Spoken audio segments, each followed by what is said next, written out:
Well, isn't it? Unbelievable. 6,000 jobs went yesterday. 6,000 jobs. That's 6,000 not people being furloughed. That's 6,000 people, thank you, goodbye. And they go where? There was one lady, she worked for one of the companies that is shedding people. She'd been there for 10 years. She said, I just got a phone call. She said, and that's it, 10 years. Pfft, goodbye, thank you very much indeed. Yesterday, we've got a Johnson shoe shop in Twickenham. Well, they've closed a lot of their branches. Our one closed the other day. There's not going to be much left on the high street, is there? And they're thinking of closing John Lewis in Kingston. That appeared to be on sort of the list of the John Lewis shops that might not open again. But then I thought they were in trouble some time ago. Department stores are sort of almost on the way out, aren't they? They franchise little bits out. But if it's quite a new one, relatively speaking, in Kingston, it's quite modern. What would it be? Just a boarded up building. It's dreadful, isn't it, when you think about it? I mean, I was talking to my driver yesterday about it, and we were saying it's a case of, there aren't any jobs to go to. So if you come out of one job that you've maybe been in for sort of 25, 30, 40 years, it's a case of where would you go to after that? And the answer is, I don't know. Do people have savings? No, they don't. I was talking, I bet you haven't got savings, have you? No, you're hopeless. Talking to Darren about saving, because he's actually told you before that he just doesn't have savings. I think James O'Brien did something a couple of years ago saying that the average amount of savings that a person had, about 100 quid. Well, I mean, sorry, it's my stomach having a little mind of its own there. All right, chip in later. And I thought, because I'm actually quite good at saving. I'm actually better than I thought, but only because people do it for me. So they basically take it away from me before I've had a chance to spend it. Which is... Yeah, exactly. I've heard about that, taking it away. Oh, we'll take that away from you. But it's difficult. So if you don't... I mean, I had a driver yesterday, and he's had to draw on his savings to sort of make ends meet. And you think, you can't survive like that. When you've worked all your life for things, how are you supposed to survive? I don't know, actually. I really don't know. I feel so sorry for I felt sorry for the airline staff, especially at British Airways. 12,000 of them sitting, twiddling their thumbs, not knowing what's going to happen. EasyJet, they've saved all that problem. 1,900 gone. Pilots could be going. Seem to have loads of pilots. They're not going to be flying from Gatwick. Nobody. The whole thing is just the infrastructure is collapsing, isn't it? I watch the news. I can get quite depressed about it, thinking, what's it going to be like in 4 or 5 years' time? Better. Bloody well hope so. Do you know, I watched a programme yesterday. You'd have loved it because it was really interesting.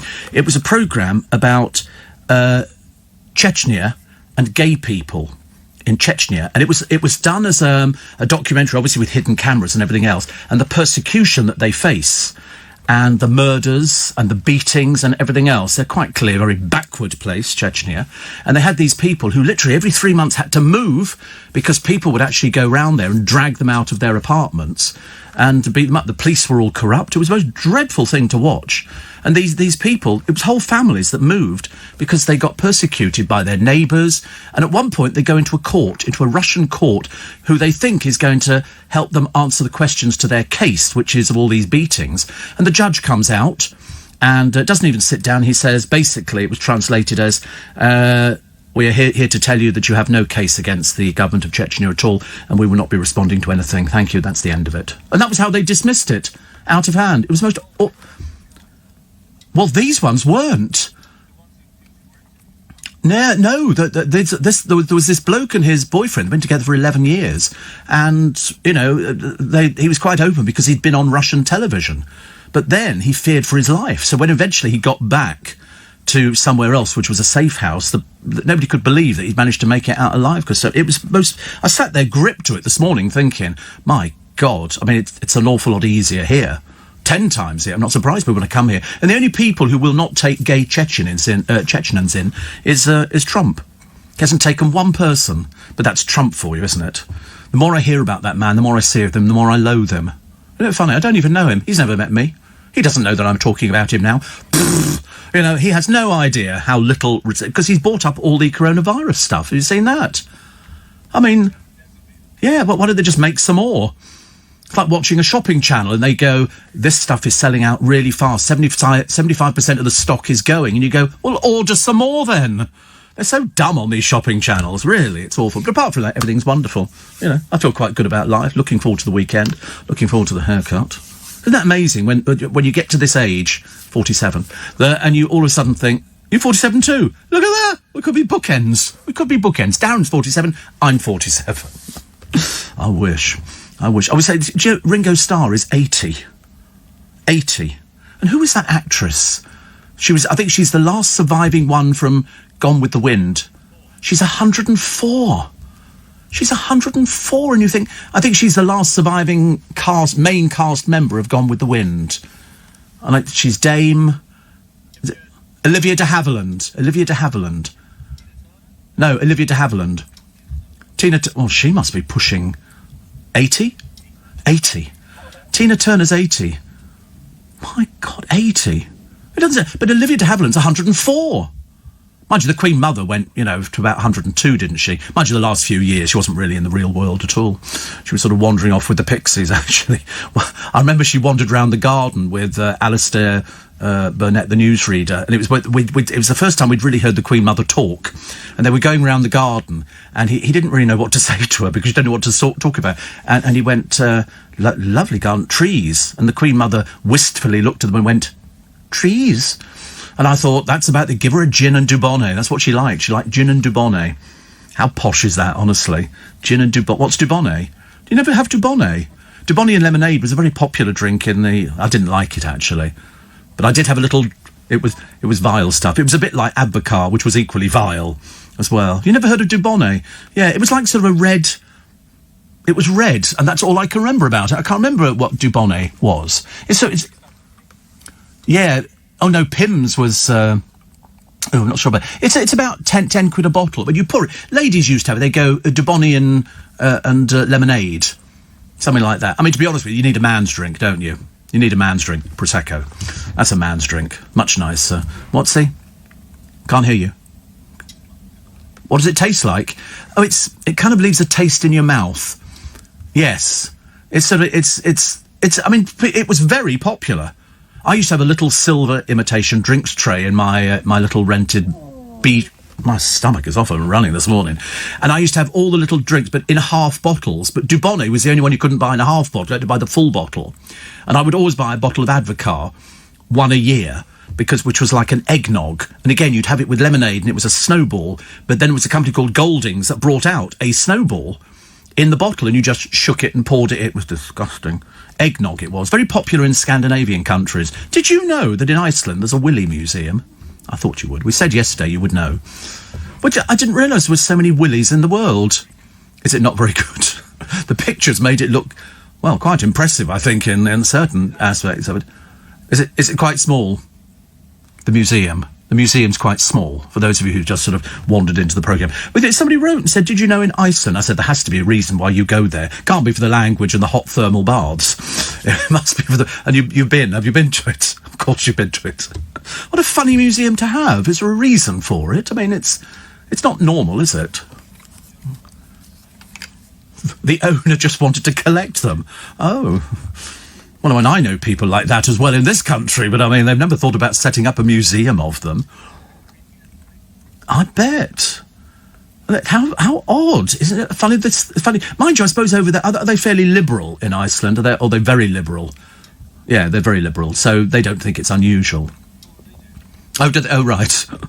Because when we went to Copenhagen, you always have to go, don't you? You go to the red light district. Well, Copenhagen, I think, was the first one to have a red light district. Well, it just looks sad now. It's very dated. You know why? The internet. No, you don't need to go into a sex shop and buy a magazine, you know, and it just looked terribly dated. And well, it's like Soho. Soho, I mean, it's practically been seen off, isn't it, really? They used to sort of say years ago, you know, they used to have top-shelf magazines. I could never reach them. I could never reach the blooming things. You know, you'd have to practically pull the whole stand down. And in your local little corner shop, they used to sell... You don't see them anymore, the top-shelf magazines. Produced mainly by David Sullivan's company. Used to do all sorts of things. And they'd always say, are they mystified by that? Yeah, because they've only known the internet.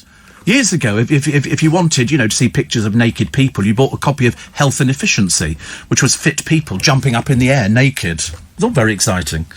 Times they have changed. Times they have changed. Don't. Oh, I can imagine what you're searching for now. You'll be barred from the internet. You'll be barred from the internet. I'm telling you, you're not allowed to put rude words in. Bad enough yesterday talking about the Willie Museum. I mean, he couldn't get enough pictures up on the screen to accommodate us on the programme. But anyway, so that's that. So Dubonnet is a fortified wine blended with herbs and spices, says Kerry. Right. It still was horrible. Still was horrible, I think. Apparently Olivia de Havilland was very much in love with Errol Flynn. One can tell you stories about Errol Flynn. He was a man who used to experiment with cocaine a lot. He would be in that museum. That would be... In fact, he could have a whole museum all by himself, together with a guy called John Holmes. How do I know these things? People tell me. People tell me. Right, we'll take a short break. The 2nd of July, so we've already done the pinch and the punch. We've now come to terms with the fact that 6,000 jobs went the other day. That's not 6,000 furloughed, that's 6,000 gone.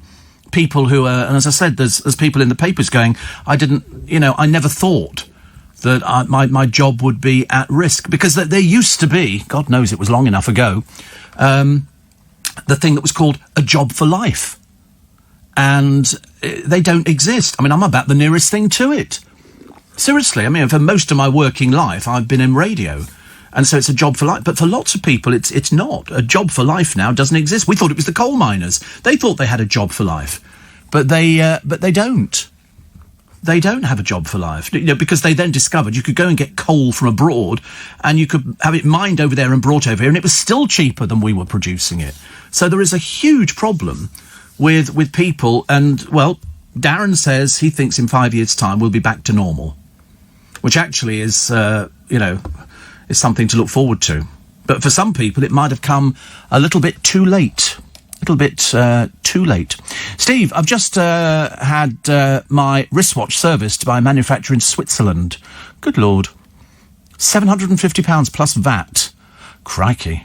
Actually, I am quite intrigued by that, because I took a friend of mine's, he had a Cartier watch, and I took it to the Cartier shop, and they said, honestly, it's like going into Fort Knox. You go in there's a security guard who opens the door, then they shut the door and lock it, so that they obviously look at me and think, he looks like he's going to do a runner. And so I produced this Cartier box, which, because he's kept it all with the paperwork and all the other things, and I forget what it was to pay for it. It might have been about 150 quid. But when it came back, it was glistening. It was it looked stunning. It really did. I don't have a Cartier. I've got to protect Philippe. And, if only. Steve, I know how excited you are getting your hair cut Saturday. Why didn't you just buy clippers from Amazon like I did? Because I'm not a peasant, that's why. And if you'd listened to the programme over any length of time, you know I've bought clippers and I have been clippering my hair. What do you think I look like? Grizzly Adams? Of course I'm excited over it. Corey's now got used to sort of looking like basically a small rug. It's just, I've never known anything... It is just awful. It really is awful. You must get them to save it, though. You could perhaps sort of put it into a locket. Rapunzel? I don't think they're going to be climbing up very far, are they? It's not that long. Rapunzel was in a castle tower, and somebody shouted, "Oi! Shove your head out the window." And, it would hurt. Well, no, actually, I've seen circus acts where people have got their hair twisted up on top of their head, and then they put a rope round it and they spin round. I mean, hair can be not my hair. Hair can be very strong, and you could pick somebody up by their hair quite easily. We all lose a few hundred hairs a day. I think at least a few hundred hairs a day. But that's why I'm looking forward to the hairdresser. Also, I believe in supporting shops locally, and as far as I'm concerned, the shop locally is the hairdresser. It's as simple as that. But I was telling them in Marks and Spencer's the other day, places that are on the coronavirus at-risk register. I'll run through it for you later. You'll be surprised, actually, because it's probably a place near you. Somebody says, no wonder all the shops are closing when everyone keeps shopping online. It's got nothing to do with it. It's got nothing to do with shopping online. People were shopping online long before coronavirus. Didn't make any difference at all. And also there's certain things, I mean, put it this way, I bought a drone a few weeks ago. Well, you can't buy any of those locally. You know, I don't think the butcher's stocking them. So it's got nothing to do with shopping online. It's got absolutely nothing to do with that at all. It's got to do with the fact that, you know, the shops are closing in the high street because they're not allowed to open. I mean, you must have kept up with the news at some point. Surely that's what it is. They've not been allowed to open, so they've got to have their cash reserves, which most of them don't have. Do you remember a song from a decade ago about a fat policeman? Yes, it was called The Laughing Policeman. And the chorus was, ah, ha, ha, ha, ha, ha, ha, ha, ha. And they used to have one in the amusement arcades, one down at Southend. All the amusement arcades had a laughing policeman or a laughing sailor. But the laughing policeman was Charles Penrose. And how do I know that? Because I've got one of those memories. I can't remember a telephone number from ages ago, but I can remember a song that came out donkeys years ago. And I'll tell you why I remembered it, because I used to have a puppet theatre, and I used to have a policeman, and we used to have him sing. I mean, it sounds ridiculous. We used to have him sing that. We used to, put the song on my little tape machine. Steve, I think Dubonnet and Lime was the first alcoholic drink we were allowed to sip of at Christmas. Dubonnet and Lime. Oh, that's a new one for me. I hadn't heard of Dubonnet and Lime, but it sounds quite nice. But it was a favourite. Gin and Dubonnet for the Queen Mother. And let's face it obviously worked well because she kept going for years and years and years. Whatever happened to the For Women magazine? The first real top-shelf magazine for women. Yes, it was, I forget who produced it. It was to retaliate, I suppose, in a way, that all the magazines on the top shelf were naked women, and For Women was one that contained pictures of naked blokes. And one of them was a guy called Kevin Petts, who was a page 7 fella, and he decided to do it was Start Naked. I mean, to be honest with you, I mean, I shouldn't be prudish about it, because there were loads of those magazines. There was Health and Efficiency, which was just naked pictures of people taken at nudist clubs. And that's all it was. And then some taken from abroad, from Cap d'Arge and places like that, which are complete towns of nudists. The only people who actually got clothes on are the people working in the shops. All the people walking around with their trolleys have got nothing on at all. And it's a big thing. Martin's, well, sorry, it's not a big thing, I do beg your pardon. It's, what I mean, it's sort of, well, some of them were. And it's sort of, they just think it's quite normal to walk around naked. We were talking earlier on about that Naked Attraction programme on the television, where people stand there and just have a conversation with nothing on. And you think, what? And they've just commissioned it again for another series. So yet more grossly obese people, men with teeny tiny tinklies, and I mean the whole thing is just a bit embarrassing. And you're supposed to fancy somebody. I thought the whole idea of fancying somebody is that you didn't know what they looked like with no clothes on. I mean, that spoils the illusion, doesn't it? What's the point of seeing somebody naked on a television programme and sharing it with everybody? And some of these people are really peculiar. They've got piercings and everything. Piercings and tattoos. Piercings in places I didn't know you could have piercings. Mind you, I might be working with loads of people who've got piercings anyway. People probably like this kind of thing. I don't get it. No earrings, no. I mean, but some people have it, and they go on television and stand there with these tattoos and nipple piercings and other piercings, and through the tongue. Well, that would seem quite normal through the tongue. I mean, I knew somebody years and years ago, and he used to have a piercing from the side of his cheek to his ear. He had a chain between his nipples. I mean, to be honest with you, just supposing somebody pulled on it really hard, you could rip the nipple out, couldn't you? It just sounds horrendous, doesn't it? But people get turned on by that. You see, I'm not. I'm turned on by how many £50 notes you've got in your wallet and what sort of car you're driving, which I think is far more sensible in the long term. No point in discovering what somebody looks like. Yeah, look, piercings. It's an addiction, isn't it? Look, this one here, the world's most pierced man. He's got 450 studs, and he's had little devil's horns put on. I mean, oh, dear. It's the most pierced men. But who are you appealing to? I saw somebody once going to Ascot on the train. His whole face was tattooed. And I thought, And then somebody might say, well, of course, that's what he likes. We're all different. I don't want to be that different, thank you very much. I don't want to go through the pain of it. Not only the pain. I mean, at one time I thought perhaps I'll have an earring. And then I thought, no, you're going to look ridiculous at your age, Stephen, with an earring. Luckily, none of my lot have got piercings or anything around here, mainly because their mummies wouldn't allow them to. They would go home and their mummy would say, what's that? You'd have to go, well, it's not an ice cream van, is it, stacked to my ear? It's a piercing. And I've got others, Mum. What? Others? That'll be that Steve Allen influencing you again. You go, no, nothing to do with him. I went and got, because they're so expensive, tattoos. And I don't think you can have them when you get a bit older. I think it starts looking a bit sort of, I bet Darren hasn't got any tattoos as well. I bet Eddie Mayer's covered. I bet he's absolutely covered. I bet when he takes his shirt off at night before he dives into the indoor swimming pool, I bet his whole body is like a road map. I bet it's got, cars and all sorts of exciting things. I shouldn't imagine Nick Ferrari's got one, but I bet secretly, somewhere on his body, and we don't want to find it, Dave O'Brien's got one. I bet you anything. He will have sort of a tattoo. But he wouldn't tell anybody about it. He would have it because he thought it was trendy. I bet Ian Dale's got one as well, actually. I bet Ian Dale would have a tattoo somewhere. I don't know why. You look at people and think you would have. I don't know why. I don't think Matt Stadlen has. Thank the Lord. Sheila covered. Sheila Fogarty covered in them. Oh, I can't tell you. Oh, I sure she's got them all the way up her arms and everything, I love Liverpool, stuff like that. Picture of the Beatles across here, all of them. And it's funny, isn't it? Because it's always it's the Japanese gangs you can't tell, the street gangs, who are covered in tattoos from the neck downwards. Every inch of their body, every inch of their body is covered, but you only see it when they take their clothes off, which they do for sort of photo opportunities and stuff like that. I suppose if you've actually, there, it's the thing that people like, I think.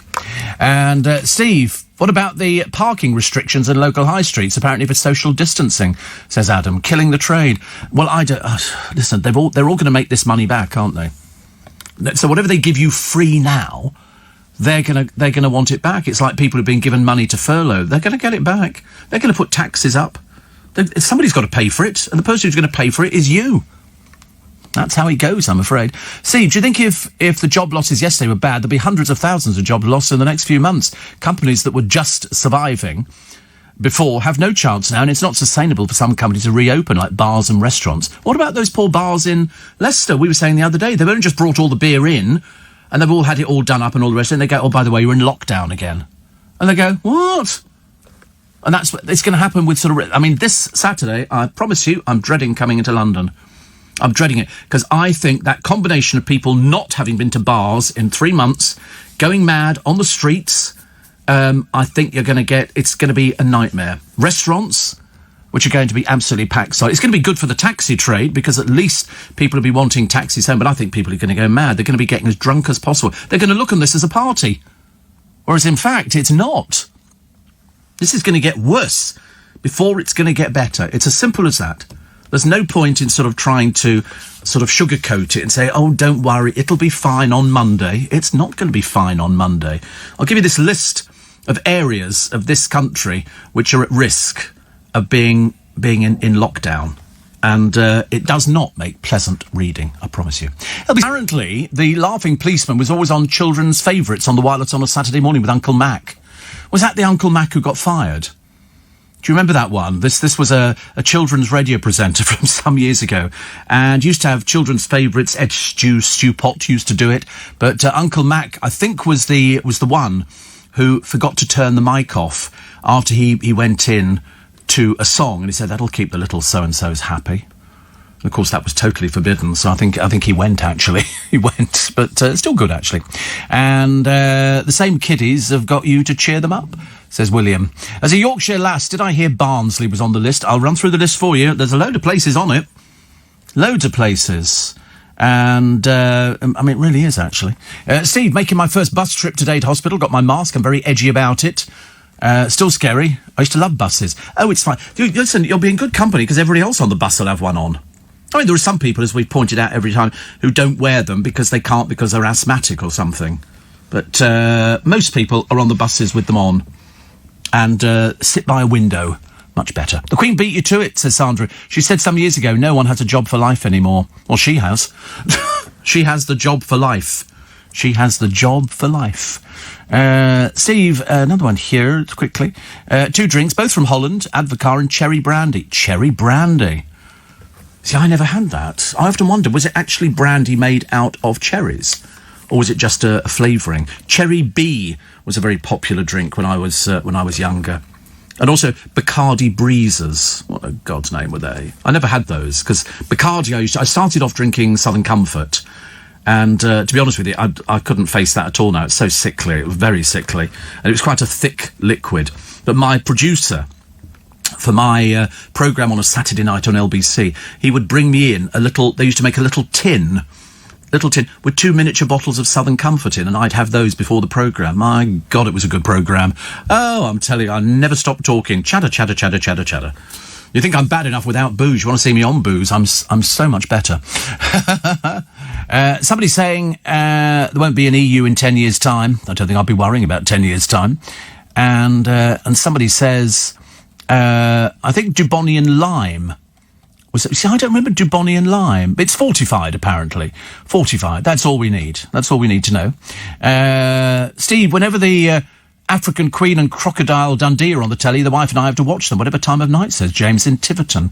Is that sort of indicative of people who live in Devon? I don't know. I can't remember the African Queen. I just remember it was a boat, and some of it was shot in Isleworth. That's all I remember. And Crocodile Dundee, I couldn't stand the bloke who starred in it, Paul somebody. I can't remember, actually. Steve, now is the time for universal basic income. Everyone will need some support in the oncoming recession, says Simon. How is Gemma Collins, says Dave? Well, mad as ever, I'm afraid. She now thinks she's an alien. I mean, it becomes quite pathetic and sad, doesn't it, really? Small wonder, actually, she still can't find a boyfriend.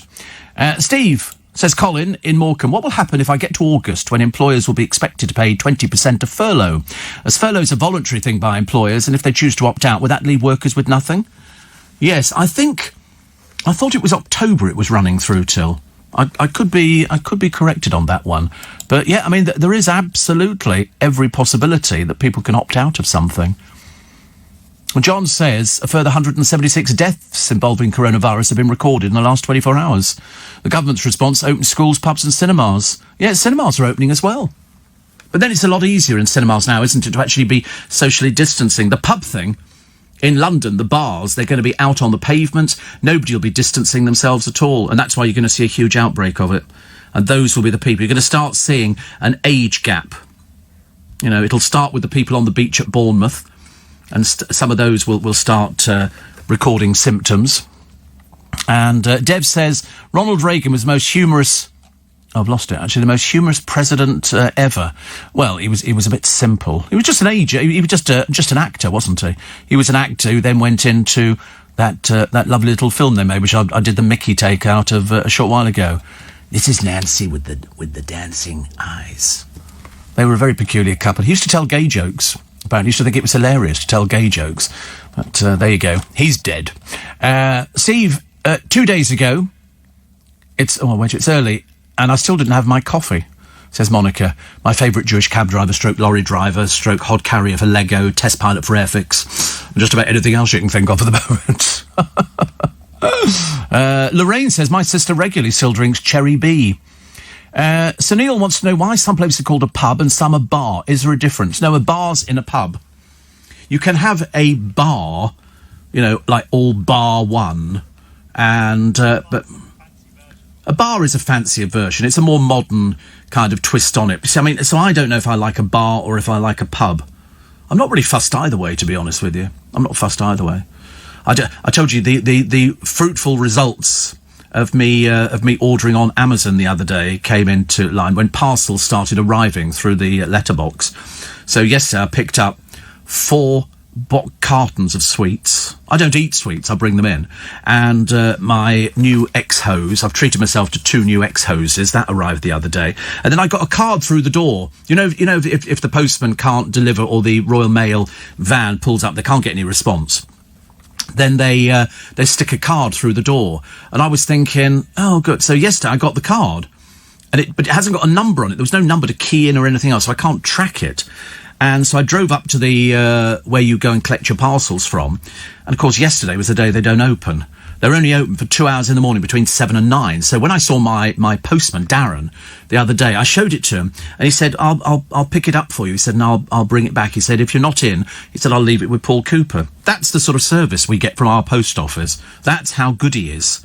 That's how good he is. You never see him miserable, seriously. I think he had a holiday a short while ago. He might have gone fishing or something, which takes him down a notch or two in my books, because you know me and fishing. There was a bloke, they were doing Gogglebox the other day. First time we've actually seen Roman Kemp with his legs covered up. Most of the time he's in a little pair of skimpy shorts. I mean, seriously, perhaps he spends his life in skimpy shorts. I don't know why, actually. I don't know why. Steve, did you know that there's a bronze statue of Desperate Dan in Dundee city centre? Is there?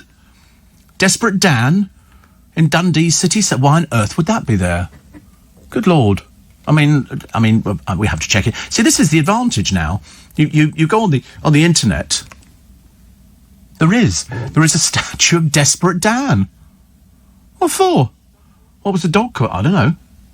He had he's got a dog here. Why would there be Desperate Dan? Good Lord, Desperate Dan, where his publishers are based. The publisher of Desperate Dan. Oh, how interesting. Well, there you go. I mean, you've told me something I did not know. So if it comes, his dog is called Dog. That's my dog. That's my dog. Okay, so that's nice, actually. Popular cartoon character in the UK. I wasn't allowed cartoons when we were young. My mother thought it was common. She didn't actually say it was common. She was just, we didn't do cartoons or comics or anything. No, we didn't have any of those. We weren't allowed that sort of thing. My father took the Telegraph. What are you talking about? We did cartoons and sort of, we didn't watch that sort of thing or even have them. So when I used to go to my cousin, Stephen and Martin, down in Gidea Park, and my Auntie Ivy and Uncle Bill, they used to have all the American comics. And I didn't like those either, but I'd go to the adverts at the back where you could get X-ray specs, where you could put them on and see through somebody's clothing. I never did order them, but I always thought it was quite a good idea. As you're walking down the street, put a smile on your face. And another one here, which says, I found a 12-year-old video of you on YouTube ranting about the service at Maplin's. Yep, that's gone. That's gone. I used to rant about certain things in those days, and then the chap who uploaded the video, as many others, of a man called Anthony Davis. Well, Anthony Davis used to be a presenter here. He's over in America now with wife and child. And I talk so much about you at work that you've now got a bunch of new followers, in particular my good friend Sue, who adores you. It's nice being adored, isn't it? I can't think of other people who were adored. Oh, come, let us adore him. Oh, come, let us adore. Come, let us adore him, Christ. Oh, Jesus. Oh, dear, honestly, I love these sort of things. Steve, I used to love Black Russians, says Janice. Tia Maria, vodka and Coke. Drunk through a straw, tastes of chocolate. I got for my, was it birthday or Christmas or something, Thomas got me a bottle of mint chocolate liqueur. Is that birthday? I can't remember, actually. It blurs. But it was Royal Mint Chocolate Liqueur. That's nice. That's like crushed after 8 mints in liquid form. You have it with everything. Ice. I would just have it just straight with ice. Seems funny, doesn't it, really? And a pub would quite often have more than one bar. For example, you could have a public bar and a snug, says Stephen Bromley. Yes, they used to have... You paid extra for going into the proper bar, which had carpeting and everything else. In the other bar, the other side, it would be a wooden floor, not particularly great furniture, but you paid a bit extra for being in the posh bit of the pub.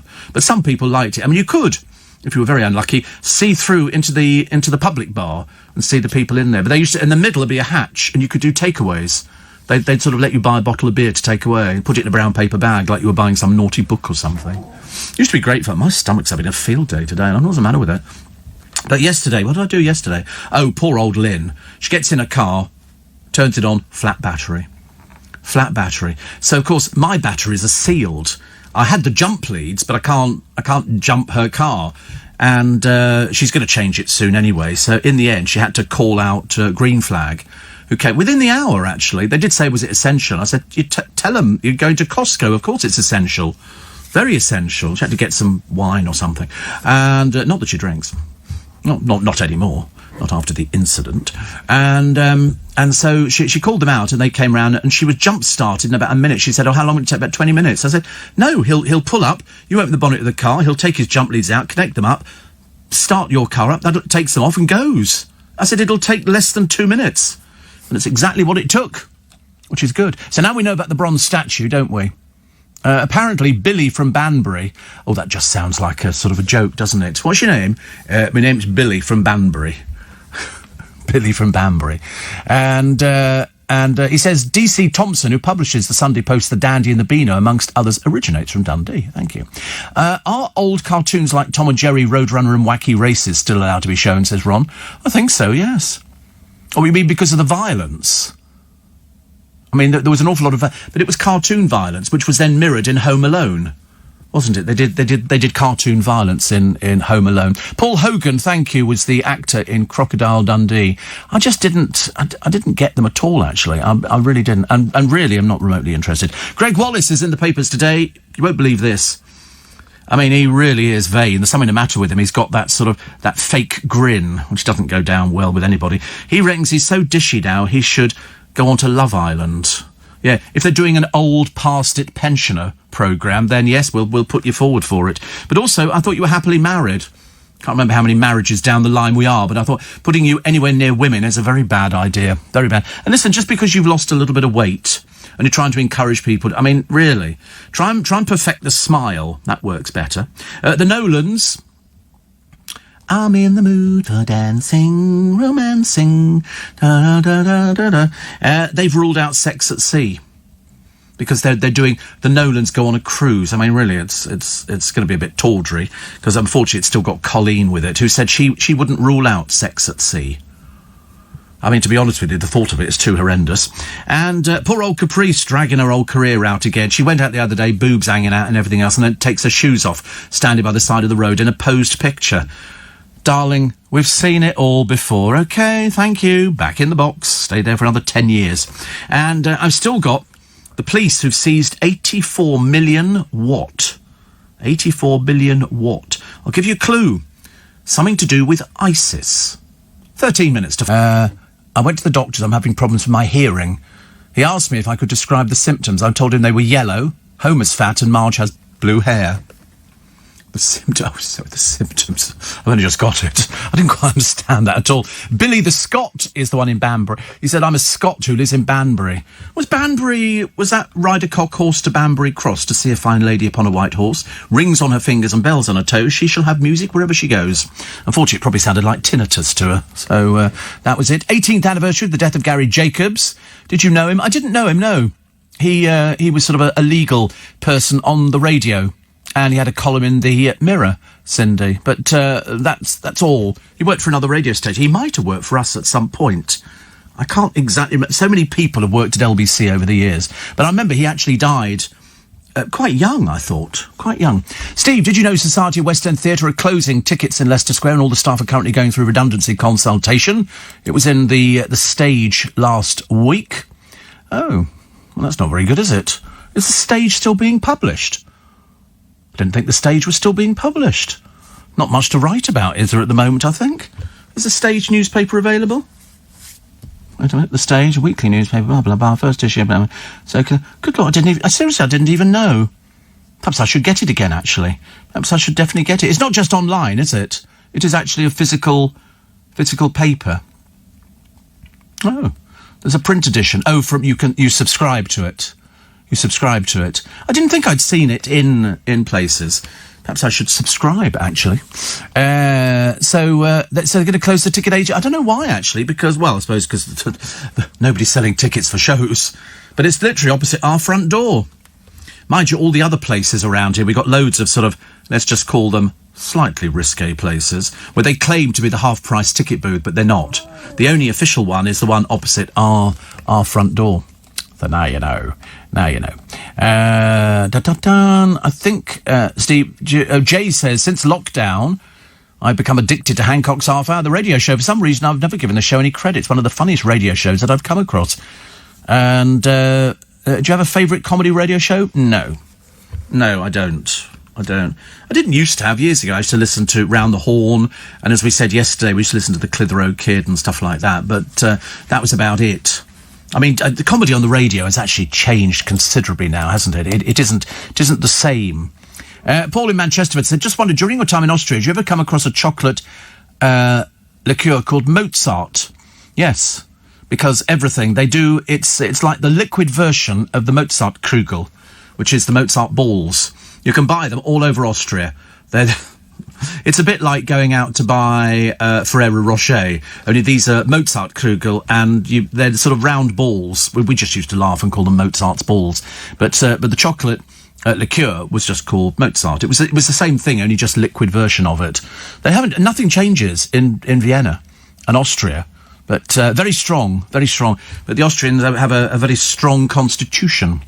Steve, I used to send off to comics for things like X-ray specs. They never worked, but I did send off for the C-bacroscope. These were a pair of glasses that allowed you to see behind you when you wore them.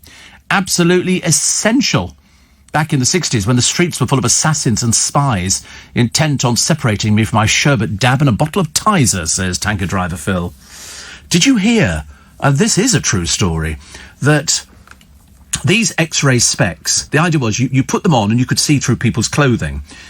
There was a video... wipe the smile off your face, OK?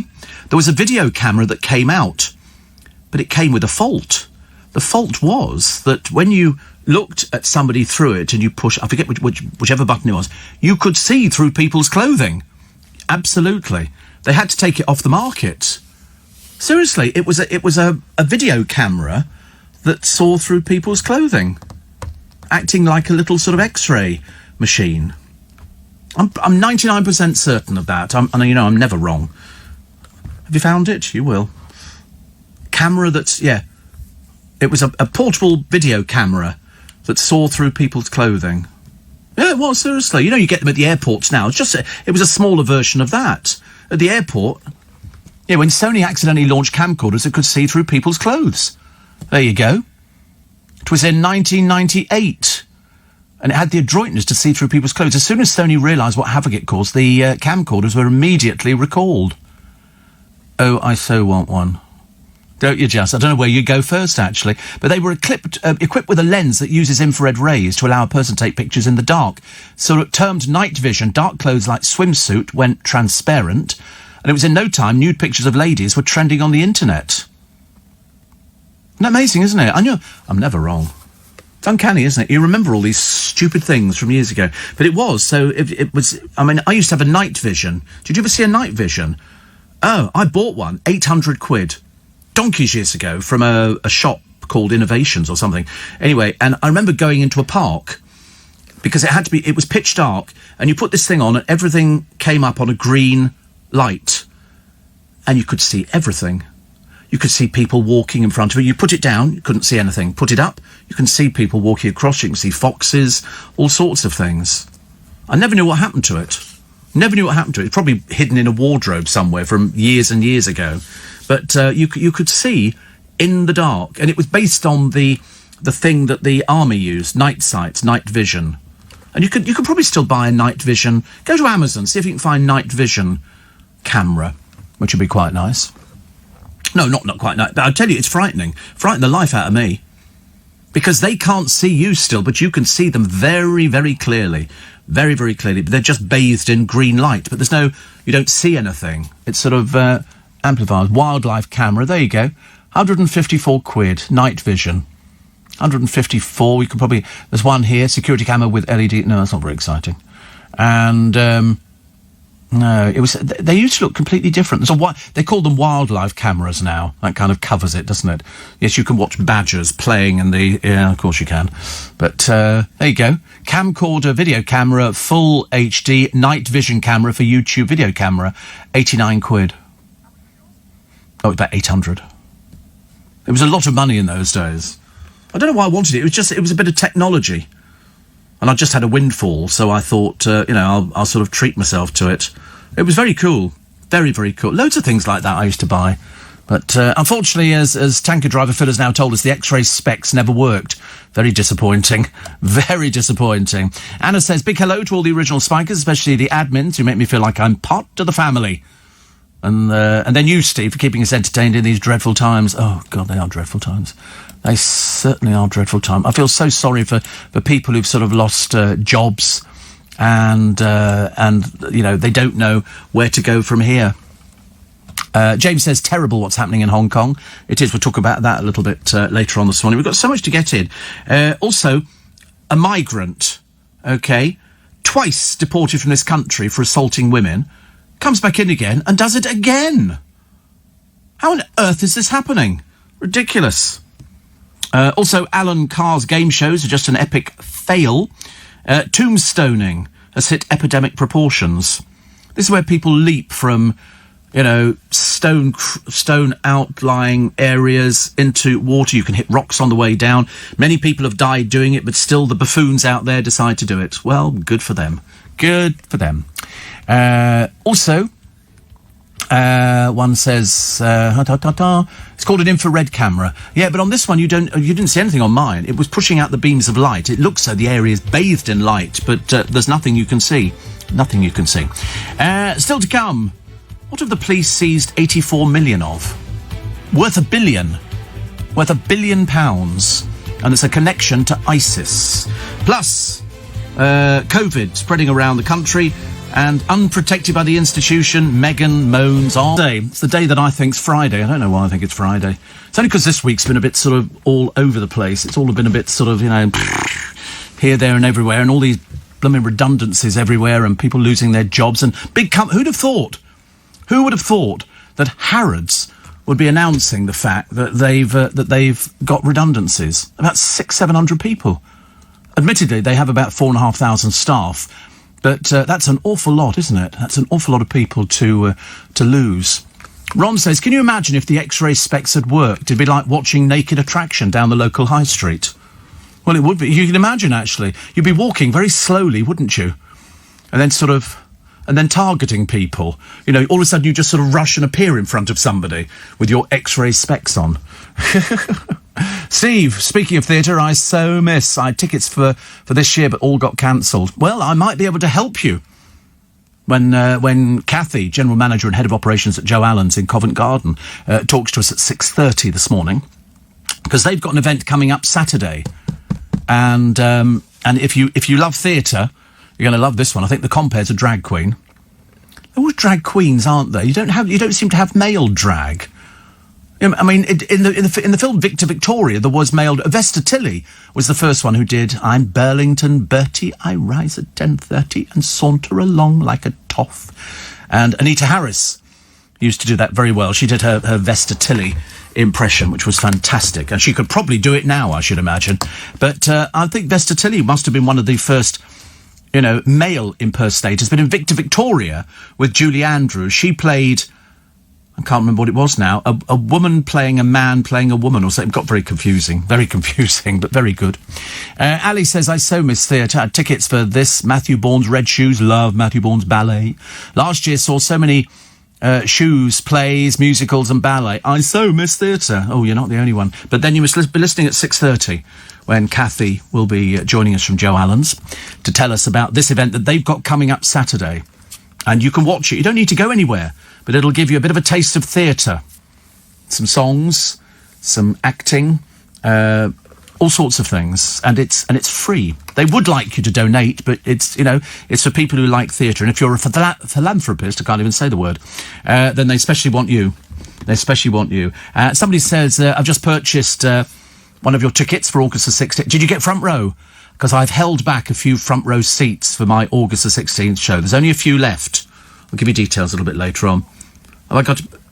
There are two boxes, okay, but I'm saving those for the last push for the show. I'm not comping tickets, no. I'm not giving any free, no. It's only £10. £10 for me, and it's for charity. I mean, I think we've raised about 1.7 million. I'm not negotiating a price, Luke. Honestly, he's now haggling over the price. Give you 10, give you 5, give you 6, give you 6.50, give you 7, give you 3, give you 2. I'm not doing that. It's for charity. It's raised a lot of money. On this programme alone, people have donated more than £100,000. Which is, put your hand in your pocket, you tight-fisted so-and-so. Honestly, did you buy a tote bag? You bought a tote bag. I bought 5 tote bags. Where are we having them delivered to? Oh, that's for you, isn't it? And I've given him the money already. You watch, he'll come back to me and go, are you going to give me the money, Steve? Thinking I'm old and I forget these things. I gave him cash. I marked the notes and everything. This was from Steve Allen. I've done it in that invisible ink. You think you're having them delivered to the office? The postman will turn up in a van outside and he'll put it through. What do you mean, how does it work? It'd be like having a postal delivery. They're not from here. They're not sending them from here. They're sending them from the place where they make... What do you think? And they're all sitting down in the charities office, sticking labels onto jiffy bags and putting a tote bag in it. God in heaven, honestly. He said to me earlier, he said, because I said, would you like some grapes? And he said, I'm not eating for 24 hours. And I thought, he's going to tell me about an illness, and it gets very tedious. And so I said, why have you not eaten for 24 hours? And he said, I forgot. I mean, I know that he's moving at the moment, but I mean, to be brutally honest with you, I mean, how you can forget to eat is beyond me. Mind you, actually, good for you. Good for you to not eat. You can do with losing you're fasting, yes. Well, you're in the right place, aren't you? Fat boy fat sitting next to you. He did fast. It never worked for him either. But then he cheated. He was terrible. He's not a very good vegan. He's not a very good faster either. In fact, I'm not a very good diabetic. So in other words, we're all rubbish, aren't we? We can't do anything. But I should be doing my best. I still can't decide, actually. I was looking at something the other day that I might do for my live show. But as I say, I've got a few front row seats left. I'll tell you later how you get hold of tickets. Because listen, if nothing else, it's a first. And it raises money for a very, very good cause. You know, you've been very generous, very, very generous. I can never thank people enough for helping out, in times of need and in times of crisis, when we really need some money to come in. And people, no matter what sort of situation they're in, they dig deep and they go well. Steve, can I book the Royal Box for the show? I think that would be a bit more expensive. But the Royal Box would be very good. 84850. And how can we, says Jill, wipe the wrongs of the past? Meghan Markle wants to know, and Prince Harry looks a bit ill. Well, he was doing a Diana Award thing the other night. I mean, they live in America. What's it got to do with them anymore? It's just ridiculous. They obviously can't do without us. The trouble is, she's criticised members of the royal family for not helping her, and she's been very vocal. I mean, she was not in it long enough to know how the royal family operates. She obviously didn't do any research, and it's all been a bit of a disaster. Steve, morning, Steve and Corey. Devastated. It's looking unlikely. We'll have a panto at the Palladium. I would think it's not likely. I wouldn't guarantee at the moment. I don't want to preempt anything, but they've said August they will know. 1st of August they will know whether they're going to do the panto. I've got this feeling that we're going to see a surge in deaths from coronavirus because people have not heeded the warnings from the government. They've not followed the advice, and we've tried to do it. Lord knows, as anybody listens to LBC will know, we've pumped this out on an hourly basis. Meghan's also lashed out at members of the royal family allowed to do paid work because Eugenie and Beatrice carry out paid work. Apparently, they it's lovely because when you actually see this thing here, it says Beatrice works in finance and consulting. What a load of old cobblers, honestly. And Eugenie is a director at a London art gallery. She sits behind a desk. Would like to look at pictures. She don't know nothing about art, anything about... I've got all common. Doesn't know anything about art at all. But they sort of have these pretend jobs, which, anybody tell me when they last went in? No, I didn't think so. Right, here we go. 10 most infected areas. You might not want to know this. This is the laboratory confirmed cases per 100,000 people. So top of the list is Leicester. Miles away from anybody else, 135.7. The next one down is Bradford, 42.8. Then Barnsley, then Rochdale, then Oldham, then Blackburn and Darwin. Now, these are areas with predominantly high Asian and black communities. And the source for this is from the... wait a minute. This is the idea of a ring of... This is, it's come from, wait a minute, where it's come from. It's come from the watch list with the lab confirmed cases. These are confirmed cases from laboratory. And the government source says we're monitoring the situation hour by hour. Blackburn and Darwin, Rotherham, Doncaster, Bedford and Bolton. Now, those are the most infected areas because they've got high proportions of Asian or black. It's called, is it BAME? BAME. And the least infected areas, City of London, 0. City of London. But there again, there's not that many people live in the City of London. City of London is basically a business thing, because we used to work. We were in the City of London. It starts by the law courts and runs through, so I'm not surprised there. South Tyneside. I don't know anything about South Tyneside, but they've got 0. West Berkshire, 0. South Gloucestershire, 0.4. This is laboratory confirmed cases per 100,000 people. Gloucestershire, 0.6. Wokingham, 0.6. Cornwall and the Isles of Scilly, 0.7. Redcar and Cleveland. Torbay and Lambeth, 0.9.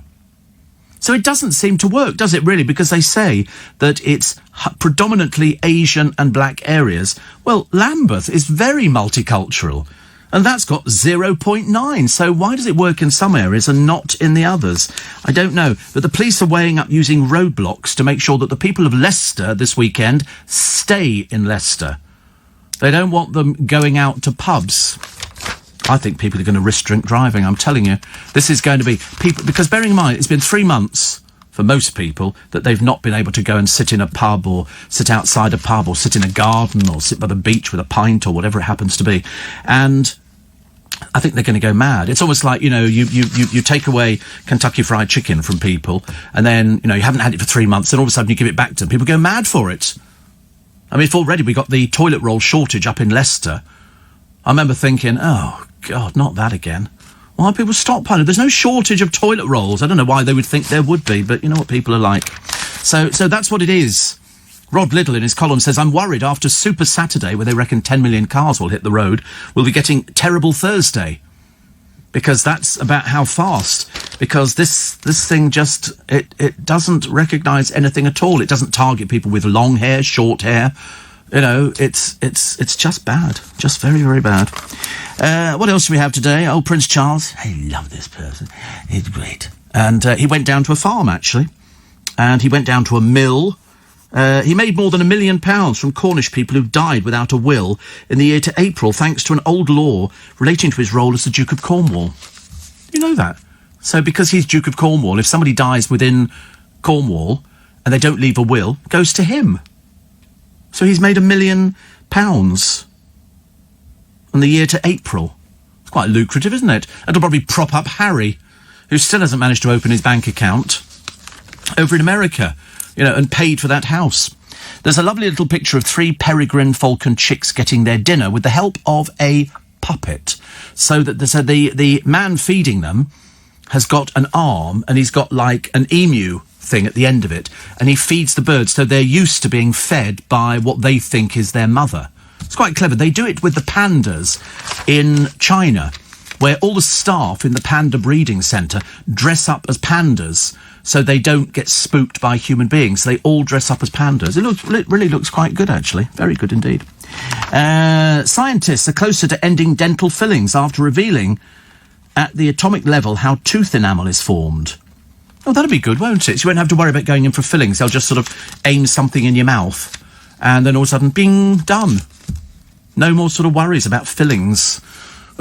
One source says John Macbeth at Regent's Park Open Air Theatre. I'd love to see Macbeth at the Minack Theatre. That's on the cliff edge in Cornwall during a thunderstorm. What an evening that would be. Yeah, it's lovely. Have you ever been to that theatre? That's lovely. It's sort of built into the rocks, and you've got the waves crashing on the sand behind you. And it's quite spectacular. So it's called the Minack Theatre, and it's I've not been there, but I've seen all the pictures of it. There it is. Look, so look, it's amazing, isn't it? Aren't people industrious? See, that's the sort of place I'd love to work at. I would love to work there. The other one I'd love to work at is the Watermill Theatre down near Newbury. And it is actually a watermill. You go in over the water wheel, and they do all sorts of productions down there. But in the back of your mind, there's all this water tumbling. It's really quite lovely. And nobody reminded me, sitting in there enjoying yourselves, we haven't had the poem.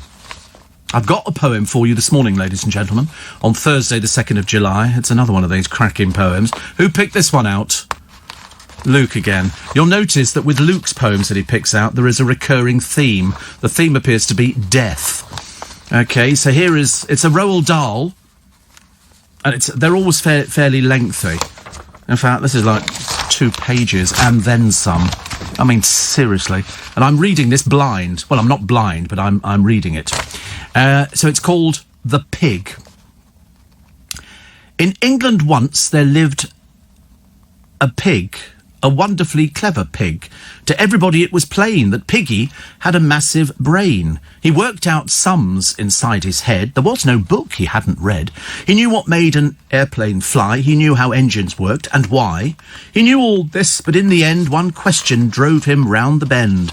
He simply couldn't puzzle out what life was really all about. What was the reason for his birth? Why was he placed upon this earth? His giant brain went round and round. Alas, no answer could be found. Till suddenly, one wondrous night, all in a flash he saw the light. He jumped up like a ballet dancer and yelled, "By gum, I've got the answer. They want my bacon, slice by slice, to sell at a tremendous price.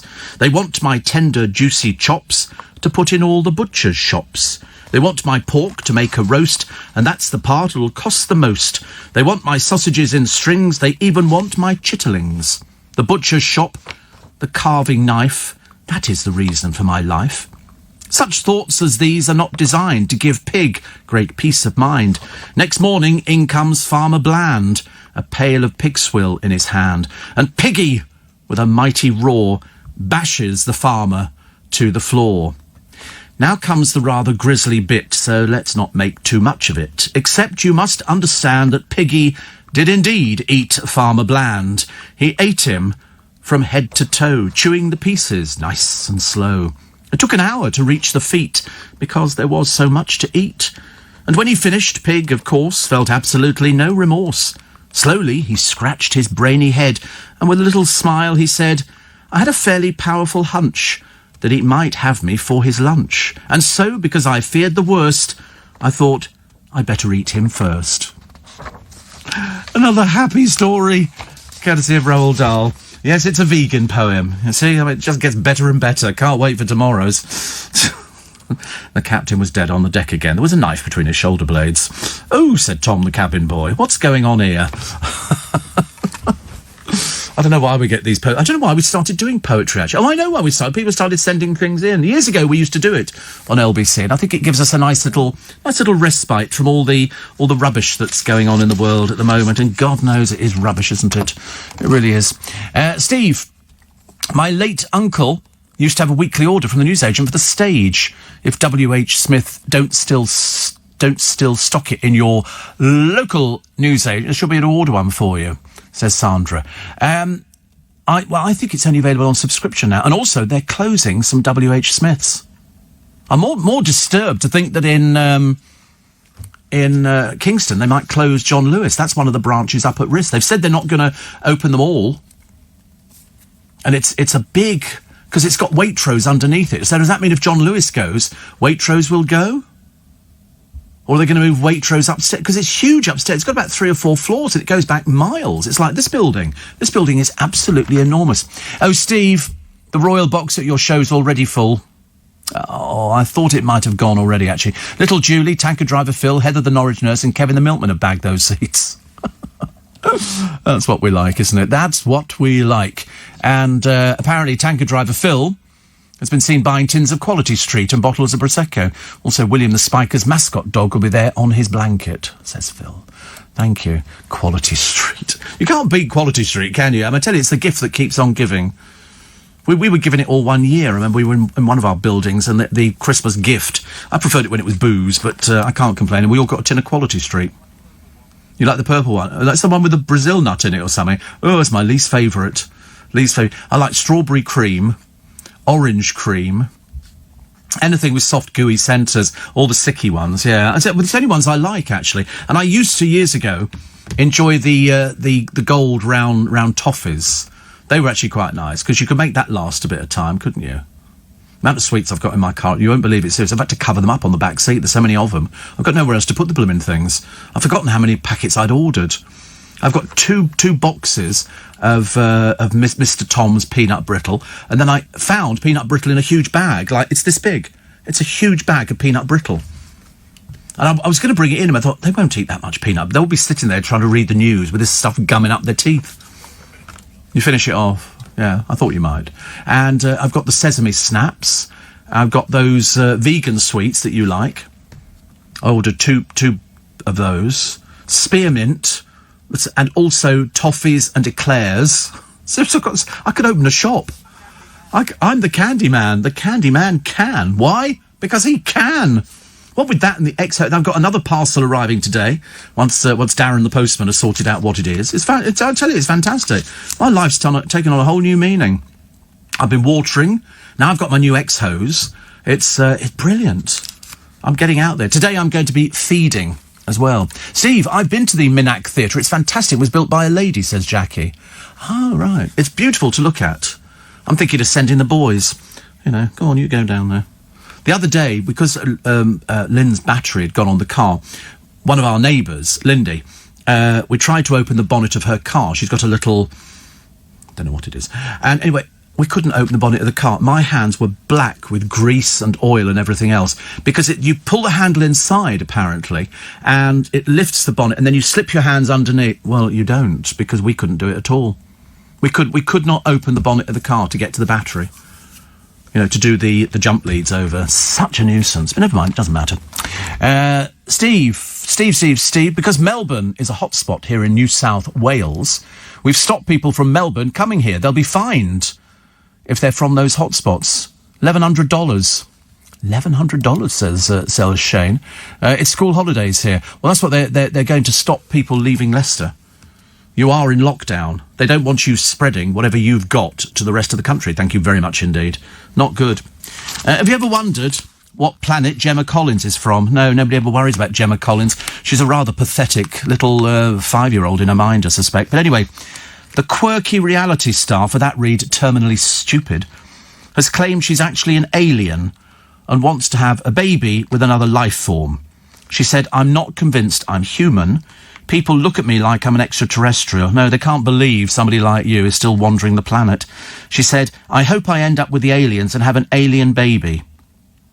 So, got to find somebody to go out with, haven't you? At the moment, I think old Arge is off elsewhere, love. Or did you not know about that? Oh, sorry, probably spoken out of turn. I should be drummed out the brownies. Doesn't matter, does it? Also, a futuristic. Oh no, I'm not interested. How boring is that? How dull. A teenager. Wait a minute. Oh, they have been found guilty.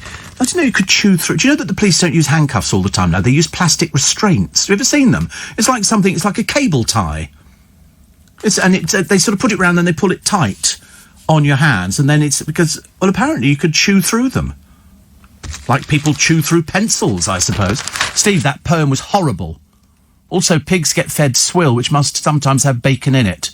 So does that make pigs carnivorous? I don't know, actually.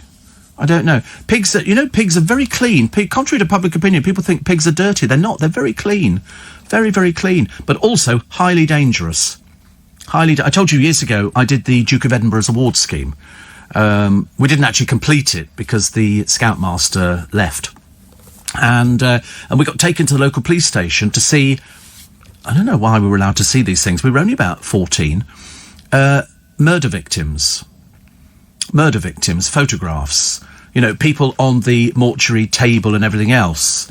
I mean, we all seem to take it, I don't think it affected us. We all seem to be quite all right afterwards. But one particular man was very interesting. He'd escaped from a secure home. He had issues, and he'd done it at night.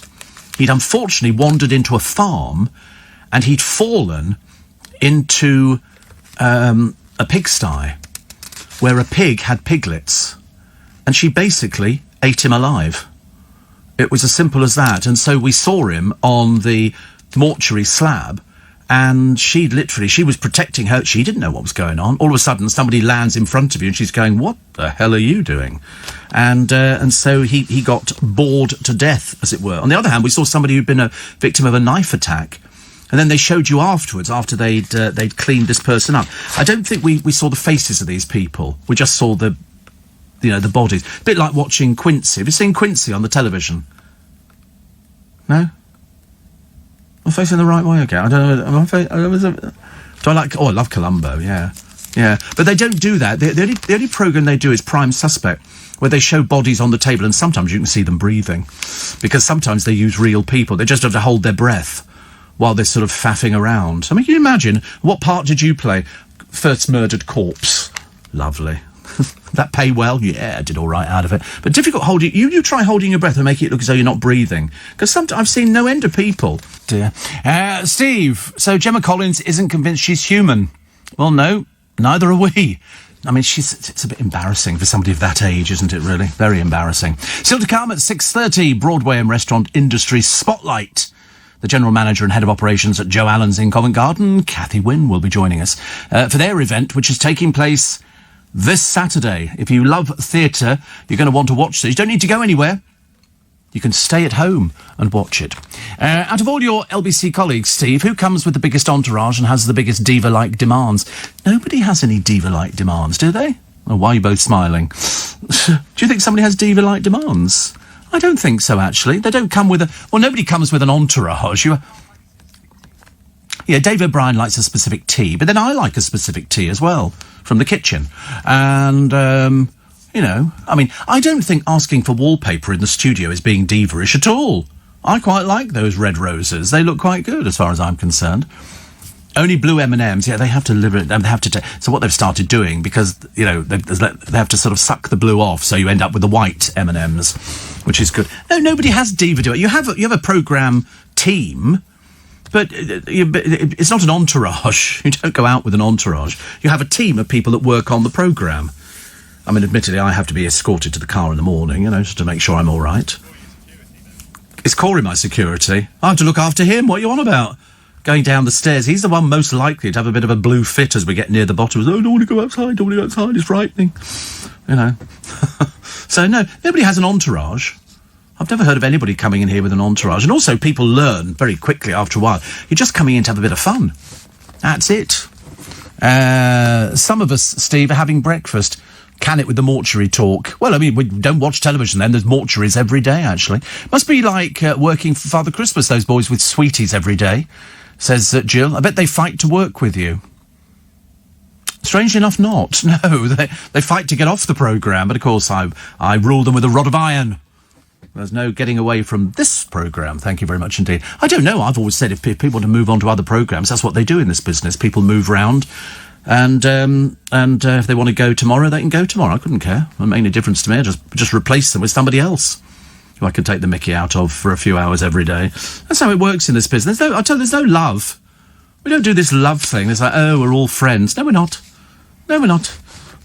So do we all go out for a drink after work? No, we don't. No, we don't. I mean, we're not at 7 o'clock in the morning, we don't. I mean, one of the boys might actually enjoy a little bit of a bevy, but certainly not for me. No, we don't do socialising. No, I think people think that, you talk about them every day. It's obviously, bonding and all. No, not at all. Absolutely not. There's no bonding in here, thank you very much. I hate them. I absolutely hate both of them. Most boring people I've ever worked with. I didn't know it was possible to have two boring people on the same programme. But apparently it is. No. I mean, put it this way, they tell me things about their lives. Seriously, I have to sit here and look vaguely interested, but mentally I've turned the speaker down so I can't hear a word they're saying. So I just go, oh, and I just nod sagely. When they're going, oh, and here's actually a picture of me dressed up as a zombie, Steve. Would you like to see this? Not really, no. This is my mother, this is my father, this is... Oh, Lord, we get the whole family photo album. But I have to feign interest. Luckily, I'm a great actor, and I feign interest in things. Yes, I really enjoy working with you both. Thank you so much indeed. I mean, personally, I've got dolls, images of them at home with pins in, it's not even as good as a dartboard. Corey, you won't eat any food for the next 24 hours. You will starve. Back in 1960, Steve, I can remember a shoe shop in Melton Mowbray where I stood with my feet in an X-ray scanner.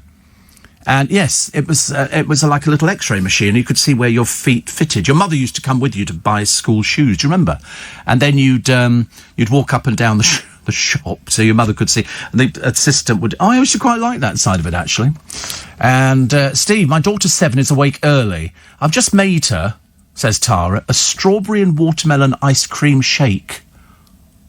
Strawberry for breakfast? Strawberry and watermelon. God, that sounds horrible. She'll only drink them if I call them a smoothie. Is that trendy? I don't know, actually. But strawberry and watermelon. An ice cream shake. Lovely. Steve. Wait a minute. Somebody says, Steve, for Pete's sake, cheer things up. I thought I'd woken up in a horror movie. Won't eat bacon ever again. Well, there you go. We've worked. It worked. We're now having impact. We're getting people into the vegan kind of thing. Wow, that was very good. Shane says, I played Hole in My Shoe by Traffic in the 1960s. I loved it. I went through a crack in the clouds to a place where happiness reigns. Do you remember that one? The little girl who came, do-do-do-do-do-do-do. What? Do you ever remember Traffic's Hole in Your Shoe? Dang, dang, dang, dang. And then halfway through you get this little girl. I went through a crack in the clouds to a place where happiness reigns. It was all a bit doolally and smoke a dodgy cigarette kind of time. Traffic's Hole in My Shoe is a great song. Very good. Actually, if you get 2 copies of Hole in My Shoe and you've got 2 turntables, play them both together at exactly the same time. So you start them both from the very beginning, and you get a phasing effect. As about you go like that all the way through the song. It takes on a whole new meaning. If you play 2 songs and it works with those sort of songs, it's called phasing. You ever done it? Yeah. Am I facing the right way or not? I can't. Sometimes phasing. So you'll only know if you play the 2 records at the same time. It gives a new dimension to the music. It sounds completely different. A bit like that. It does. I used to do it all the time. All the time. Steve, pigs will eat anything apart from pork. They're not cannibalistic. No, but they do forage. They do forage, and they do eat meat. I think so. I don't know why, actually. I suppose they just do. I had bacon the other day. I felt a bit guilty, actually. Maples, yes. Yeah, I don't know why, actually. Somebody said to me, oh, don't eat bacon because there was supposed to be a world shortage. Not in my Waitrose. Loads of the blooming stuff. Can't move for it. I just cut it up into little pieces and mix it in with sort of some sautéed potatoes and things like that. Add a little bit of soy sauce over the top, give it a bit of a kick. And that's bread. Sometimes with a tin of beans. And that's quite nice. Maybe a little dash of double cream on there to make it even more an exotic dip. The sort of thing you'd probably get in a top-class restaurant, if you really wanted it. You imagine, could you say to them, I'm sorry, could I just have bacon chopped up with some beans and some double cream swirled into it? They'd look at you like you were mad, wouldn't they? So they will eat anything. Minack Theatre's amazing. The actors don't stand a chance when the dolphins are swimming behind them, says Sally. Steve, I won an England bag from a competition on your show in 2004, says Eddie. Good Lord, 2004. Well, blimey, at least one of us can remember 2004. Unfortunately, I'm not one of them. I am not one of them. More of your texts and emails in a moment. They found a vase hidden under a table on a landing, has just sold. They thought it was worth... it was owned by a music teacher who died last year, aged 85, and they thought it was worth about £1,000. It picked up 13,000 quid at auction. 13,000. The auctioneer, Mr. Kirkham of Hanson's Auctioneers in London, said it was hidden under a table. I was excited straight away. I'd like that. See, that's what I said the other day. I'd love to learn about antiques. So you could look at something and go, this is from the Ming dynasty. This was the Emperor Ming. And this is so rare. And it goes to auction and they go, how much did it fetch? You go, about £2.5 million. £2.5 million for all these different things. Also, here, Netflix will donate 2% of its cash holdings, $80 million, to help the US black communities. A blog by the streaming service said, bringing more capital to these communities can make a meaningful difference to the people. Good for them, $80 million. Just a drop in the ocean. Katie Price embracing Harvey in a new snapshot. The BBC have decided to bring out a documentary looking at their lives together, because she loves things like this, and it's going to be called Harvey and Me. Film for screening later in the year will show how they live with this rare genetic disorder. She said, I'll be taking you behind the closed doors of mine and Harvey's world. What, like we haven't seen it before? I thought we'd seen behind closed doors, dude. I don't think there's any aspect of your life you've not opened up, but I think she's going back to Parliament. to try and get this law. This is the trolling laws. I don't know how they're going to get it pushed through, but they're going to try. But yet still people do it. It's amazing, isn't it? And my friend Kevin Hughes, says, I remember Neil from the Young Ones version of Hole in My Shoe, a chart hit for Nigel Planer, early 80s. I don't know where you are at the moment, Kevin. Are you here or are you in Welsh Wales? I don't know where Kevin is at the moment. I'm not supposed to go down to different floors, and that's why I don't know whether he's here or elsewhere. He's totally ageless. Have you seen Kevin Hughes? He's unbelievably ageless. I mean, I don't know, but he must be taking some sort of thing that Victoria Beckham's taking, because he doesn't seem to age at all. I was looking at some picture, and he told me how old he is. I'm not going to reveal it. That would be far too rude. But it's unbelievable. I looked at him and I thought, how do you get to look this good? It's obviously a no-worry situation. It's sort of, if you haven't got any worries or things like that. But I know that he was working from home. Whether he still is, I do not know. He'll write back to me in a minute. All these people have got my private number. Look at him. That's possible. Honestly, at one time I used to, when I used to tell people how old I was, they used to say, "Oh, you don't look your age." Tell them how old you are now. They don't comment at all. How depressed do I get? So, I don't want to go back to the beginning of the programme again, but the fears are growing for the UK High Street. 6,000 jobs in a day, 12,000 in 2 days. That's jobs gone. That's not people being furloughed. John Lewis had confirmed it would not reopen some of its department stores that closed in the lockdown. The group's chairwoman, well, they say the group's chairman, but it's Sharon White, chairperson, said it would close some stores and one London office and was unlikely to pay its annual staff bonuses next year. The shops likely to close were not named, but industry insiders said those being considered for closure included Watford, Newcastle and Newbury. Didn't even know they had a John Lewis in Newbury. I had no idea. I know Newbury very well. But 6,000 jobs, not good at all. Not good at all. And it can only get worse. They say the potential hole in the London policing budget, according to Sadiq Khan, is 109 million. And the number of new police recruits promised by Boris Johnson, a target now under threat, 20,000. Well, where are they going to come from? Where are they going to come from? Although, actually, it might be the only place recruiting. Nick Ferrari will be looking at that this morning on Breakfast. We're all clapping on Sunday, aren't we? We're clapping for the NHS, which is good news. And I think also clapping for carers. That'd be quite nice, wouldn't it? The unsung heroes of this world. Lord knows we need them at the moment. So, what did I have before? What did they find 84 million of? I'll tell you what it is. It's ecstasy tablets. They were packed into bales of paper. They looked like big paper rolls, but they were hollow and filled with 84 million amphetamine tablets made by ISIS, disgusting group of perverts, if there ever was one. Who were they selling them to? The mafia. How much was this haul worth? £1 billion. £1 billion.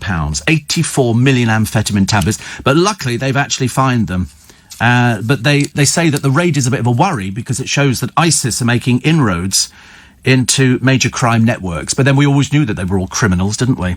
And they say it's the biggest seizure of amphetamines in the world. I mean, 84 million of them.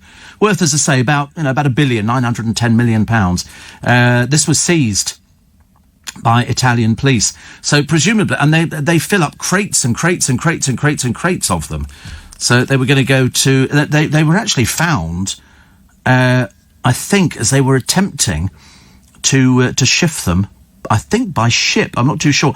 But police slice open a paper roll and put the tablets into a crate, and there's millions of them, hidden in machinery, hidden everywhere. You see people, especially over the border to Mexico, where you've got... you've got America and then you've got Mexico.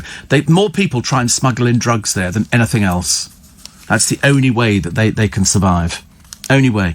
84 million... I mean, does anybody still have amphetamines? Does anybody... Well, obviously they must do if they produce these things, but I mean, I'm a bit out of the loop, to be honest with you. A proposed settlement for rapist Harvey Weinstein's accusers has been slammed as a sellout.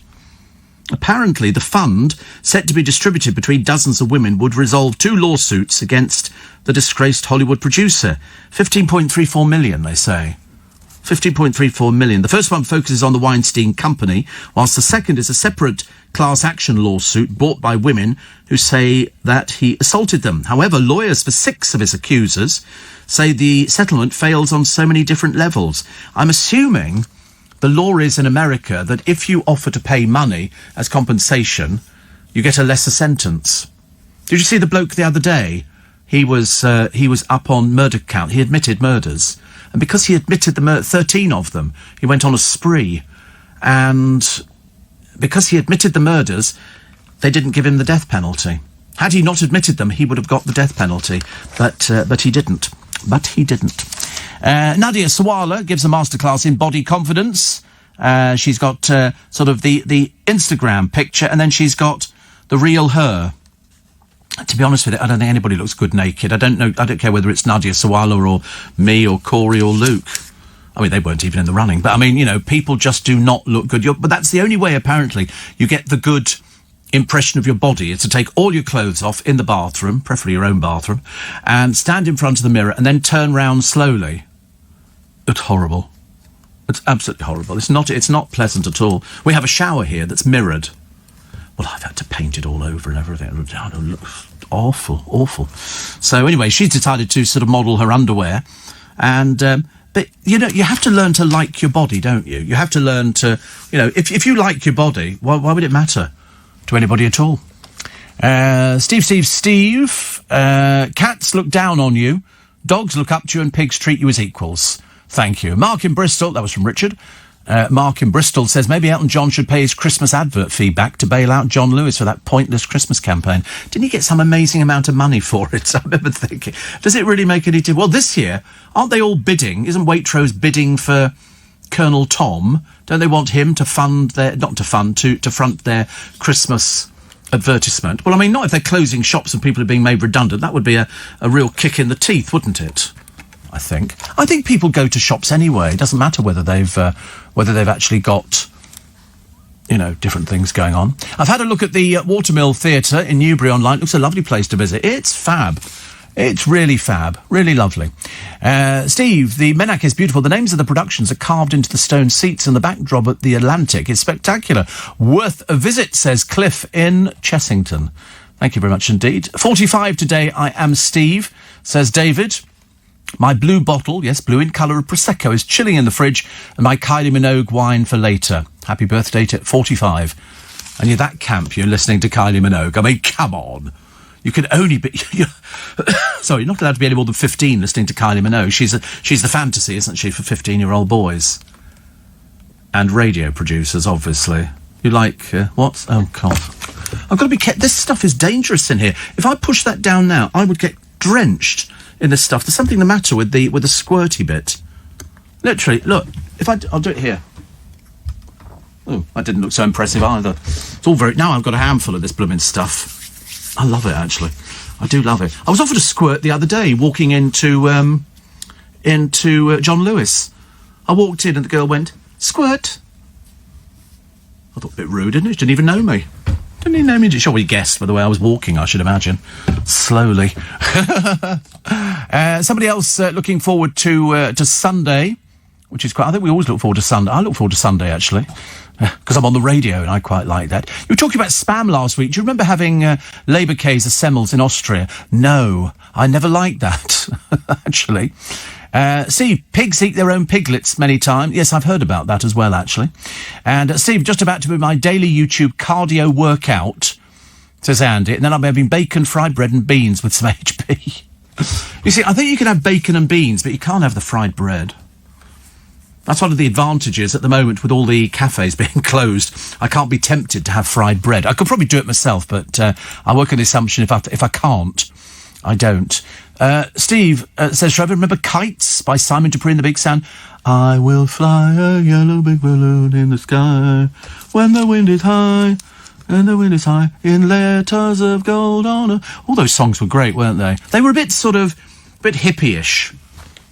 I can imagine it's because Corey's a goth. And I don't know why you keep denying it for. You're a goth. It's as simple as that. I know what goths look like. The black eyeliner, the long hair, you know, come on. A male version of Dusty Springfield, that's you. That's how it works. Honestly. Great show, says Kate, waiting for a train to take her to work at Watford Hospital. Good for you. Good for you. And Steve, very much enjoying the show, thank you. Will you be booking to take Corey and the lads to Joe Allen's? No. I'm definitely not. We don't socialise. There's no socialising. I love the way... We've obviously built up this thing where people believe, that we're like best buddies and, go out, phone each other over the weekend. Oh, I've just watched this programme on the television. Did you see it? No. What are you watching now? OK, you're going out later. Should we meet up for a drink? No, there's none of that. I'll not take you out for a meal. Listen, I've seen the amount of food you put away in here. I don't know any restaurant that serves this sort of food. Grapes, cherries, Maryland cookies, poppadoms. I don't know anything. I mean, I don't know what sort of restaurant you would eat at, but I would believe it would be something where you've got a lot of food for not very much money. That's what I suspect you'd be eating at. I can't see you going, oh, should we book the Ivy today? I just don't see you in the Ivy. Or Joe Allen's, mainly because I've issued pictures to them and you're not be allowed anywhere near it. It's as simple as that. You won't get any further than the door. I've even done them a voice recognition tape, so they know if your voice comes up, it flashes red on the telephone that they've got there. A bit like the thing that Batman had, actually. I've got tickets to see Michael Ball in Hairspray. Should have been going this weekend. Cancelled till September, but I don't think that'll be going ahead, says Julie. I have a feeling you are right. I don't think anything's going to go till next year. In fact, actually, I think it's going to be next year that Broadway is going to be opening. So I really don't... I don't think... What's the matter now? I don't think it's going to be happening. You see, can you imagine going out for a meal with them? The conversation would be a bit stilted. We'd have to hear about how they went through college and uni and how they were in Amdram Productions. Invite your parents along? No. If they're anything like you two, no, thank you very much indeed. Can you imagine? This is my mother. Hello. God, honestly, sheer purgatory. OK, we're not having a starter or a pudding. We'll just go straight for the main, OK? One main between all of us. If you give them individual food. Ian says, you don't look your age, Steve, but I'm sure you did once. I don't know. That's sort of that's the joke about Katie Price, isn't it? I'm sure she once looked like Katie Price. Unfortunately now, because of all the surgery, it just looks ridiculous. Steve, just to endorse what you said earlier, we went to the mill at Sonning with Aussie relations, says Paul. In January, had a lovely lunch, then saw Singing in the Rain, front row, and got wet. Highly recommend. It's lovely. It's that's one of the advantages of living out in the countryside. There's all sorts of things going on. Get to know your area. If you're new to an area, then get to know it. There's all sorts of things going on. It's all very exciting. I'm going to make myself a cup of tea. Then I'll tell you about how you can make an awful lot of money. You can buy something for 14 quid and you can sell it for £450. Interested now, aren't we? And it's the 2nd of July. And it's nice to have your company. It's Steve Allen's Early Breakfast on LBC, with you until 7 when Nick Ferrari is along. Happy birthday to Frank Williams. Go on. I'd defy anybody. Frank Williams, you won't know that, will you? No. Did you ever watch Dad's Army? OK. Did you? Sorry? Frank Williams, not Hank Williams. Frank Williams. He was the vicar in Dad's Army. I used to see him in Joe Allen's a lot. He used to go in there and have... He's about 89, I think. Celebrates his birthday today. Relax. No, he was the vicar who ran the church, and he used to sort of get very annoyed with Mr. Mannering taking up all the sort of the room in the church hall.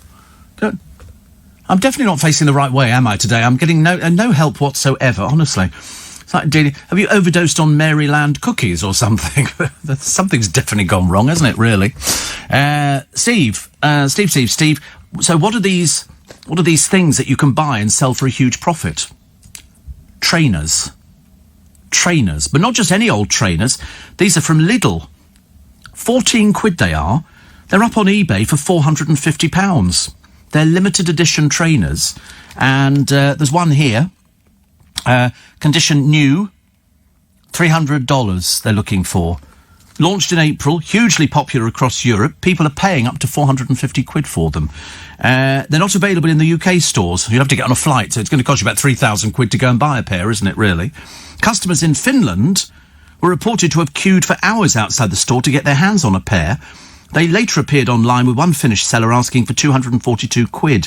One member of Facebook Page, Real 80s Casual, said, if they had 3 stripes, the sheep would be saying they're mint. Where can I get a pair? And they're in little colours. And they're sort of collectible now. The limited edition footwear is in the German budget supermarket's distinctive yellow and blue colours, with a little smattering of red. So, have you seen them? They look quite nice, don't? Oh, they're 14 quid, but you can get up to about 450 quid for a pair because they're limited edition. I mean, to be honest with you, I don't know why Lidl don't just sell them at 450 quid and have done with it. Save people worrying about buying them and taking them on to sell somewhere else. Doesn't make any sense to me at all. It's good though, isn't it? I mean, I've got a friend of mine, he actually collects Nike trainers. You can have a pair designed. You can design your own pair of Nike trainers for about 100 and something quid. And so if you want a particular colour or your name on the side of it, they'll do all of that and then send them back to you. But I don't have any trainers. I don't possess trainers at all. I don't know why. Trainers are what? 5 quid. Where do you get trainers at 5 quid from? Sorry? Online? Really? Are they from... Oh, do you remember I told you I ordered these things? I thought it was from China. I am stupid. It's come from America. And it takes about 2.5 weeks, surface mail, to come in. And I ordered something a little while ago, and it was only because I thought, it's Chinese. And it wasn't. So I was wrong again. Wrong again. For some reason, Meghan Markle seems to think their wedding raked in £1 billion for Britain. Don't know where she gets these figures from, but anyway, they're currently sort of going on about all sorts of things, none of which is of any interest at all. It's a civil case. She's going for basically, the fact that it's an opportunity to say that the royal family let her down, they didn't protect her, and yet here they are in America managing by themselves. So why couldn't they manage by themselves over here? I don't know. Companies cuts upper crust. I think they make sandwiches. I'm pretty certain they make sandwiches for lots of different groups. Thing again. 5,000 job losses. 5,000 job losses. EasyJet, 2,027. Airbus, 1,700. Accenture, I don't know what they are, 900. Harrods, 700. TM Lewin, 600. Topshop, 500. Virgin Money, Yorkshire Bank, Clydesdale Bank, 300. Harvey's, 240. And they've got a picture of the John Lewis store in Kingston. Could be one of those going. Could be one of those where they close the doors because they cannot... And they've said that there is no bonus at all. I mean, who'd have thought that we would have seen that in this day and age? No matter how bad things got, you thought that sort of stores would have lots of money in reserve. I mean, it can't be long, surely, before Victoria Beckham has to close the doors. Because I can't see in this present climate that they can actually afford to open up. I mean, nobody's going to be buying high-end clothes at all. But it could be a case of, oh no, it isn't Christmas. Venues in Buxton, Derbyshire and Welwyn Garden City in Hertfordshire have cancelled. Curve Leicester has postponed its festive production of The Wizard of Oz until 2021. MP Giles Watling, a former actor and pantomime dame, said... I think many provincial theatres will go to the wall, frankly, because that's the time they make their money. I know. They'd have ordered in all the stuff, all the lighty-up things and everything else like that, unless they start saying, well, listen, for the first time this year, we can have 2 pantos in 1 year, one in maybe January, February, then another one in December. How they're not going to make any money. And we've already seen a couple of these theatres in out-of-town places going under. They've gone to the wall. They can't afford to survive. All those people who used to work in them. What on earth are you going to do? Apparently Frank Williams was also in the Army game with Alfie Bass and Bill Fraser, says Pat. Thank you. And another one here. And somebody says, when you asked about Frank Williams, Steve, I thought you meant the Formula One team owner. Oh, is he Frank? Frank Will. Ben says, I've just realised that your newsreader sounds like Zoe Ball. I'm sure she'll be thrilled to think she sounds like... I think she sounds like Holly Harris. I don't think she sounds like Zoe Ball at all. I'd love to see an LBC Christmas pantomime with you, Corey and Luke. Well, we sorted out the Ugly Sisters and the head honcho, so do we need any other parts in it? I don't think so. Oh, they'd be up for it immediately. Oh, they'd be up for it. Yeah, straight away. Both budding thespians, little realising, obviously. They obviously thought this was an inroad to getting themselves back into theatre again. If ever they were casting The Hobbit, I've got 2 of them here, and sort them out straight away. They both have to as I say, they both have to tell you things that they did before they arrived here. God, I don't know. Make the end quick. Very, very fast. Live television interviews gate crashed twice in 20 minutes. And parents working from home, so a health expert, Dr. Claire Wenham's explanation of local lockdown was gate crashed by her daughter Scarlett, who began rearranging the furniture behind her in the bookcase. She was greeted by presenter Christian Fraser, who complimented her interior design skills after she moved a picture of a unicorn to a slightly more prominent position. How wonderful. Do you know, I think even Sky News are making cutbacks. There was talk of that the other day. And there's a book that has topped the charts for the first time in 18 years. It's a book of skincare. By Caroline Hirons, who's gained a huge following online with her easy-to-follow tutorials, beat a Donald Trump expose to this week's top spot. It's the first book about fashion to reach the top since Susanna and Trini's What Not to Wear. It sold 33,000 copies in its first week on sale, beating John Bolton's The Room Where It Happened into second place. 33,000 copies in a week. Unbelievable. And Volvo are recalling a lot of cars in this country. In fact, they're recalling 170,000 Volvos. This is over a seatbelt safety issue. The Swedish company discovered potential problems with a fastening cable mounted to the passenger and driver seats. The front belt fastening cable may over time suffer from reduced strength. Gosh. And the vehicles with the issue are the first generation XC60 SUV, Volvo's best-selling vehicle, the S60 Cross Country, V60 Cross Country, V70, XC70 and S80 built between 2006 and 2019. Gosh. So 170,000 they're recalling to make sure that it's going to be absolutely fine. But a lot of cars to recall, isn't it? Jason Donovan says, my little girl's got a job on Neighbours Down Under, and her name is Gemma. She's not that little a girl, I have to tell you. Doesn't seem possible, does it? Jason Donald's another one. What? Honestly. I'm in funny moods now. I've got a bit huffy. You know what it's like? Yeah, I'm not picking. I'm just letting you know the way the land lies, okay? And this is the fence, okay? Cross that fence. I've got dogs and everything in here. Yeah, the moat. The moat with the piranha, which I bought in specially. Well, actually, yesterday I saw Corey leaving the building and he seemed to wander. I thought he was going to McDonald's, but then I suddenly realised, no, he can't be at that time of the morning. And he's springing his car in. Was it... are you taking the tube? Oh, good Lord. How long does that take to get home? Half an hour. That's good, isn't it? And much cheaper than having to pay the congestion charge. You wear your mask?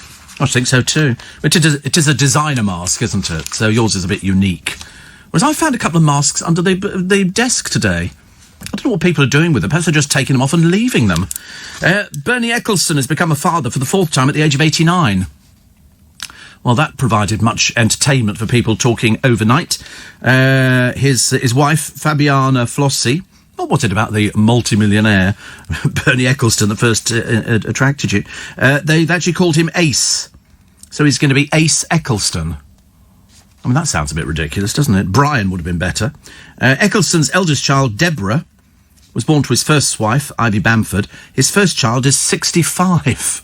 65. He has two other daughters, Tamara, 35, and Petra, 31, with his second wife, Slavika Radic. And he married this latest one, a marketing director, in 2012, 3 years after he divorced Croatian model Miss Radic. So, I mean, to be honest with you, most people seem to be saying it's very selfish because if he's 89 now, I mean, his son is not really going to know his father at all. I mean, he's got to live for quite a few more years. I don't know what sort of state of health he's in, but I mean, 89 sounds a bit risky, doesn't it? But all because his wife wanted a baby. What could you say? Stretching could prevent a stroke. We like a bit of stretching because it loosens your arteries, which is a very good idea. You need your arteries loosened. You know, a little bit of exercise first thing in the morning. It's all very good for you. Coming up just after 6:30 this morning, Broadway and restaurants, where we're talking to Cathy Wynne, General Manager and Head of Operations at Joe Allen, with 25 letters of the alphabet. I don't know why. Okay, think of that one. Okay, gone over your head, which is great. Steve. So Margot Robbie is 30 today. The Australian actress made her name on Neighbours. That was the only thing they had, wasn't it? Neighbours and... What was the other one they had? Neighbours and... What were the other Australian soap? There was another big one, wasn't there? Sorry? Home and Away, that's right. I liked Home and Away, but apparently the cast freeze to death there because it's quite cold where they film. And they have to pretend that they're all sort of on the beach and, you know, so they try and do as little on the beach as possible. So they've all got clothes on, mainly jumpers. And Neighbours brought us Kylie and Jason, loads of people from Neighbours. And it's still going. It's still going. It's, you know, it's one of the biggest money spinners, I suppose. So Frank Williams is the actor who played the Vicar. I bet you don't even know the name of the Vicar in Dad's Army. See, we just called him the Vicar. He's 89. The Vicar was called Timothy Farthing, which sounds quite... But I wouldn't have known that if somebody had done that as a sort of quiz question. I'd never have known. He's one of only 2 surviving main cast members. He says, I still receive fan letters about the series, and over the years I've had couples asking if I'll perform their marriage ceremony because they thought I was a real vicar. Who are these people who think people on television, if they're playing a vicar or something else, they really are that person? But he's 89, so happy birthday to Frank Williams. He used to go and eat in Joe Allen's. I used to see him in there quite a lot, actually. But 89, so many happy returns of the day to him.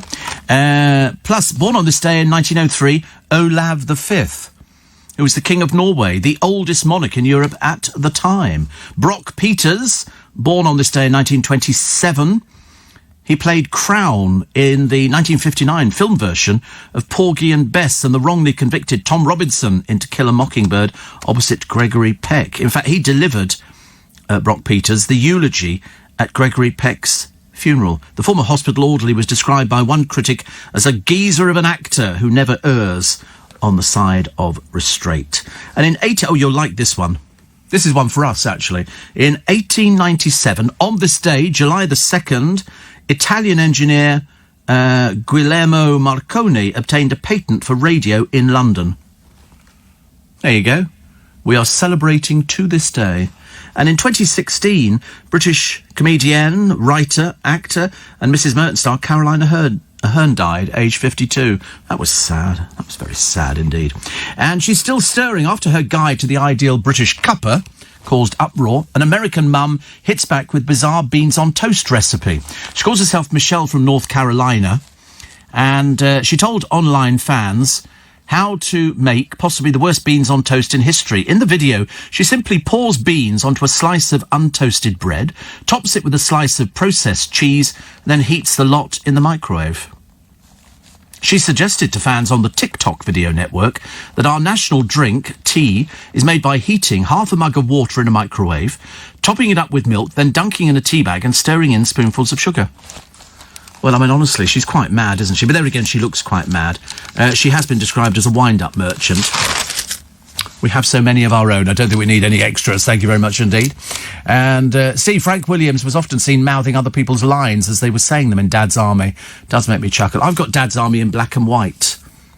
He was the rector. Oh, he's the... what have they got him down as online? Is he down as the rector or the vicar? I thought he was the vicar. I've always called him the vicar. I don't think he was the rector. The vicar, yeah, definitely. Definitely not rector. Vicar. Steve... your friend Dave at LBC has one of those Volvos. Has he? He drives a Volvo? I suppose it's a big family car, isn't it? So he has got a big family, so I suppose that would be rather nice. You could get some brownie points, Steve, and leave a little note on the desk. Or not. That's the case, maybe. He'll read it in the paper today, because you can't miss the story, actually. That the last time he actually twittered. No, he does. He twitters her. Oh, that's when he bought the... When? He bought the... Oh, that's right. He bought it in 2014. He says, I become a Volvo owner tomorrow. It feels like a rite of passage into terminal middle-aged dullness. So I'll buy some furry dice too. Oh, I can't see him with furry dice, but... so he bought that in 2004. Well, he's still got it. 14, sorry. Oh, right. And he's still got it. 7 years. They just go and go, don't they? Aren't they Volvos the ones whose headlights stay on all the time? Because in Sweden it gets very dark, so the headlights come on automatically. And I believe that Volvo headlights are on all the time. That's my useless knowledge when it's regarding Volvos. And you can get loads of kids in if you sort of stack them on top of each other and sort of really push hard. A bit like taking the bullet train in Japan. You just push and then eventually shut the doors and they're in there until they get to the other end. You sometimes get people lying across other people. I never liked that. Or failing that, there'd be a dog in the back part of the Volvo slobbering all over the back windscreen. Disgusting. So you can never see out of it because it then solidifies and it's dreadful. So the Prince and the Porkers, here he is. It's been a rather starved of crowds in recent weeks. Off he goes, and he goes to Adam Henson's place. I like Adam Henson, and opens his doors on Saturday after a month of closure due to the pandemic. And he goes there because Charles was a bit excited to be at the centre of an excited litter of Gloucestershire old spot piglets and their mother, along with a pair of goats. They had Cotswold Farm Park the other day, and the Prince also went to Shipton Mill, a royal warrant holder specialising in high-quality traditional milling, and there he got to see some of the flour made from grain harvested from his own farm. You see, it's quite nice because he's doing all the things he wants to do, and at that age, why not? For goodness sake, he's over 70. He's allowed to do things like that. Ringo Starr's gone viral. Better excuse I can't think of to celebrate your 80th birthday. And next week, I think it'll be Ringo's big birthday show, which will be streamed via YouTube next Tuesday. And he's going to be doing it with Paul McCartney, who's 78, whilst wearing a selection of masks. Starr's Peace and Love birthday celebration have spread worldwide. Speaking about ageing to Rolling Stone, he credited his health to broccoli with everything and blueberries in the morning. I gave blueberries this morning to Luke. Doesn't seem to have made any difference at all. But I gave that to him as well, which was very good. And Denise McAdam, who used to be on my programme many, many years ago, she says, congratulations for that book. Decades in Hair and Beauty. No one understands what's best for you and your skin. Other than Caroline, Denise McAdam, honestly. How lovely. She says, lovely to hear a mention from Steve Allen. Well worth it. I tell you, it's setting a record, isn't it? I bet you're, everybody's looking forward to Saturday, aren't they? I keep thinking today's Friday and tomorrow's Saturday. I'm getting excited about haircuts and things like that. It's not so much the haircut, it's the back.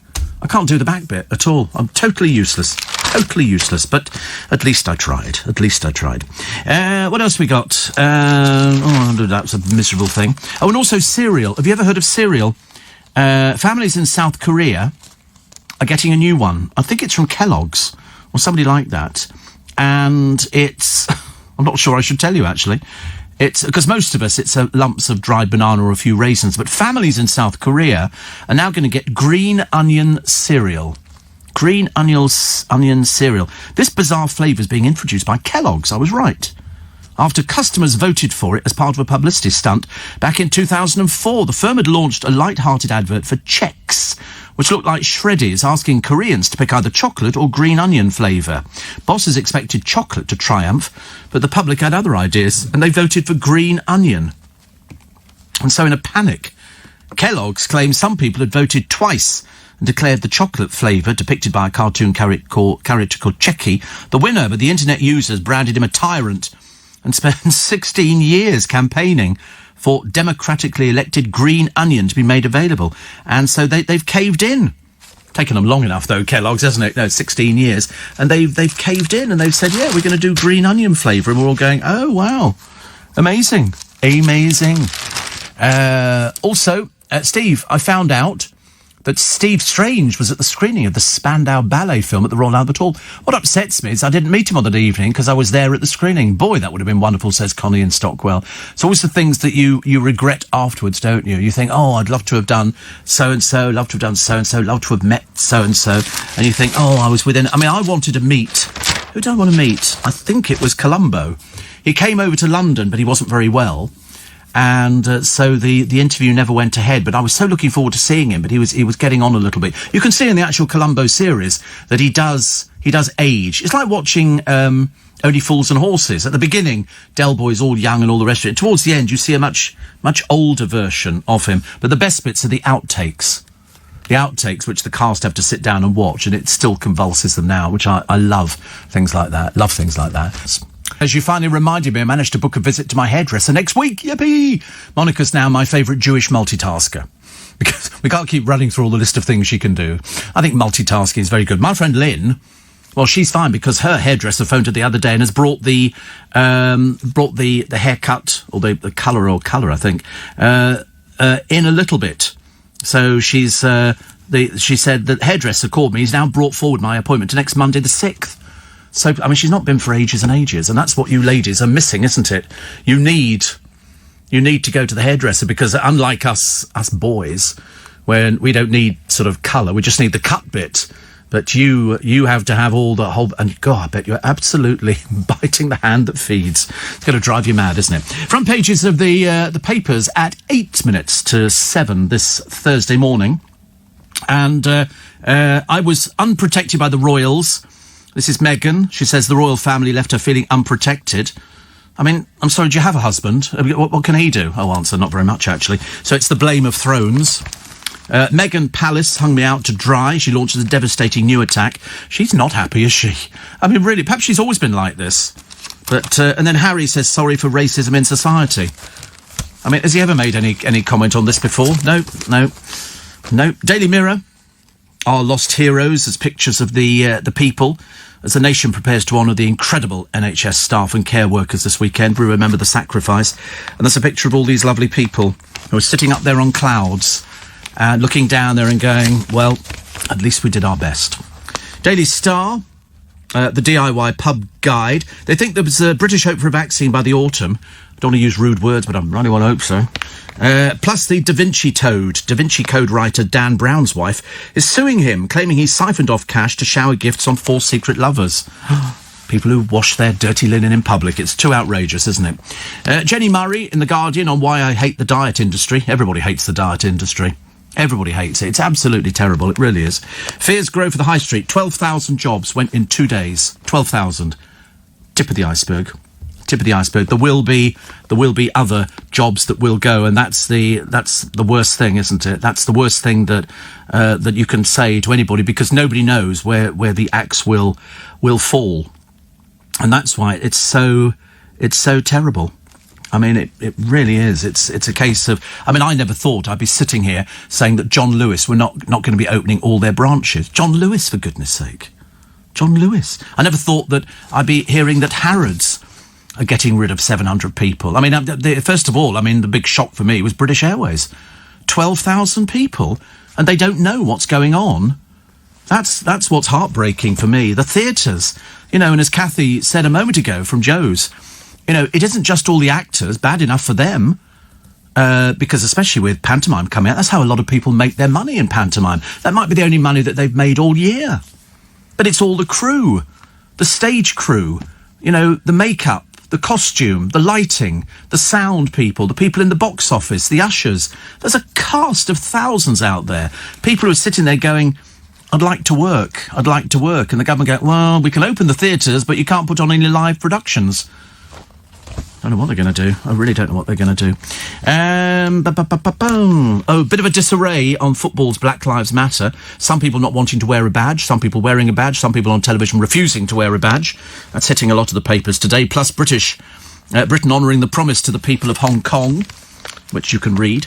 And 2 cases of COVID could close schools. They've been told to improve online learning. Well, they don't seem to want to do anything, do they? Trump drugs deal sets a dangerous precedent. The US government's deal to buy more than 500,000 doses of all available stock for the next 3 months sets a dangerous precedent. Well, that's just dreadful. They just have to... We might have something else. Who knows? E-scooters face a bumpy ride amid speed fears. They should be limited to the same speed as milk floats. Oh, miracle that would be. Miracle. And fitted with bells. They don't have bells. I told you, you're going to be seeing, once these things come out on the roads, you're going to be seeing accidents and deaths all over the place. These things are lethal. I cannot even begin to tell you how dangerous they are. Because they really are dangerous, as far as I'm concerned. John Lewis, mass job cuts. They say they're going to permanently close up to 19 stores and axe one of its main offices. It's also told staff they'll lose their annual bonus. Well, to be honest with you, losing your annual bonus is small change. Although I know that some managers in departments can pick up a lot of money, but they were actually suffering before this. I think it was always on the cards to start streamlining. Steve, the original Spikers Face Group book will be in cabaret mood on Saturday and support this event at Joe's. Just go to their website. All the details are on there, and it'll give you a bit of a theatre, a little bit of theatre. Little bit of theatre going on. 84850 steve@lbc.co.uk. And another one here, which says, I've just looked up the Dad's Army cast and Frank Williams' character was the Reverend Timothy, says Gerard. Listen, who cares? It was only pretend. It was only pretend. Alinka says, you said your boys would make good ugly sisters in Panto. Oh, they so would. They so would. I mean, even you only have to mention it and the smile creeps over their faces. And I think you make a great Baron Hardup, says Alinka. Thanks.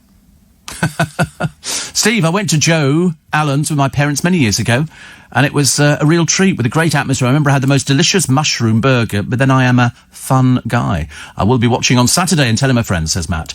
Should do. It's bringing, listen, it'll bring a bit of a smile back to people's faces. So there you go.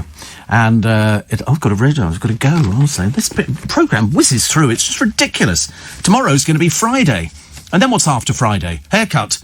That's all we're thinking about now. Haircut, please. So we'll do it again tomorrow morning. If you want details of downloading the app and everything else, just go to the LBC website. I know that thousands and thousands of you do every single day, so today should be no exception. It's just lbc.co.uk, and there you will find everything that you want to know about all the different programmes and everything else that's actually going on. And you can go back, well, as you know, ages and ages. So I do have a free little bit extra podcast. I think today, actually, it's a bit longer than usual, so which is quite good. Meghan Markle, of course, top of our list, thinks the UK made a profit from her wedding. I love the way she goes, her wedding. I thought it was their wedding, but obviously, don't pick me up. I haven't seen any of the money. Stacey Solomon says she can't live without Joe Swash. Well, believe me, Stacey, the rest of us could live without him. A Naked Attraction will be back soon. The producer given a sigh of relief. Very excited about it. You only have to just mention Naked Attraction, and immediately you can't wipe the smile off their faces. So they're obviously watchers. So actually, of course, is, I mean, who'd have thought this years ago? Who'd have thought that years ago, you know, we'd be seeing sort of Prince Andrew with a convicted paedophile walking through the park, chatting away about what? Don't you wish that one of them had a microphone on and you could then play it back later on just to find out what they talk about? I'd be so curious, because there are things that go... That's why I've said to you before about the royal family. They're not in the real world. They're in their world. So Harry doesn't understand about anything that's out here, but thinks he's going to go on the speaking circuit in America, which is like got Clinton on it and the Obamas, and then you get Harry Windsor. And you think, what are you going to talk about? You know, why don't you talk about what a great life you've had and how you've chucked it all in? Not so good, is it? The Tragedy of the Lost Prince, that's not Harry. This will be another one. Also, what is it? Oh, chocolate's good for you. Chocolate's good for you. How exciting is that? Not that I'm a particularly big chocolate eater. And if you're down from Leicester, you're not coming into our bar. Can you see people seriously handing over names and addresses and phone numbers? People who just give a fake name and address. Unless you have to prove something, you know, shows your driving licence.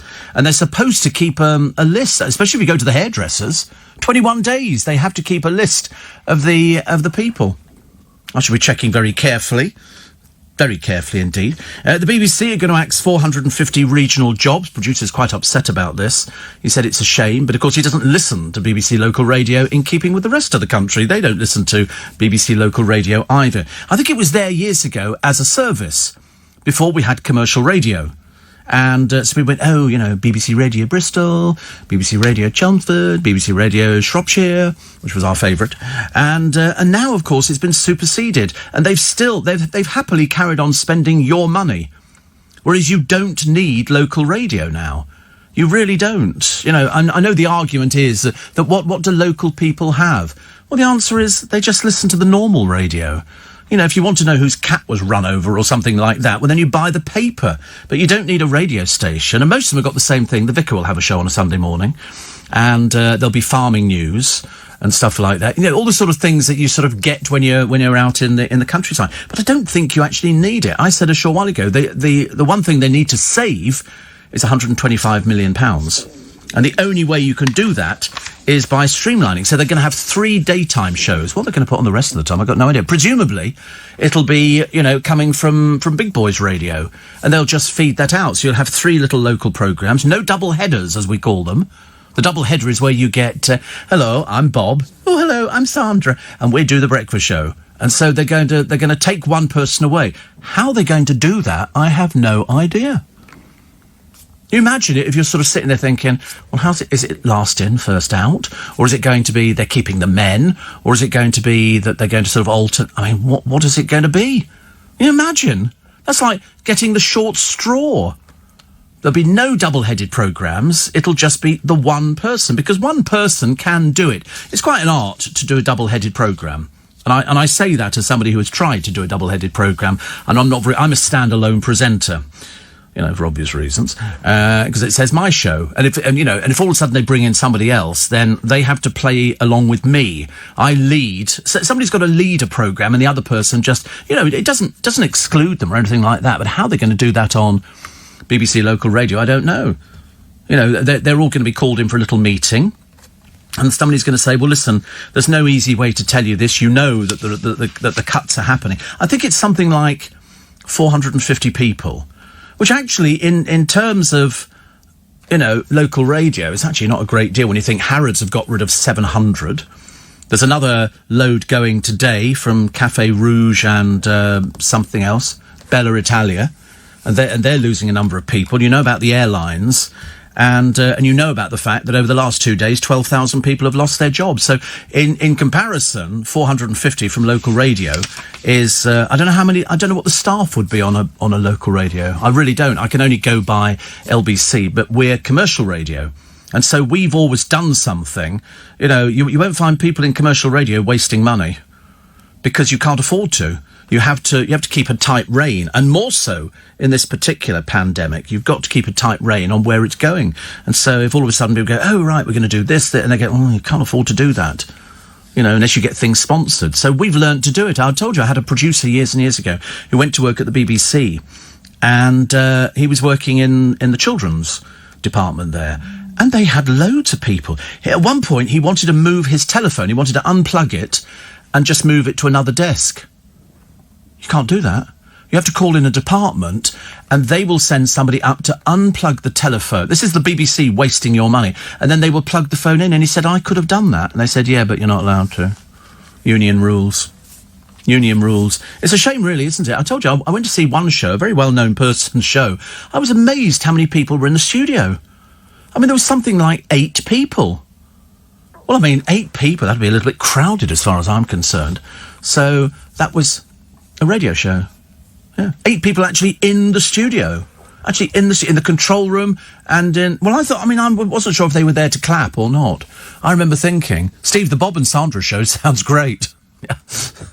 Actually, to be honest with you, I think they sound quite good too, don't you? Hello, I'm Bob. Hello, I'm Sandra. And today we've got a recipe for you. So get your Rice Krispies out and some chocolate and off we go.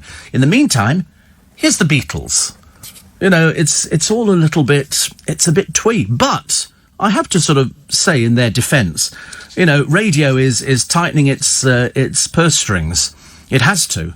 Because if they were talking earlier on about the Royal Albert Hall could close because they've got a £12 million deficit and they need the money coming in, and there's loads of other places that are suffering. I mean, loads of places that are suffering. It's no easy ride. Although I was talking to some friends of mine, and they have a company. I won't tell you what they sell, but they're chock-a-block at the moment for some reason. I mean, we're having some carpet done at home. Some landings and things like that. And the bloke came around to measure, and then we go and pick the carpet that we quite like the look of, and then he can give us a quote. And he said, he came around a week ago, and he said, I'm really sorry. He said, I'm so busy at the moment. And you think, well, you're one of the very few people who is busy. Tomorrow, when everything opens up again, and if you can get a place in a restaurant, good luck to you. If you go into a hairdresser's and they're not separating and they've not followed the rules, then they'll be reported, and there can be dire consequences for people. I think some people think you just sort of open the doors and go, OK, we're doing hairdressing now. They'll all have to be wearing masks. They'll all have to be covering up. And the one good thing is that it's now been proven that if you wear a mask, you know, you stand a better chance of surviving than if you weren't wearing a mask. So I'm delighted to say that the majority of people on buses are wearing masks now. And it's a simple case of, do you want to live? Do you not want to live? There's no argument either way on this side. It's just a case of, what would you rather do? You'd rather live. Everybody would. For goodness sake, we've got a virtual show coming up on Christmas. Why would you not want to live? And yet some people sit there on the buses. And I understand that there are those people who've got asthma or breathing problems. You can still hold a T-shirt or a scarf. You don't have to wear something that's fixed into you. And you can still breathe through these things. I promise you can breathe. The producer's got one now. Oh, no, he's just fallen under the desk. And, you know, and you can breathe through it. You can talk through it. Trump, so far, has refused to wear a mask. Idiot that he is. Is he wearing one now? About time. Obviously, somebody said, you're going to die. And because there were all these people at one of his little rallies, and nobody was wearing masks. I'm thinking, listen, that's the thing that's going to save you. I'm a diabetic. Believe you me, I'm not going to be that stupid and sort of risk anything. I mean, he thinks that he's sort of tough, doesn't he? Oh, don't worry, it won't get me. Yeah, right. Yeah, that's what Boris Johnson probably thought. Now, I mean, I was amazed to see Sadiq Khan, the mayor, going out without a mask on the other day. I couldn't believe it. I thought, if you want to live and you want to enjoy the rest of your life and we want to get through this terrible period, wear a mask. I don't understand why people wouldn't. I wear it walking down the street. I think it's a fashion statement. And the statement I'm making is I'm not attractive, but you can't tell because I'm wearing a mask, which is great. So please do it. I mean, Bob and Sandra would wear a mask. They'd definitely be wearing a mask. That'd be the sort of thing. BBC Local Radio, we're wearing our masks today. And tomorrow we're having Mask Day. I went to a thing some years ago in Essex, in the middle of a field. It was very hot. It was very lovely. It was typical, you know, all the people you see on television, the ghastly thickos from Made in Essex. You know, what, babe, hello, want to go out with me? You know, I don't know if I do. Well, you've slept with everybody else. You might as well sleep with this one. And they were sort of not anywhere you see in Essex, unless they don't come out till lunchtime. But we were in the middle of a field with this big sort of agricultural show, the Essex show. You don't see anybody teetering around on high heels looking ridiculous. It just does not happen. You know, it's sort of that they're all normal people. It's the freak show that turns up on the television, which are the worrying ones. I've now got to get a smart key. My friend Rich, I don't know why, because Chris, my friend, said to me, look, he's got that key thing, and it's like a piece of brass. And have you seen it? So he can open a door and he can push the lid. I ordered one, but it never arrived. Oh, you've ordered? Where'd you get this? A friend of his got it for him. I've never. America. From America? What, you mean nobody's thought about buying it or making them in this country? How funny. I looked at it, so I went, what's it? I said it looks like a knuckle duster. That's what it looks like. Are they very expensive? No. 20 quid. 20 quid? It's quite heavy, though, so that's why it might not have made it. Cash machine. Oh, right, you can use it for cash. Oh, really? Well, I'm just pushing buttons, and so far I haven't caught anything. Wash your hands off. I don't always wash my hands afterwards. I know I should do. I mean, I've got my own hand sanitizer, and I've got it here and all the rest of it. But I see people driving buses at the moment not wearing face coverings, and I'm thinking, do you really want to risk this? Obviously, yes. Obviously, yes. But somebody wrote to me the other week and said, you know, people might have some illness whereby they can't wear a mask. Well, you can still put your hand up to your face and keep yourself covered. The whole idea is you don't want to breathe in. That's the problem. That's why it could save your life. There was a lovely couple the other day, bless their hearts. They're not with us anymore. They died. They were fairly old. One was about 80 and the other was, I think, 79. And first of all, he actually contracted coronavirus, and then she contracted coronavirus as well. And they died within, I think, about a couple of hours of each other. But the nurses in the hospital had moved their beds together so they could hold hands. They couldn't say anything, but they said they'd been married for such a long time that words were totally meaningless. You know, just that touch of a hand would be the thing.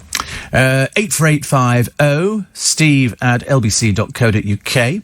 And somebody says, oh, I love... A lot of people liking BBC Local Radio, but obviously not listening to it at the moment because they're listening to me, which is even funnier. I love that, actually. And another one here. Oh, you can always tell... Oh, look, I mean, this is so funny. Commercial radio got out of local programming years ago. But it's all networks. This is called cutting your cloth, according to what's sort of coming in. So, I mean, you know nothing. You know nothing at all. You know, you're sort of one of those ignorant people. I heard somebody earlier on, actually, a total ignoramus, talking about, you know, the Royal Albert Hall and this sort of thing. What a dreary bore he turned out to be. The sort of person who you pray to God he does go to the pub tomorrow and people shun him completely. It's hilarious. You know, it's, you know, I love when, you know, when you get the snowflakes, or as I now call them, you've moved one up, you're now a curtain twitcher. And it basically means you're sad and lonely and you haven't got any life. You know, oh, we love BBC Local Radio. Well, bugger off and go and listen to it then. You'll soon discover you need to come back pretty quickly, which is great. 84850, somebody says, stop disrespecting the President of America, it's very offensive. Go away. You're barred. You won't ever make contact again. It's the same person. Every time you mention Trump and what a useless so-and-so he is, somebody writes in, you shouldn't disrespect... What for? I don't know him. Nothing to do in my country, thank you very much indeed. You like him so much, you go and live there. You'll suddenly realise what a complete fool he is. It's not offensive. It's only offensive to you. But there again, curtain twitcher. Just have your company. It was so funny, actually. Somebody wrote and said, oh, of course, it's so useful having local BBC radio. They helped us through the pandemic. How stupid are you? No, they didn't help you through the pandemic at all, because it's all the big boys who did all of that. That's why, you know, little local stations have to sort of, you know, the vicar's grown a sunflower in the garden. Let's take a picture of it and have a competition, which is lovely. 84850 steve@lbc.co.uk. It's lovely. But it is the ignorance, isn't it? The people who are so dull and boring that they go, oh, I listen to local radio. They don't, actually. They listen to this. They listen to this all the time, which is even more fantastic. Anybody who can tell me about my tote bags has been a regular listener for ages and ages. You know, even though they tell lies. Mainly, they do tell lies, unfortunately. But mainly, they're not all there in the upstairs department. I think it's that old joke, isn't it? The lights are on, but nobody's in. The lift does not go to the top floor. We are quite a few sandwiches short of a picnic. In other words, you know, ignorance is bliss. So you're ignorant. I love it. I love it. It's people like that sort of keep things going. But of course, they end up writing to everybody. There's just they don't get any posts themselves. Well, you get it from maybe the probation services and stuff like that, but you don't get sort of normal letters like the rest of us. Oh, I think I might be changing the car.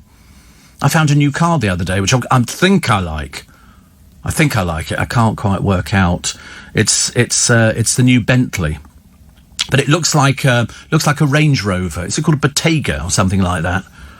I looked at it and I thought, oh, I like that one. That looks quite nice. I didn't like it when I first saw it, but there again, I never liked the Phantom. When I first saw that, I thought it was Lady Penelope's car. Yes, it is. Yeah, there you go. The Bentley Bentayga. I mean, it looks better actually. Well, it's in same sort of colour as mine. Same sort of colour, which is sort of grey. I think they call it graphite or something like that. But it's... I saw the interior of it. It's got huge wheels. The wheels on these cars are absolutely enormous. They're even bigger than mine. I thought my wheels were sort of big enough, actually. Steve, I entered my Chihuahua in an ugly dog contest and won first place. Dog came third. That's what I like about local shows in the village. You know, the village has a local show and there'll be somebody blowing up balloons, somebody twisting balloons into unusual phallic shapes, and there'll be somebody, so the homemade cake stall, the bottle stall, always very, very popular. They like the bottle stall. And then there'll be somebody who's sort of, we're going to have the ugly dog competition. And out they come on their leads, and and then people vote for them, or the scruffiest dog, or something like that. It's real local stuff. And then you see somebody going around, hello, I'm from the local BBC radio. Hello, and your name is? And I've seen it a million times before. It's hilarious. I love it. So it's about time they actually cut back. They need to save £125 million, which means they've been wasting that sort of money for a long, long time.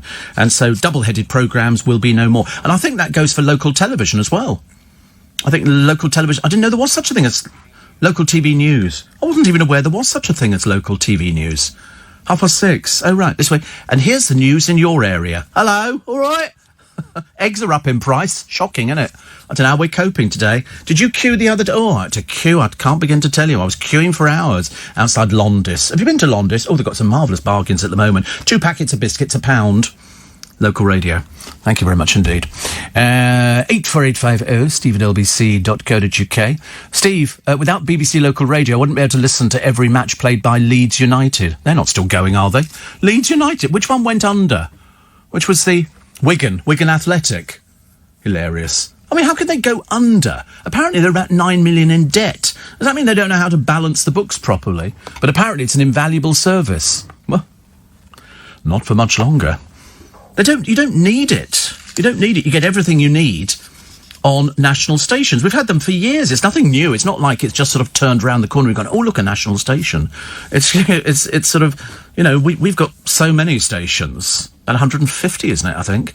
Something like that. I don't know why I keep quoting 150. I've got no idea where that figure comes from.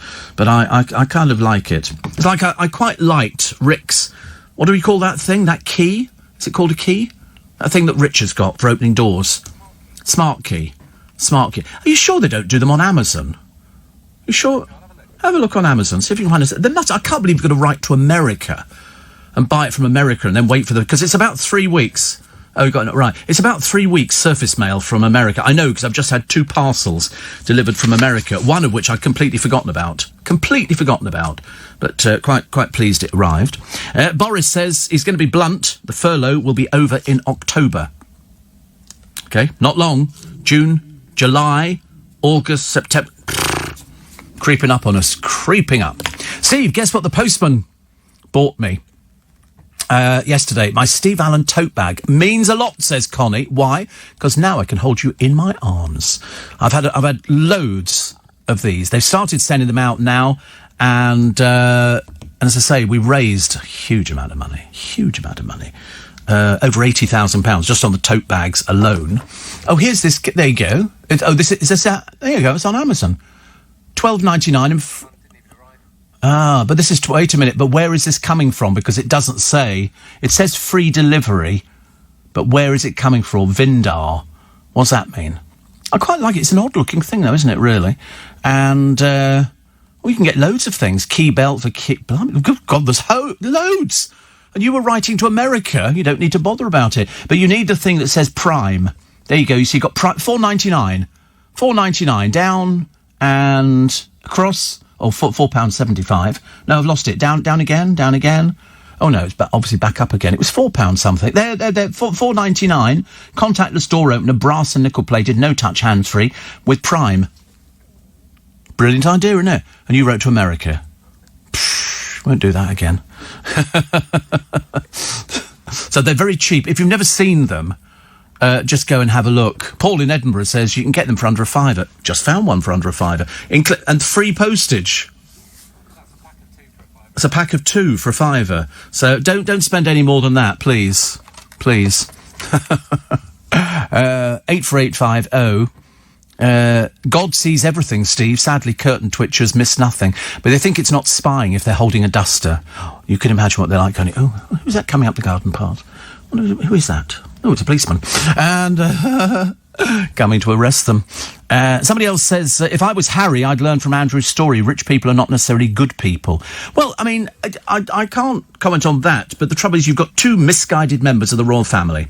Harry, who basically has not been around in the real world for a long, long time and doesn't know anything, and Andrew, who thinks he can just do what he wants to do because he's Prince Andrew. And he thinks that means something. Unfortunately, you have to kind of, if you're in the royal family, you have to earn people's respect. That's why everybody loves the Queen and everybody hates Andrew. Everybody hates Sarah Ferguson. Nobody likes the 2 daughters. I mean, it really is. It's barren hard up. And the 2 girls who don't do anything. One of them apparently said she's going to go and live in Italy to get away from this sort of shenanigans surrounding her father. But it could have been so much easier. He does the interview with Emily. You know, it was all very nice. I mean, he just obviously thought, I'm Prince Andrew and, this is all going to be fine and easy and it'll go away after this. And yes, I'm more than happy to help.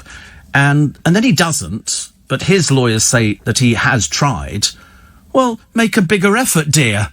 You know, if they're saying twice you haven't done anything, then do something about it. All they want to do is ask some questions. I mean, if you can give them the answers, you know, if you can give them the answers to the questions that they've got, well, then that's fine. But why do you not want to do that? I don't understand why you'd not want to do it. Mind you, after Ghislaine is now going to be talking, she might be singing like a canary.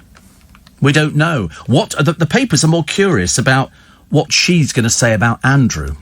Because, as usual, Andrew, who uses his title to show people around, I mean, both her, Ghislaine, and Epstein have been shown around all the property. They've been to parties and everything else. A convicted paedophile.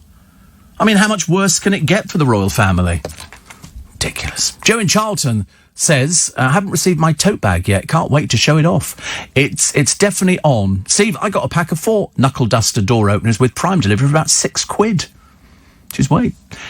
Paul says, football clubs go under because players cost too much and get paid silly money. Yes, I mean, it's nothing unusual to earn $150,000 a week, is it? Certainly not unusual. That's, you know, and then I think somebody like Wayne, about to lose all his money in that court case, Rooney, he's on about $300,000 a week. I mean, I can't even imagine money like that. Amazing, isn't it? Poor old Florence, really a bloke writing under a woman's name again, unless it is Florence Nightingale. And another one says, oh, somebody else talking about that you can get these keys on eBay and Amazon for under £5. So they're the one. I mean, to be honest with you, it looks quite like a lethal weapon as well. That's what worries me. It's not like anything else. I just tend to find using the tip of my finger seems to work. But, supposed to use your knuckle. Oh, right. Oh, right. Yes, there's touching you. I don't touch my face that often. I might start. But I'm definitely... the people are getting better on the buses. Definitely getting better on the buses. You see more people wearing face coverings than you ever used to before. I think people are suddenly realising you look like such a dipstick if you get on the bus and you ain't got one on. LBC News Time, 4:30, the latest headlines with Lucinda. And another one here says, the 2 things in mind when going for my long-awaited haircut, the wearing of a mask and having my mini hand sanitizer with me. And above all, will not seek senior citizen discount. But actually, senior citizens get it much cheaper. Much cheaper. Always have done. Always have done. I don't know why, I think because they work on the assumption that if you're a senior citizen, you don't have as much money as somebody else, which of course is not strictly true. A lot of senior citizens have got loads of money. You know, they've worked hard throughout their life. I think people sort of put them down as, oh, they're just a senior citizen. But it's like a little bonus, isn't it? It's like me not having to pay to go on the buses or the tubes or the overground trains, which is fantastic. 84850 steve@lbc.co.uk. Shane says, I've got a curtain twitcher next door. He can tell the times I come back to my flat. Very creepy. It is odd, isn't it? Oh, hello, would you like to be friends with me? No, thank you. Oh, dear. I love the way that poor old Florence, another delusional, says, Steve Allen's ranting on about the BBC. That's not ranting. You want to hear ranting? I can give you ranting if you want ranting. But I suspect you're still listening, aren't you? Glued in. Have you got your bottle of gin with you? I should imagine that'd be the only thing that keeps you going. And another one here says, a lot of people telling me about these door openers. Do you know, I'm quite glad he showed me, because I didn't realise that people can get this sort of stuff. It's absolutely amazing. But tomorrow, good day, haircut day, and you have to book. You cannot just walk in to a hairdresser's. You have to book, because they need your details. They want your name and address. So in Florence's case, we'll have to try and sort of help her out a little bit with that one. I say her, I'm so sorry, it's a man, because I've checked on the things. I'll talk out, you watch, right again now. It's a great way of actually increasing your audience quite quickly. So Prince Andrew told Time to come in. Will Ghislaine put him in the clear or damn him? It's resurfaced as I predicted. I said to you 6 months ago, he thinks this is going to go away. It's not. It's come back even bigger. Because if you remember, she was the missing link. She was the bit that they didn't have. They wanted her to find out. And the list of things they want to talk to her about is unbelievable. I mean, it really is. It's a quite worrying list, because she popped up everywhere. Now the television programmes are digging up all their old interviews with her and playing them out to see if they can get any clues from them. So, and then they're asking the question, did she lie under oath? You know, has she ever done massage and all this kind of stuff? I mean, it's going to get worse because the other bit that they want in it is Prince Andrew.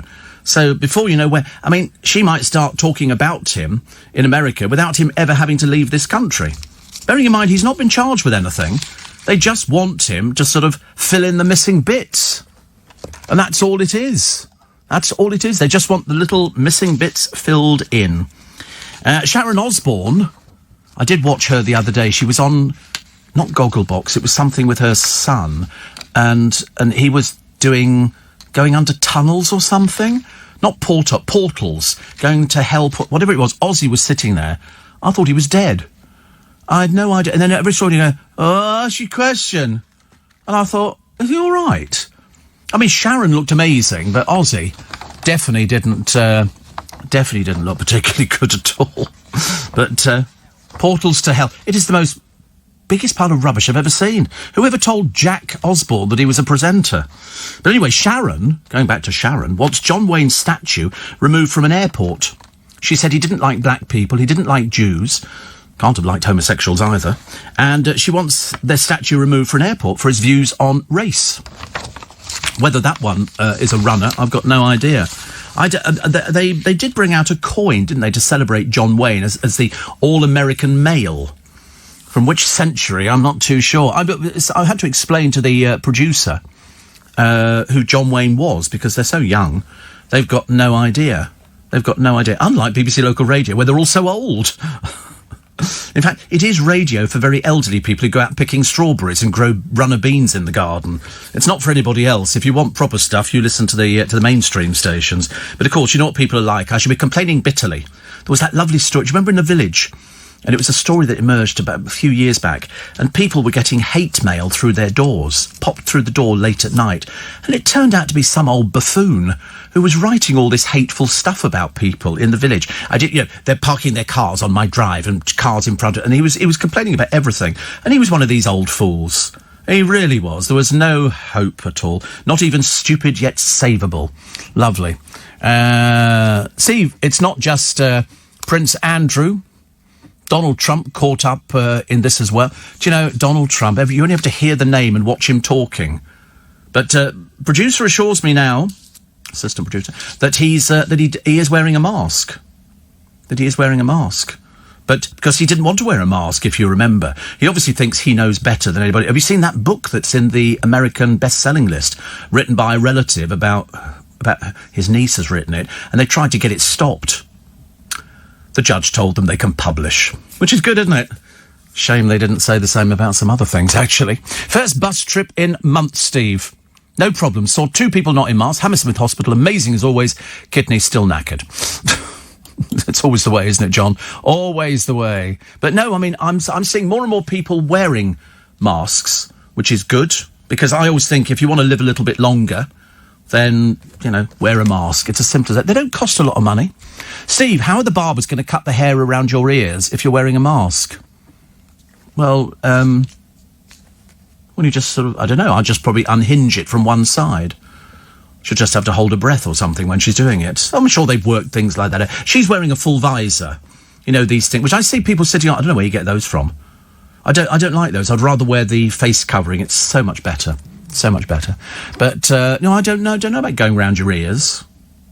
It's just the back I want cutting. I want the trim on the top and the back. No, I won't be looking at it. I'll be looking at the mirror thinking, God, you're good looking. And that'll annoy Florence again. Poor old Florence, still got nothing to worry about. Steve, what time do you start the Steve Allen live show tomorrow? Well, I don't know what time you want to turn up, but we're not doing it tomorrow. And if you're going to be very disappointed if you turn up tomorrow. It's not till August.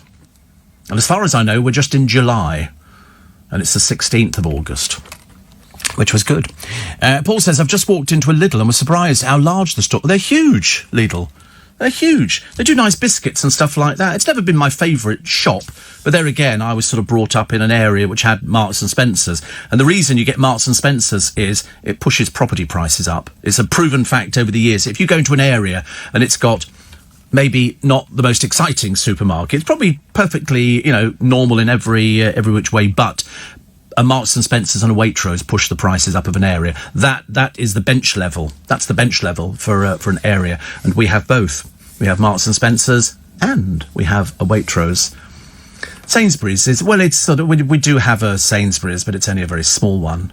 It's up by the green. It's too far to walk, and the bus doesn't go up there. So I don't use that. I've been in it a couple of times, but they don't hold as much stock as the big. I mean, out of the two, Marks and Spencer, I had beef bourguignon yesterday, which was particularly delicious. Extra carrots, and I use Waitrose if you really want to find 500 different versions of a pickled onion, because they've got everything. And then I thought I wanted a pudding.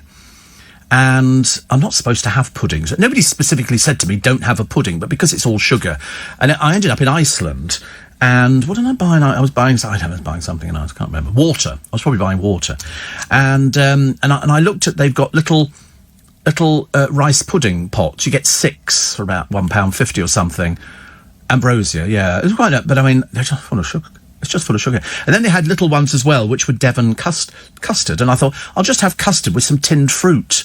And then I remember reading something in a magazine that said, don't have tinned fruit. Because if it's in syrup, it's basically, why don't you just pour a packet of sugar into your mouth? It's as bad as you for that. So then I tried draining off the thing, and that was quite nice. But, I sometimes get the fruit salad to see how many bits of cherry you can get, which are about 1/8 of an inch across. It's the only bit that sort of makes it. The rest of it is just pear, I think. Pear and apple. Very boring and dull. Sometimes, if you're lucky, you get peach. I mean, really. I do like a tin of sliced peaches. They're quite nice. And my mother used to make a nice jelly with pineapple in it as well. Shredded pineapple, not sort of pineapple chunks. And that was lovely. But there's an art to doing it so that it doesn't all go to the top. It's spread evenly throughout it. But I can't have jelly either, because it's just full of sugar. It's all... And the producer this morning, he came up with this sort of drink. And what's that? And he went, oh, it's Diet Cola or something. And he said, oh, because it's got caffeine. I said, no, the whole idea of Diet Cola is it doesn't have caffeine in it. So, I don't know. He's never had it before. No, well, exactly. That's it, yeah. But he's sort of... He brings it, I don't know, perhaps he reads it in a Woman's Own magazine or something. The girlfriend's brought one home which she's found on the bus. And so he goes through and goes, oh, look, we can have no caffeine, fizzy drink. It's going to be on your keto diet. Yes. Oh, dear, honestly. Where are we going? In this one? I said that to a friend of mine the other day. He obviously thought I was in dire straits because I said, oh, this is just the worst time of our entire lives. And he wrote back and said, you all right? I went, yeah, I'm fine. Just haven't seen the Godchildren for about ages and ages. In fact, like 4 months. Haven't seen them. Okay. Although they do keep reminding me his birthday's come up, so you still have to send cards down with money, as usual. Steve says, David, my hairdresser's still doing first come, first serve, no appointments. They're supposed to have appointments. That, I think you'll find, is the law. That's the law. So don't, for God's sake, tell me the name of your hairdresser. They have to keep your name and address on file. That's why appointments have to keep your name and address on file for 21 days so that if there is an outbreak, they can trace it back. So they can say, right, where did you go? You went to that hairdresser's. Who else went to the hairdresser's at the same time? So, got to be very careful. Very careful. And I thought the live show was tomorrow. Well, if you're still drinking, yes, it can be tomorrow. Between 5 and 7 a.m., it's only 6 weeks out, but I mean, that's quite close for some of my listeners. Oh dear. Why do Swedish warships have a barcode painted on the side? So when they arrive back in port, they can Scandinavian. You're barred. Solves that problem. Go the same way as Florence, masquerading as a woman when really it's a man. Steve says, George, I've just finished a nice 16-hour shift on the beat, keeping London safe. There's nobody out there. What do you mean, keeping London? Who is? Listen, there's nobody there. They've just arrested, haven't they, the police? 748 people, part of a huge crime syndicate. They'll be spending time in prison. Quite a lot of prison, I should imagine. They were showing us how much money they raised. They're basically druggies, drug dealers and everything else. But they thought they were very clever. They had encrypted phones, which meant they thought they could only talk to each other. And so if I then phoned the producer and we both got the same phones, we can encrypt this thing, we can have a chat about... What they didn't realise is that the French police went into the Enigma code lockdown and they cracked the code, so they could hear everything that was going on. They could follow every conversation. So it was so easy to round up the little darlings. And they've got no more pretty shirts to wear, no more money, no more flash watches. I love a flash watch. Steve says, Joe, tinned fruit in natural juice is okay, but not if it's in syrup. But actually, the trouble is there is fructose in fruit, and it's just not good for me anyway. I don't think diabetics are supposed to eat fruit. I was going to buy strawberries the other day, but I completely forgot. So what did I buy? Peaches.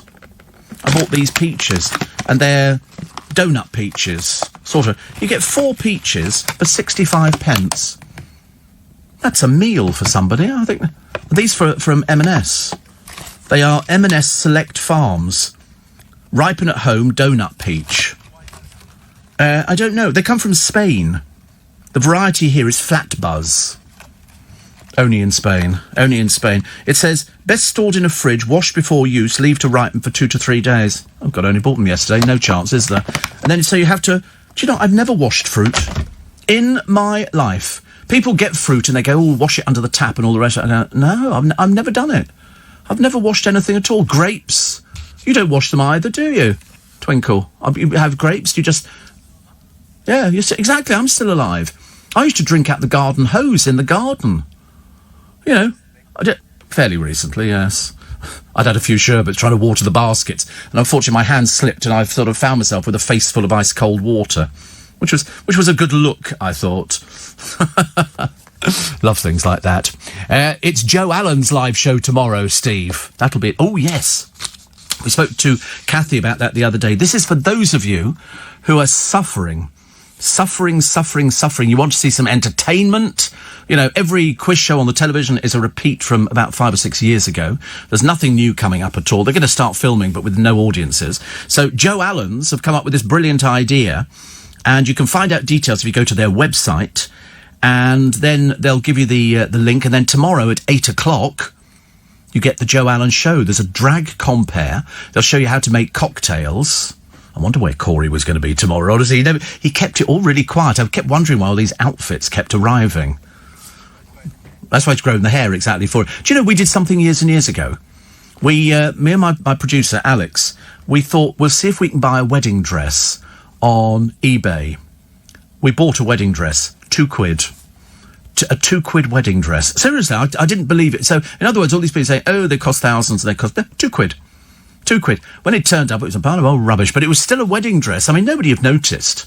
But, so go to the Joe Allen's website, and they've got all the details on there. And then at 8 o'clock tomorrow evening, Corey will burst into view wearing that little lilac number that turned up the other day. I thought it was a gift for the girlfriend, but apparently not. Because he kept saying to me, it's lovely material, isn't it? And I kept going, yeah, okay, whatever. You have to be very careful nowadays. Steve, I received 2 lovely tote bags, one for me and one for a gift. Well, I've got some tote bags arriving as well, which we ordered through Corey. Corey ordered it, and I. Did you order one for yourself? Oh, that's in there as well. God, and he was going around the desks thinking they'd arrived, looking at little envelopes, like a little. So I said, there's like 6 tote bags arriving. They're not going to fit them into an A4 envelope, are they? And he went, oh, no, probably not. I mean, sometimes he's so realistic. He's so in the real world. Steve, no way you don't wash fruit. Anybody could have touched it after not... Well, I tell you, I've never washed it in my entire life, and I've reached 66, and I don't care. I don't care. I'm quite sure that people have touched it. You know? But then most of it's come over frozen in lorries, hasn't it? Because we don't exactly grow grapes in this country, as far as I know. Most of it comes from South Africa, and these peaches come from Spain. So, you know, if somebody's touched it, I'm going to die. Well, we've all been eating this stuff. I'm taking a break. Very pushy this morning, honestly. No, I'm not going to take it now. I've decided I'm going to be difficult. I'm going to be one of those diva presenters, you know. Would you like to take a break, Stephen? No, I've heard people do that before, actually. They've said, I'm not going to do it, and I said, you will do it. Yeah, I've said you will be doing it. I think somebody had said to me something, oh, that's right. I said to the producer, a long time ago, many years ago, I said, I need to go to the toilet. He said, well, you can't, you'll have to wait until we get to the news. I said, no, I need to go to the toilet now. Okay, simple as that. And he said, well, you can't. So I just stood up and walked out the studio. We're asking for trouble if you're not washing your fruit. I haven't washed it in 66 years. What do you mean I'm asking for trouble? I haven't washed it in 66 years. It never looks dirty. I mean, it's like sort of, potatoes. People wash potatoes because you've got to peel them. But in fruit, I mean, it says here, wash it, but I've never done this in my entire life. Best stored in a fridge, wash before use. But it's sitting here. It's like, I don't know, sweets in a shop, pick and mix. Or failing that, the other thing is in Marks and Spencer's and in Waitrose, although not so much in Waitrose, they've got, in Marks and Spencer's, all the cakes out, and of course kids standing there waiting to go and use they touch the cakes. They touch the cakes, and you think, oh, don't touch that. And the mums go, don't touch that. And you think, no, tell them off. Steve, bag arrived, brilliant for laptop, books, etc., Joe says. Thankfully not in super lockdown zone. God, you're lucky. Steve, the air on a plane may be fresh, but what are the passengers unwittingly carrying? God knows. I'm not going on a plane, thank you very much indeed. Somebody says, no way you don't wash fruit. Anybody could have touched it after not washing hands after the toilet. Listen, I'm telling you, I've never washed fruit. Corey's never washed fruit. Loads of people. Perhaps that's bad advice. Perhaps you should wash fruit. But as I say, we used to drink from the garden hose. We used to play in the dirt as children. We didn't go down with anything, as far as I remember.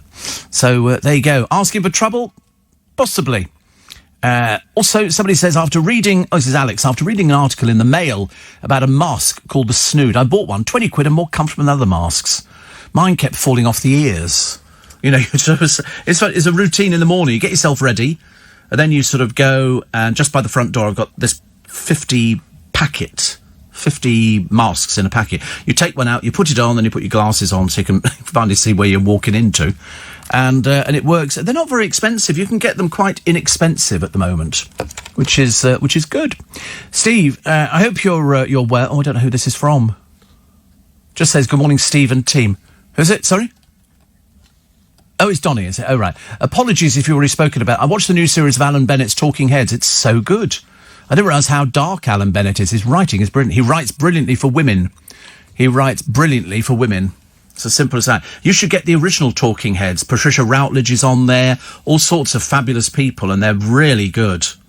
But some of them are quite dark, but very, very good. But he writes brilliantly for women, which is fantastic. Costco sell the visors now, says Steve. I've got to go to Costco today, actually.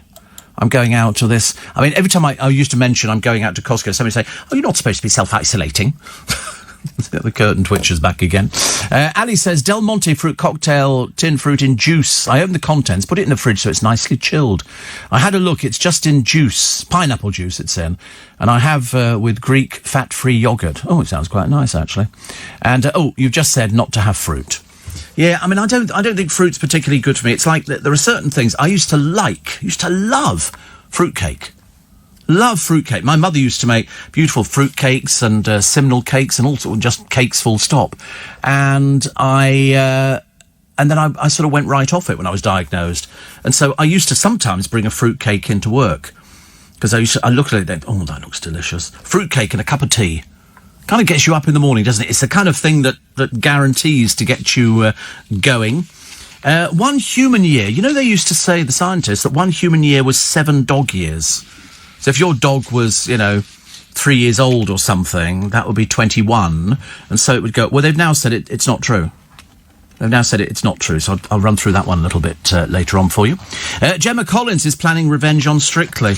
Unfortunately, probably just falling on them or something. But they've allegedly turned her down. I say allegedly because I've never seen anything officially because they don't say that. But there was always the rule on BBC shows, don't put reality trash on. They don't want those sort of people. It's the wrong image. As I say, it's a bit like BBC Local Radio. It doesn't cater for young people. It's for old people who grow runner beans in their back garden. Seriously, it's those sort of people. It's a bit Midsummer Murders, but without the murders. So anyway, so she's apparently been turned down, so they say, for Strictly. Because the rumour is she's Z-list. So she said she's going to try in America because her series was so successful over there. Sadly not. They've got loads of fat people in America. They don't want more, thank you very much indeed. And also, she's not known. She's a total nobody. A total nobody. I mean, can you imagine being called a Z-lister in your own country? It's a bit bad, isn't it, really? Happy birthday to Shane Lynch from Boys Own, and David Starkey threatens being stripped of his Cambridge Fellowship after making what can only be described as the most outrageous racist comments. Seriously. So he's already been dropped, he's resigned from the Mary Rose Trust because he's an expert on the Tudors. I mean, he's a very entertaining man, but this time he might have gone a little bit too far. Steve, I do like the Queen, Philip and Princess Anne, but not arrogant Randy Andy. Yes, I mean, he is... Well, that's what he was known as for years. That was his nickname. It was on the front pages of all the papers. So all he's got to say is, you know, this is what I knew about him. This is what he told me. That's all. I mean, because he said nothing. He keeps saying, I've tried to contact them. Well, obviously you haven't tried hard enough, have you? Goodness sake. My mum used to say, says Adam, you've got to eat a ton of muck before you die. I think I've probably been there, actually. Welcome to the 3rd of July. It's Steve Allen's Early Breakfast till 7. Monday through Friday. Saturday, 5 till 7, the best of, and Sunday, 5 till 7, the Sunday papers. Best look at the Sunday papers you'll hear on any radio station. My friend Jordan, this is a friend who says, I think you'd be perfect for BBC local radio. I mean, that's a friend, apparently. That's one off the Christmas card list. Shan't be doing that anymore. Ridiculous, honestly. Next time I'm just going to post a Christmas card, but leave the stamp off. Let them pay for it. That's what somebody used to do before, wasn't it? They said, if you know, years ago, it used to be the thing that when you went on holiday to España, if you were young, you then would write postcards back to people. But because A, there wasn't much room on the card, and B, you couldn't think of anything to say, so you go, having a lovely holiday, wish you were here. Lots of love, Stephen. And that was it. But then if it was something important you needed to impart to them, you'd write the message on the card, but you wouldn't put the stamp on. The postman would then deliver and say to the person, I've got a card here, and you go, can I have a look at it? And you'd then be able to read the message and give it back and say, I don't want it. Bit naughty, isn't it, really? I've always dreaded, because I can't work out at the moment how many stamps go on an envelope, because it's all based on size. And so I buy books of first-class stamps. You buy 12 books of first-class stamps in Costco. And it always looks a bit mean, really, because I couldn't tell you what a first-class stamp is. I have no idea. No idea. I don't really care. I just know it's got first on it. Or why would you buy second-class stamps? That would be a bit ridiculous, isn't it? The difference is the first-class stamp gets you there quicker. The second-class stamp is they just leave it and they just look at it for a week, and then they get to it later. They go, oh, look, meanies here haven't bothered to buy a proper stamp. So I always put over and above. I mean, yesterday I posted a birthday card to my goddaughter, and I had a Christmas stamp, and I put a Christmas stamp on it. I felt a bit silly, really. But it says first, which is good.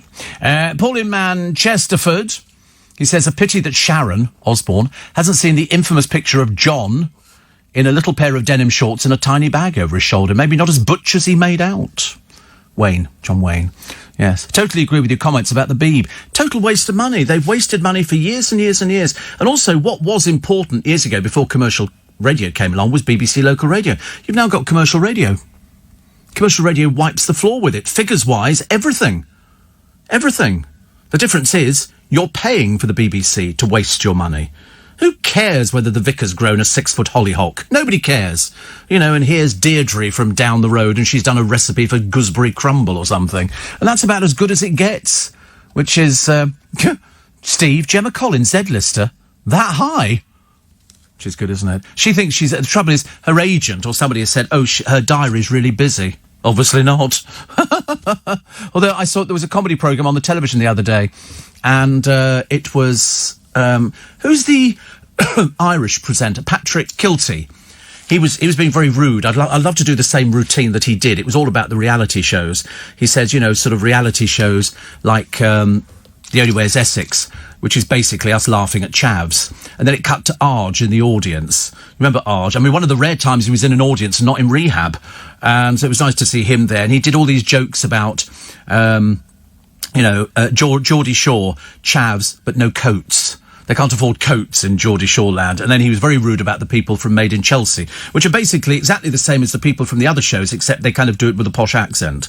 You know, it's like, okay, yeah, but they're all bed hopping. Everybody bed hops, you know. I mean, half of them seem to have slept with the entire cast. And he was very rude about other programmes, which I can't talk about. Because I just can't. Russ in Biggin Hill says, tote bag delivered yesterday. Really pleased with it. Good. Good, thank you. And Jackie in Feltham, working in Harrods at the airport, furloughed at the moment, says, my bag came yesterday. It's lovely, great. It's printed both sides. I know, I thought it would just be one side, but it's both sides. Both sides. Oh, look, Ghislaine and convicted paedophile on the television. It's going to run, this one. It's not going away anytime soon. It really isn't. Very embarrassing. So, more of your texts and emails, 84850 steve@lbc.co.uk. Sarah in Thatcham, which I know very well indeed. Very well. Just travelling to Essex for work, taking you with me. We'll be getting there just as you finish the show. Does it take that long from Thatcham? Thatcham to Essex. Depends where in Essex you're going to, I suppose. But I know Essex very well, obviously. And I know Thatcham. Probably even better.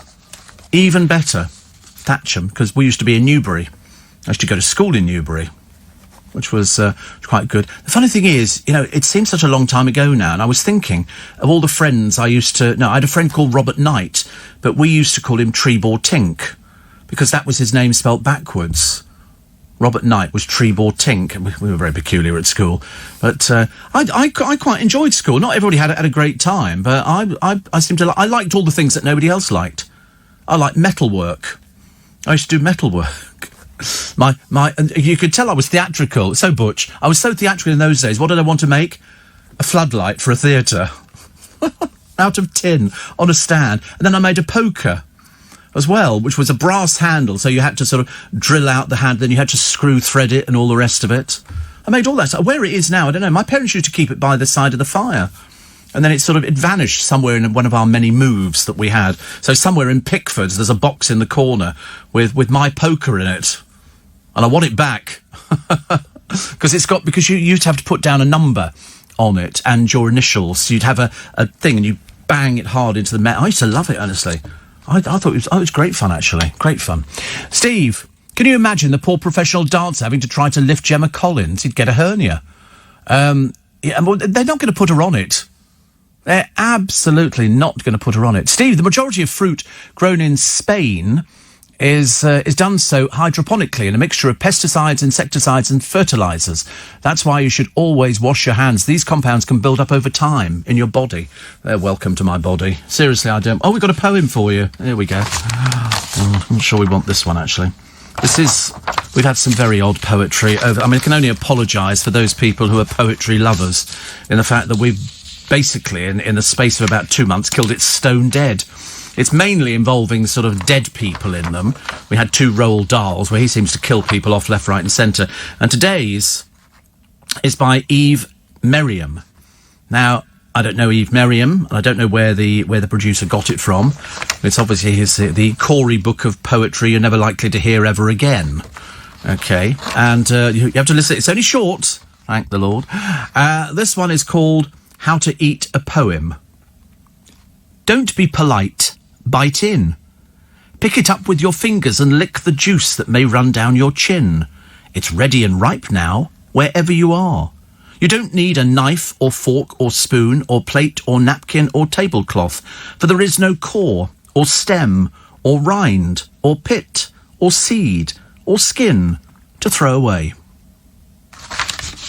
I lose the will to live. I really lose. And that was one of his better... Yes, thank you very much indeed. You are Eve Merriam, are you? You've just decided. Honestly, I don't know where... I don't go through his mind, honestly. I should imagine going around his place must be... Because I imagine that he gets in of an evening or morning and he puts on his dark robes, the crucifix and all the rest of it, burns a candle in the corner. There's a black cat sitting on a settee and we go through some strange incantations... Private Eye. You're not buying Private Eye, are you? all the stories that you can't use on the radio. I used to take it as a subscription years and years ago, and I used to go through it going, oh, that's a good story. And you go, I can't. So much of their stuff ended up in the courts. Shane in Sydney says, I can't wait for the tote bag. It probably won't get here till the end of the month. And Jack says, it was actually on the news today that the BBC's cutting down on local radio. Did they listen to your show? Yeah, we said it ages ago. I seriously said, if you want to save money at the BBC, local radio is the first place that you can cut back on it. They've still got double-headed shows on stations that nobody listens to. We had one station that somebody obviously pointed out to them. I'd been gently taking the mickey out of them. And it turned out there were more people working on the station that were listening to the blooming thing. Of course you've got to get rid of it. And it's not a case of, oh, no, we all deserve to have a job. I'm paying for it. We're paying for it through our licence fees. So, no, cut back. Learn to be like commercial radio. Where they go to after that, I don't know. I've got no idea. But I'm imagining that most of the people are fairly old working on local radio. It tends not to be a training ground, does it, for sort of younger people? I don't know where they go. I mean, we have a college that sort of that trains up people to be on the radio or behind the scenes. Some people want to be on the radio. Some people want to be behind the scenes. Some people who are on the radio should be behind the scenes. And some people behind the scenes shouldn't be seen at all. I don't mind. 84850 steve@lbc.co.uk. So I like the idea of hydroponically. Steve, the tote bag arrived, it's fab. Says Stephen in North Yorkshire, bigger and thicker than I expected.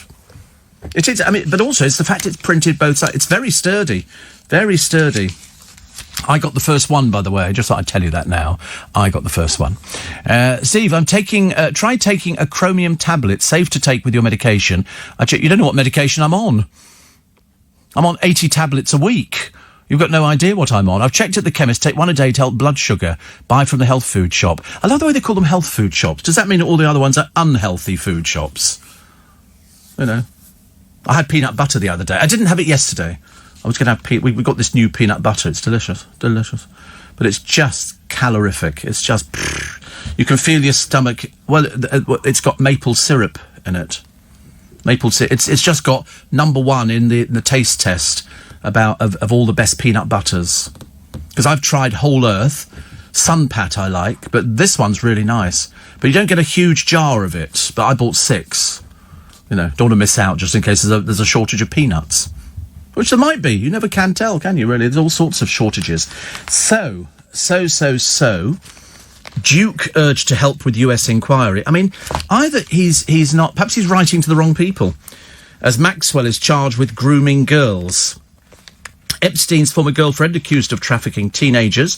Prosecutor in New York appeals for Andrew to talk to us. He's claiming that he's tried, but nobody's got back to him. Do you think it's one of those sort of empty rooms and a phone rings and somebody goes, what's that? They go, it's the phone. They go, well, what are they ringing in there for? Used to be on the telly, was it the Heineken complaint or something? Complaints department for Heineken. It was just an empty room with cobwebs in it. Oh, it was very good, actually.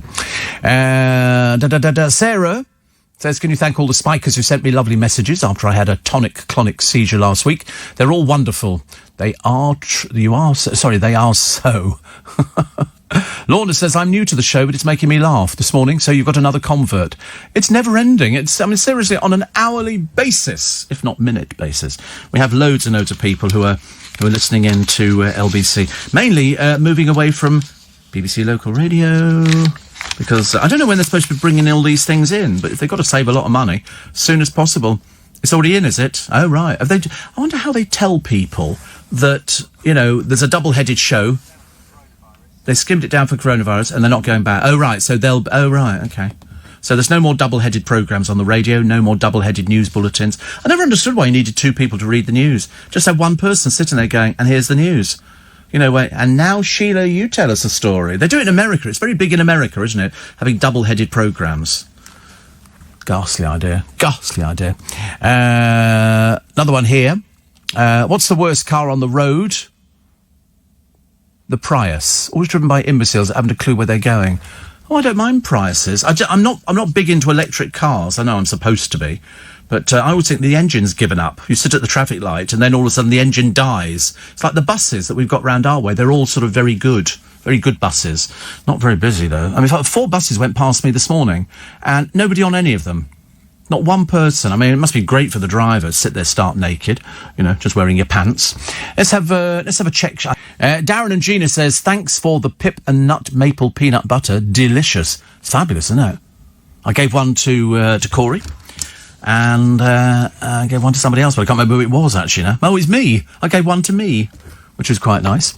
Have you tried Skippy peanut butter from Costco? Big jar, and it's fantastic. No, I didn't like it. I've tried the Whole Earth. That was quite good. But Sunpat was my favourite. I've had some which have been so dry.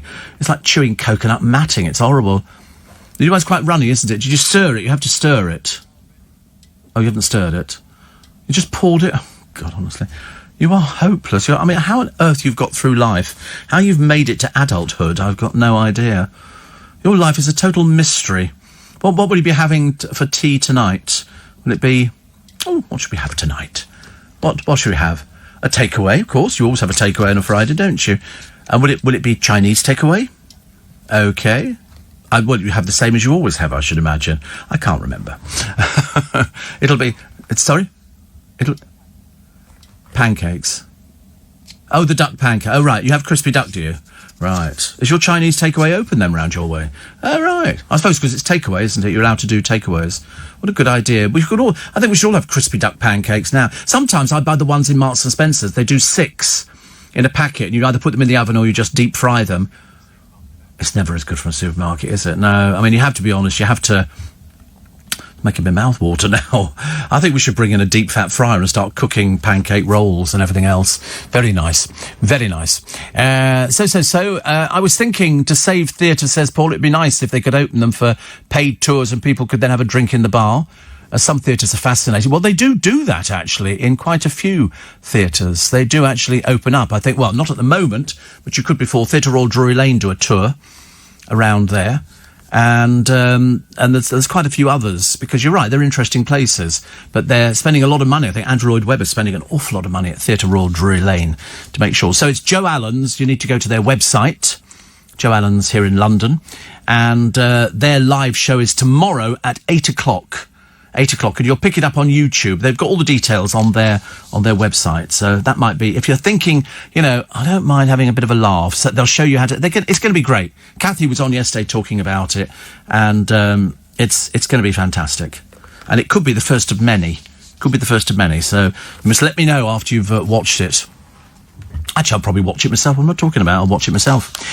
Michael Barrymore's online debut, is it... Oh, sorry.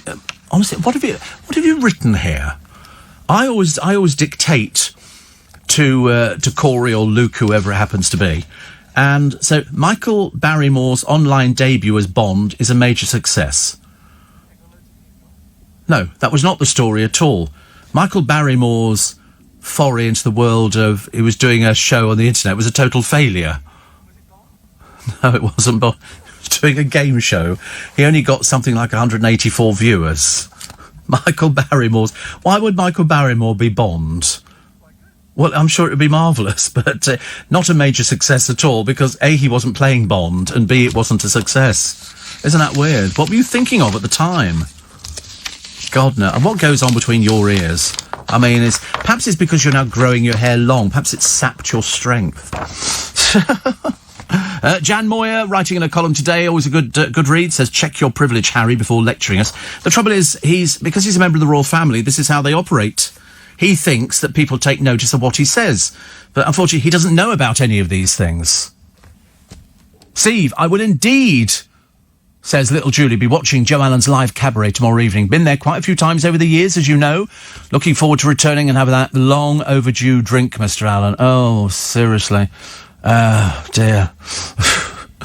Listen, nobody's as desperate for that to open. I mean, the first thing actually is going to be the haircut, and the second thing is Joe Allen's opening, but not yet. Not yet. Steve, I never understand the obsession, says Matt the Trucker, with the BBC. It's like having a subscription you can never get out of. There's adverts on everything we watch now. Why should the BBC be different? Most probably because some of the terrible programmes they make wouldn't get enough advertising to cover the costs. Scrap the fee and make them get adverts like every other channel. Yes, well, they put it this way, you do get free advertising on the BBC. The worst place for the free advertising was Ready Steady Cook. They would have plugs all over the place. Yeah, they'd have somebody in saying, oh, I've just made some ice cream. And they'd go, and here you are. And they'd hold it up to the camera. It was almost like, hello, welcome to product placement. Absolutely awful. Awful. I told you they actually did it in EastEnders once. The camera homed in on some honey drink that you could, which I actually talked about on my programme, but it was ages before them. And the camera zoomed in on the label. I think it was called Imodine. Or something like that. Anyway, it might have been that, it might have been something else. Anyway, by the time we came to the repeat, somebody had whizzed it out again. They were obviously going, oh, take that out quickly. Ridiculous, isn't it? But, Steve, Michael Barrymore has many people enjoying Strike It Lucky on Instagram. Yes, it does look a bit dated, doesn't it? Strike It Lucky. But I mean, it was a good show. It was a good show. It was just the people were slightly peculiar on it. But I don't mind that. Steve, here's my poem for today, says Tricia. The best presenter on LBC is a lovely man whose name is Steve. I listen to him every day, so happiness will come my way. He makes me laugh and is such fun. On LBC, he's number one. Thank you, Steve. He sounds marvellous. I'm going to go home and I'm going to write to him as well, I've decided. But actually, Corey. I know, you can always tell Corey's. It's always a girl's name or something. Always pretends he's either in Hatfield or Chiswick or something. He seems to move around the country. Steve, the BBC could save a fortune getting rid of Radio 1. Commercial radio covers most of its output. And who the heck listens to Radio 3, says Kevin the Milkman. I didn't even know there was a Radio 3. Of course there is, actually. It's Radio 3 and Radio 4. Because I told you in Austria, the ORF, the state-run radio, have the equivalent of a Radio 1, which is a pop station, Radio 2, Radio 3, Radio 4, which is basically for people who've nodded off in Dogger Bank. And then Radio 3, is that the classical one? Oh, can you imagine, honestly? Which is arts. Oh, that's okay. Radio 2 is where they shove all the ancient Radio 1 presenters, isn't it? I always thought that was quite funny. Quite funny. Because I know a lot of people who went from Radio 1 and they go, where are you going to go now to? And they go, oh, I'm Radio 2. I think I'm going to Radio 2. Well, there you go. Steve, very pleased with my tote bag. I'm glad that they're finally filtering through. Only way to start the day, Steve, says Bill from Carnoustie. I've got a 51-plate Volkswagen Beetle called Mirabelle, which I bought from a doctor whose only advice was to be nice to her, and she'll never let you down, and she never has. Do other people have names for their cars? No, just you, Bill. Just you. No, who has names for their cars? Nobody has names for their cars, I promise you. Even down here in cynical old London, we don't have names for our cars. It's like, you've got a name for your car? Your dad did? Really? What did he call the car? Snowy. Oh, right, it was a white car. He called it Snowy. Nice, isn't it?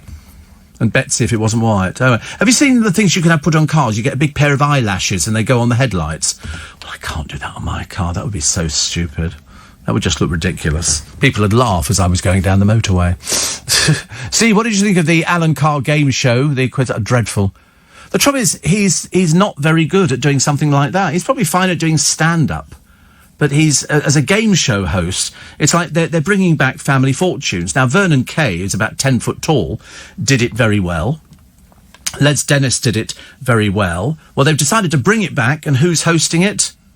Gino D'Acampo. It'll be the biggest pile of rubbish we've ever... Nothing that he's ever done is ever rated. And also, he's very They go, oh, his quirky sense of humour. What humour? What humour? Tales from the prison cell he'll be offering us, I should imagine. I can't think of anything worse. At least bring it back with a proper presenter, not somebody who either cooks and then says, oh, but I think I want to be, speak properly. You can do it. You've lived here all your life. I'm totally convinced. Somebody's told us that they think it's all put on. It's great, which I love. Steve, TfL are forcing us private hire drivers to remove the safety screen from the car. Are they? It's on Addison Lee. They say TfL are forcing them to remove the safety screen. What would be the point of that? You've seen the safety screens inside the cars? Yes. Well, actually, I'm sure I'd heard that before, actually. Yeah. And Russ says, Steve, my car's called Flash. Flash Steve. My daughter named it. Flash Steve. How lovely. Steve, loving the show. I seem to recall Ready Steady Cook getting into a bit of trouble regarding their product placement a few years ago, says Billy. Oh, no, are you thinking about the Rusty Lee bit where she was plugging on one of those Good Morning Britain type programmes?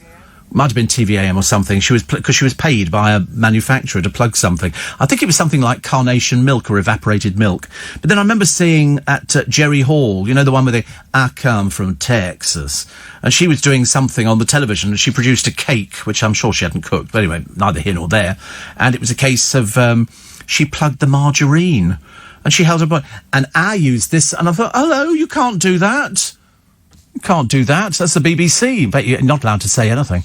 My car's called Betsy Black, Steve. The last one was Gloria, says Sam. You're on medication, aren't you? I can just tell. I love the idea. I don't think naming your cars is right. I just don't think it's there at all. But, you know, listen, if people want to do that, I think it's mainly ladies that call, you know, apart from Bill, who's sort of out on a limb. But I've never called a car a name. It's just a car. But I'm always nice to it on the motorway, just in case I sort of have an accident, or failing that, I get a flat tyre. That's always my thing. But then I suddenly learnt years ago, it's no big hardship having a flat tyre. You just literally call out the AA or the RAC or green flag, and they come around and do it for you. Don't expect me to empty the blooming book. Les says, do you believe in reincarnation? Depends who's listening. No, not really. No, I've decided actually that when you leave this mortal coil, that's just about it. I don't even believe I'm going to be found sitting on a cloud or anything like that. Much as I would quite like to, but I just don't really think it's there. Steve, I'm a white van man. Bit of a wreck. I was thinking of naming it Chitty Chitty Bang Bang, says Alan. Because wasn't that the answer in the film? Why'd you call it Chitty Chitty Bang Bang? Because it goes chitty chitty chitty bang bang chitty chitty chitty bang bang. I still thought a car that flies was a bit ridiculous. Mind you, at the Palladium, when they brought the show in there, with Michael Ball and a load of other great people, sometimes the car didn't fly. Well, it took off, but then it got stuck. And so, a bit like Boris on the zip wire, actually. Do you know they're doing a zip wire into Liverpool from the top of one of the Liverbird building or something like that? And I remember thinking, oh, God, that sounds frightening, doesn't it? I can't watch anything on the television. I cannot watch anything on the television that involves heights. Yesterday there was a programme and it was somebody climbing up a vertical cliff, and then the camera panned up. Well, I was nearly sick, and I was sitting on the settee. I should have been fairly safe. I think I might have to have sausages for breakfast, actually, this morning. I've got some little Bavarian sausages. There's a joke. Steve, the BBC run loads of ads disguised as trailers for its own programmes. They often cut short important news items or interviews to talk about Strictly or similar nonsense. Even worse. Yeah, well, apparently it's going to be much shorter, Strictly.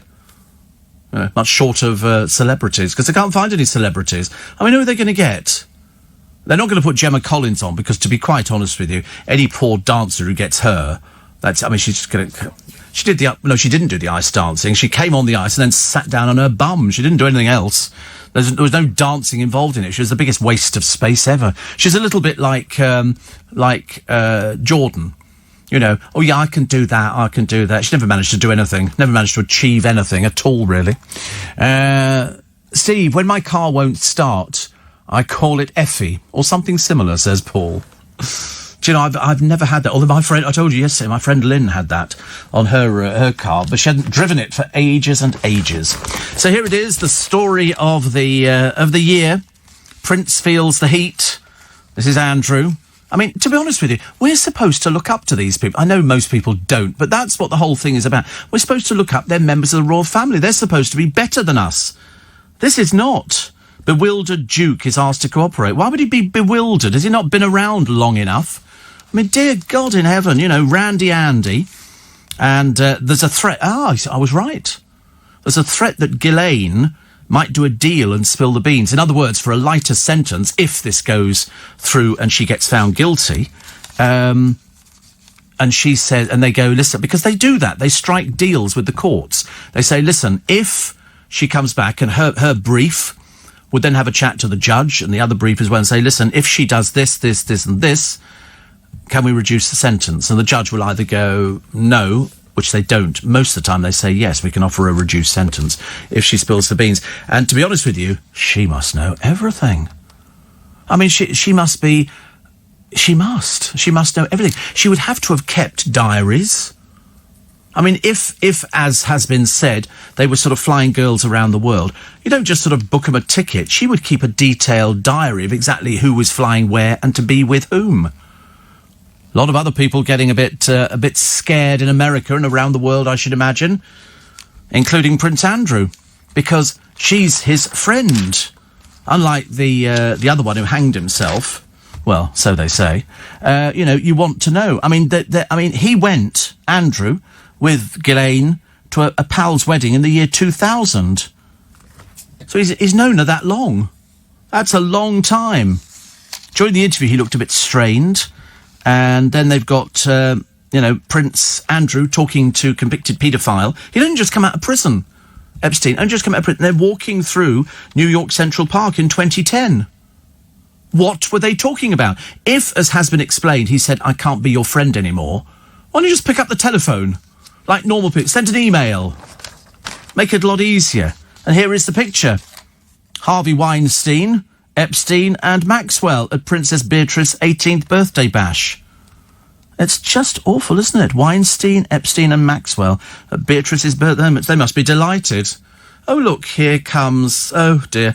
Not very nice people, I'm afraid. But we have to entertain them because one of them is filthy rich.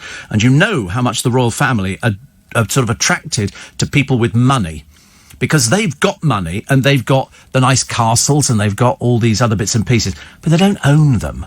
They can't take them with them. They can't sell them through Knight Frank, and sort of trouser the money. So that's why Andrew hangs around with all these wrong-uns. And they all do it. They all do it. Harry, hanging around with wrong people. They don't take advice. He thinks he knows better. Unfortunately, he doesn't. Catherine Jenkins sings for a care home live from her garden.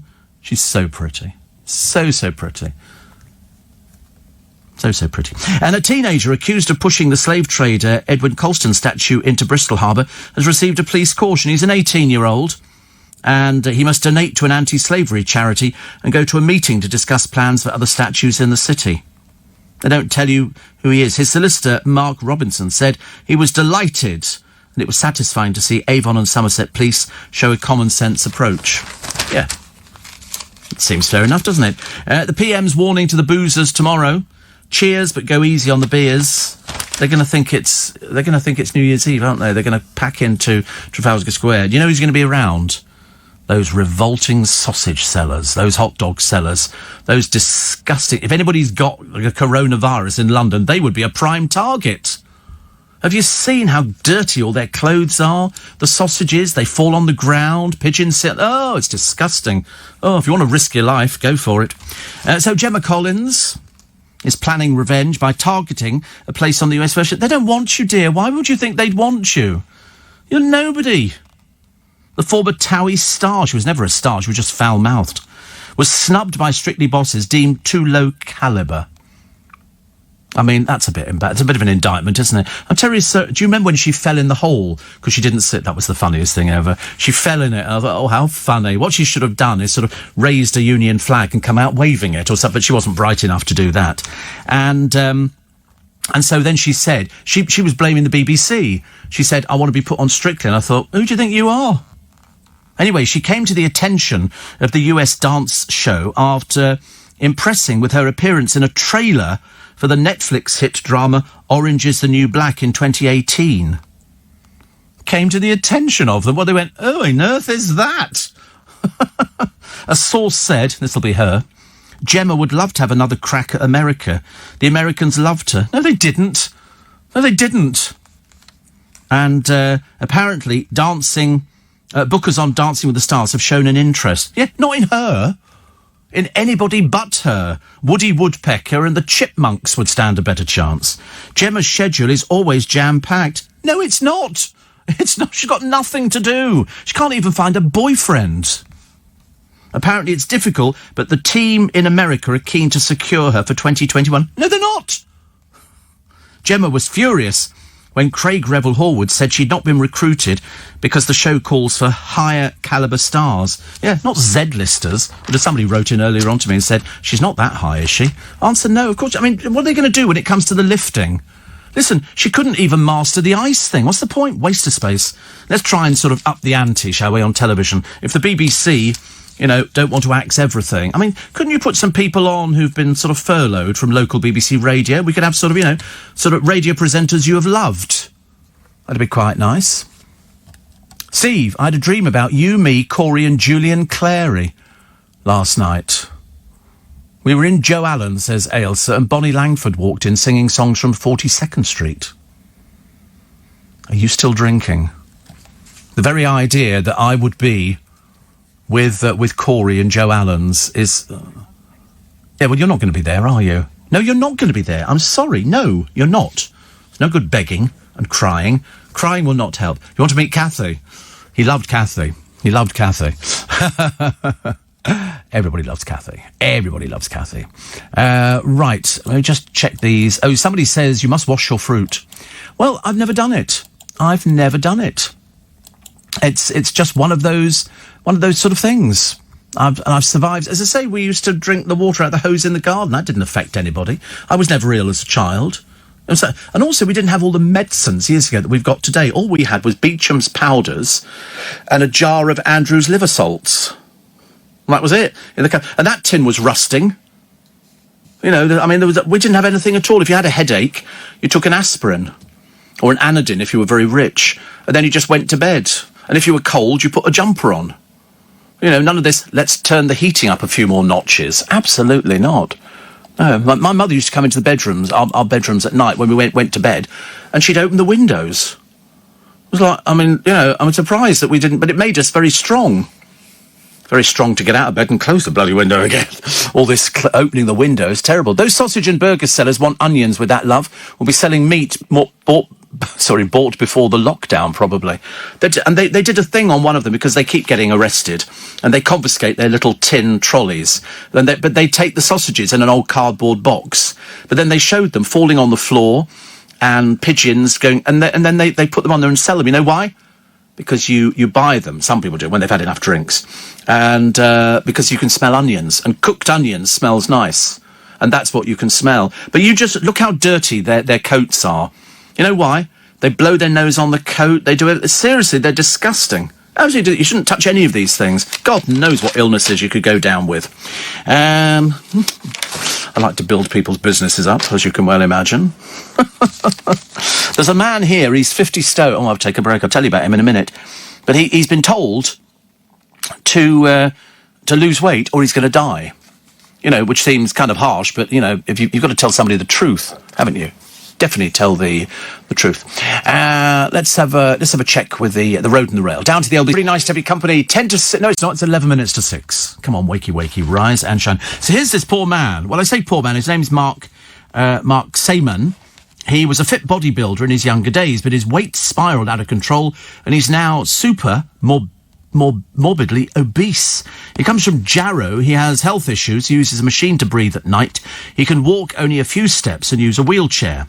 Blimey, it must be a reinforced wheelchair. He's 50 stone, and he's been told he's 6'6". 6'6" is tall to be 50 stone. It really is. He says, I might not be here for Christmas. I would have to lose 15 stone to 20 to be even considered for any kind of gastric surgery. He dropped from 40 stone to 30 stone in 2008, but always puts it back on again. It's because you're stuffing your face. That's why. Why don't people understand how this works? Once you've started going down that route of not educating your stomach to accept less food, you're playing with a loaded pistol. And as the doctor said, you're 50 stone.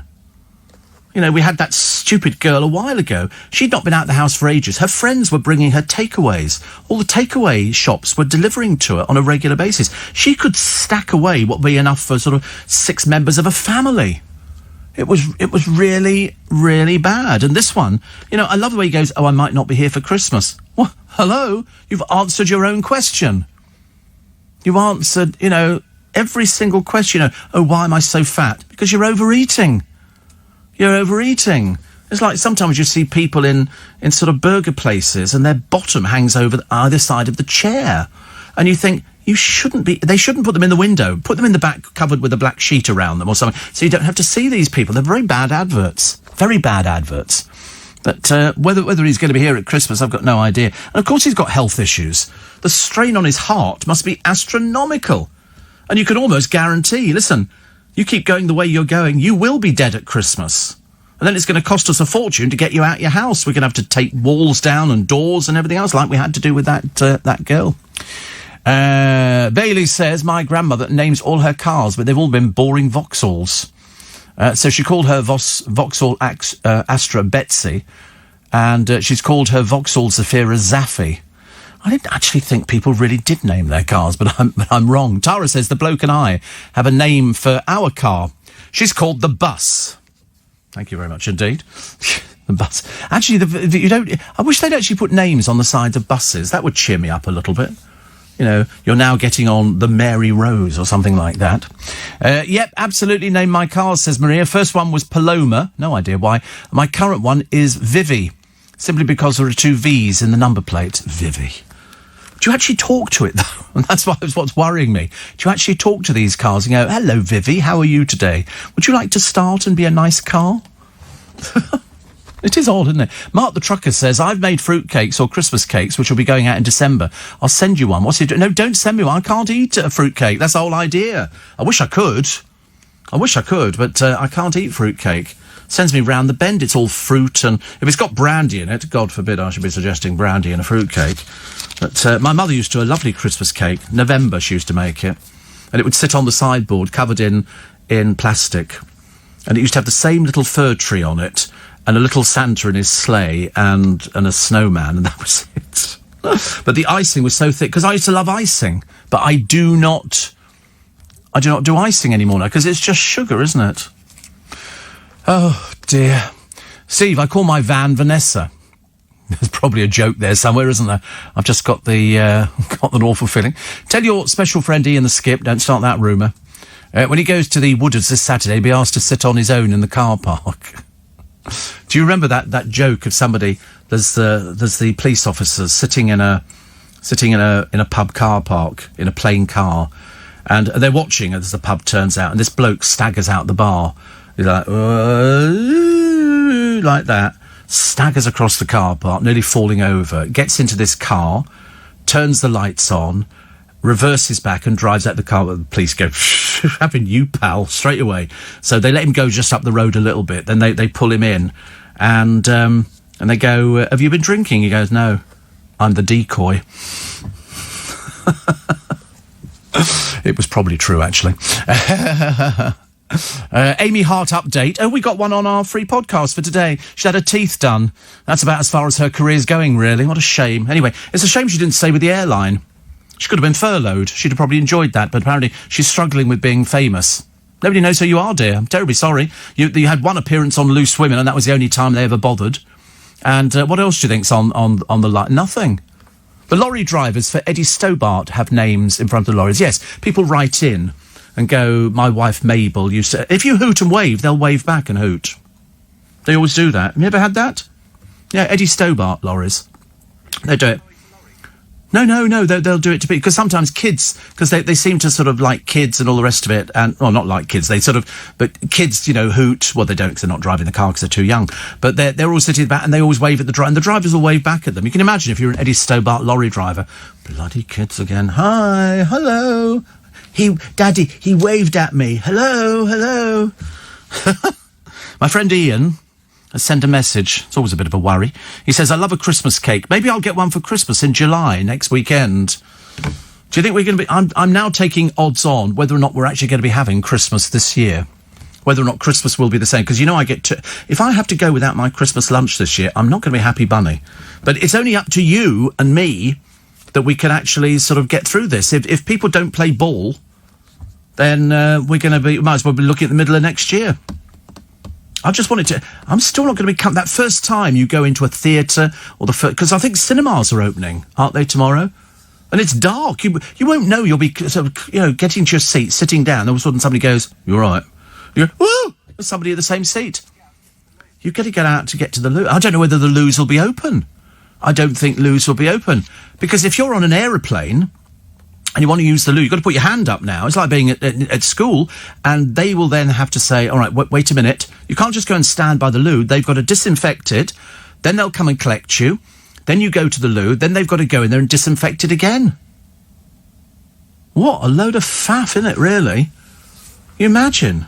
There's no food being served on airlines, I don't think. Well, there might be a little bit of food, but I'm not sure if there's any... I'm not sure if there's any booze. I'm not sure. I know that there's no... I don't think there... Yeah, people might get rowdy. My idea of rowdy, you can imagine, can't you? In hairdressers, no tea and coffee anymore. No magazines. You have to take all of those out. Phil Vickery. Phil's up. He says, read the Eddie Stobart lorry drivers. Everyone wears a tie. Did you know that? I'm going to be looking at the Eddie Stobart. Next time I see it, because I always see them, actually. So I'm going to look now and see if they wear a tie and wind down the window and go, Phil Vickery says you wear a tie. And they'll be going, hi, Steve. Which I quite like, actually. I like. So you've got the names, actually. Steve, thank you for the lovely tote bag. Oh, well, I'm glad that they're... wait a minute. Is he wearing a tie? He's not wearing... We found one without a tie, Phil. Wait a minute. We found two without a tie. They've got trucking songs. Some of them are quite nice. And, I don't know, can't find any... Honestly, where did you get this? Nobody's wearing ties. Phil Vickery, he started early this morning. They're all wearing ties. Nobody in these pictures of the Eddie Stobart drive. They've all got open neck shirts. Oh, how funny. How funny. My caravan's called Neil. Neil. Oh, well, there you go. So thank you for the... don't want to ruin the tote bag by using it. Tell me, though, why is the artist giving you small hands? I've only got small hands. I don't have big hands. I've got little hands. Big feet, little hands. What does that tell you? Tells you big feet, little hands. It doesn't mean anything, actually. Probably do pantomime or something. Steve, I won't be in the car park of the Wooders this weekend. I'll be at Whitstable with Mrs. Harding and our boxer dog, says Ian the Skip. Oh dear, he's had a bit of a tantrum on this one. He's going to Whitstable. Actually, we like Whitstable. I like Whitstable. I've never been. Never been. I'd quite like to be invited to Whitstable one day. Right, some more of your texts and emails. In America, there's all-you-can-eat country buffets where the ground shakes when the 25 stone each family of five arrive. They are bigger in America. They are bigger. We went to a place called the Outback, and all they serve is steak and ribs. Do you want fries? Okay, corn on the cob. You know, and you get... When we were... Dale and I were sitting in one in Sarasota, and he said, you'll like this. And, of course, I did. But, I mean, the portions are horrendous. It's just... Seriously, it's enough to feed you and a small army. And these coppers came in, and they all kind of walk like John Wayne. And they're big, but they've always got their shirts tucked in. And they're and their guts hanging over the top of it. But they've obviously got these elasticated type shirts. Because and they always look quite smooth. Normally, if you tuck a shirt in, and I haven't tucked a shirt in since I was 16, you know, I've always left it sort of hanging outside. Which is probably why I make lots of friends very easily. Anyway, coming up for the news at 6 o'clock, it's Steve Allen's Early Breakfast. You're very welcome. So, historian David Starkey faces being stripped of his Cambridge Fellowship. He made some very inappropriate remarks. Children delighted as Princess Anne reads the role of the Queen in Thomas the Tank Engine. Boris says, please don't be reckless on Super Saturday. But the good news is it's going to rain. And as far as I'm concerned, it can rain all day as far as I'm concerned. And also a family... See, it's Steve Allen till 7, and then Nick Ferrari is here. Did we sort out the Little Bit Extra podcast? That's been sorted out, hasn't it? It's been sorted... Oh, because somebody just said, why is there no Little Bit Extra podcast since the 22nd? Well, there is. You're the only one who doesn't get it, for some reason. I'm just getting the boy to check. Producer will check on it, just to make sure it's there. Sometimes you'll need to turn off your equipment and reboot it, if it's running slow or something like that. But no, it's definitely, as far as I know, it's definitely there. Steve, I used to be in London. Long-time listener, great show. So funny, I'm lying in bed this morning, looking out at the sea in Whitstable, Herne Bay. Welcome here anytime, it's beautiful. I've seen pictures, and a friend of mine used to live in Whitstable. I think he's only just moved from Whitstable out a little bit. But it looks quite nice, actually. It's very much sort of, I don't know why, it's sort of quaintly British. You know, they have sing-songs outside the pubs and stuff like that, and I quite like that idea, actually. Steve, I've named my car Dirty Bertie because it never stays clean. Well, I wouldn't worry about it. It's going to be raining today, which is a pain because I wanted to go to the car wash. But you know what it's like? You go to the car wash, you come outside, and it tips it down with rain again. But I like to sort of, keep local businesses going. Are the podcasts there?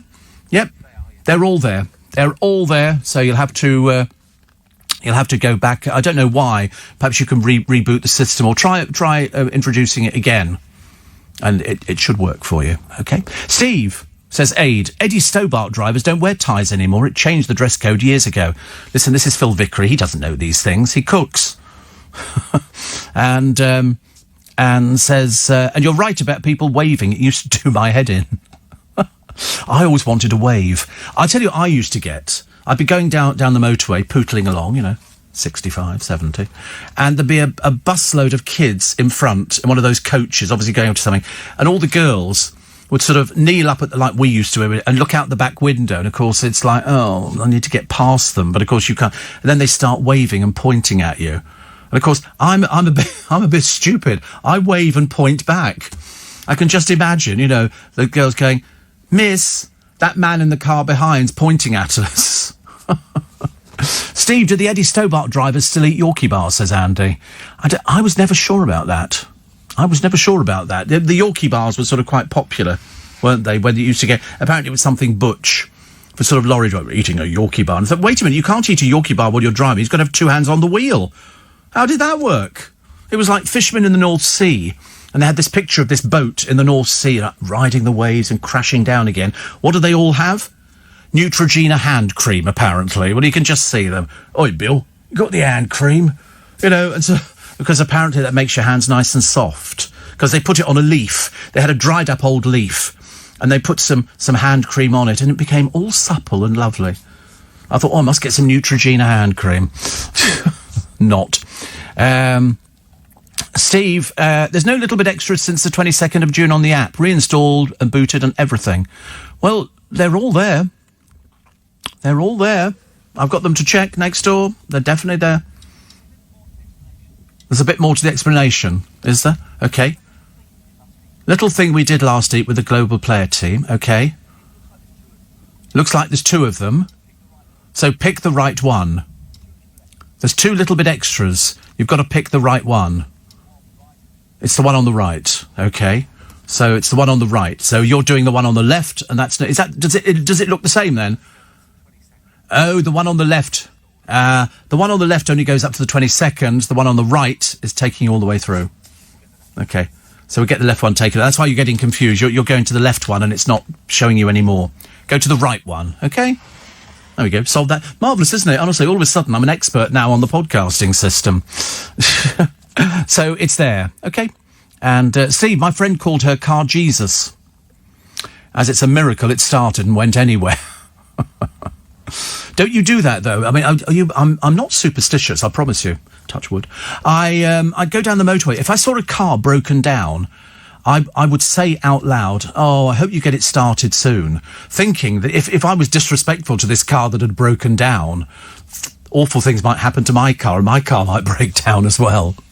And Steve, I used to name my first car Burp because its number plate ended with 8 URP. Oh, right. That's quite clever, isn't it? I never thought about that, actually. Anne's been isolating for 3 months. She's in Sidcup, poor soul. Isolating for 3 months. Lee in Essex says, is that you or Jeremy Beadle on the tote bag? Whoever you think is more interesting. I would never be complaining about the fact that I looked like Jeremy Beadle. I don't think I look like Jeremy Beadle. I don't think Jeremy Beadle looked like me. Completely different. Steve, we went to Florida and to an all-you-can-eat buffet where the chairs were like those from a classroom, barely able to hold the 50 or 60 stone people. Also, I can't stand people who pile the plate high first time around the buffet, says Alfie in Leek. We found Leek on the map the other day. It was very exciting for us. But that's what people do, don't they? It's an all-you-can-eat buffet. They've got one in Vegas at Caesar's Palace, well, that's loads. But theirs, they reckon, is the best one in town. They've got lobster, caviar. They've got that. What's that beef called? Is it wag something? The very expensive Wagyu. They've got that on their all-you-can-eat buffet. Buffets are off. Are they? Oh, right. Virus. Oh, right. What a shame. I used to quite like an all-you-can-eat buffet. One of my favourite things. You go into a hotel, especially on a Sunday lunchtime. We were quite good at sort of going out, but you can't do that now, can you? Oh dear, honestly. We've still got our canteen here, though. Still got our canteen here. They do lovely sausages. Sometimes I'm never here at the right time to actually enjoy them. No right on a phone, but further down. Oh, right. No right on a phone, says Carol in Bella Medina. I love the sound of that place. Yeah, just keep looking. You will find it. You will find. I promise you, it's not difficult. Listen, if my team can find it, anybody can find it. They're very good. Pete, Sarah, George, and Daisy. Good morning as well. And Mark in Woodford. He says, any chance of an annual in conversation with Monty Don on what we should do and shouldn't do this time of year? I think you'll find Alan Titchmarsh does that. There is a column in one of the magazines or something, and it's basically on what you should do at this time of year. You know, now you should be sort of turning your onions or whatever it happens to be, all sorts of different things in the garden. But I think that's more local radio. I don't think it's really national.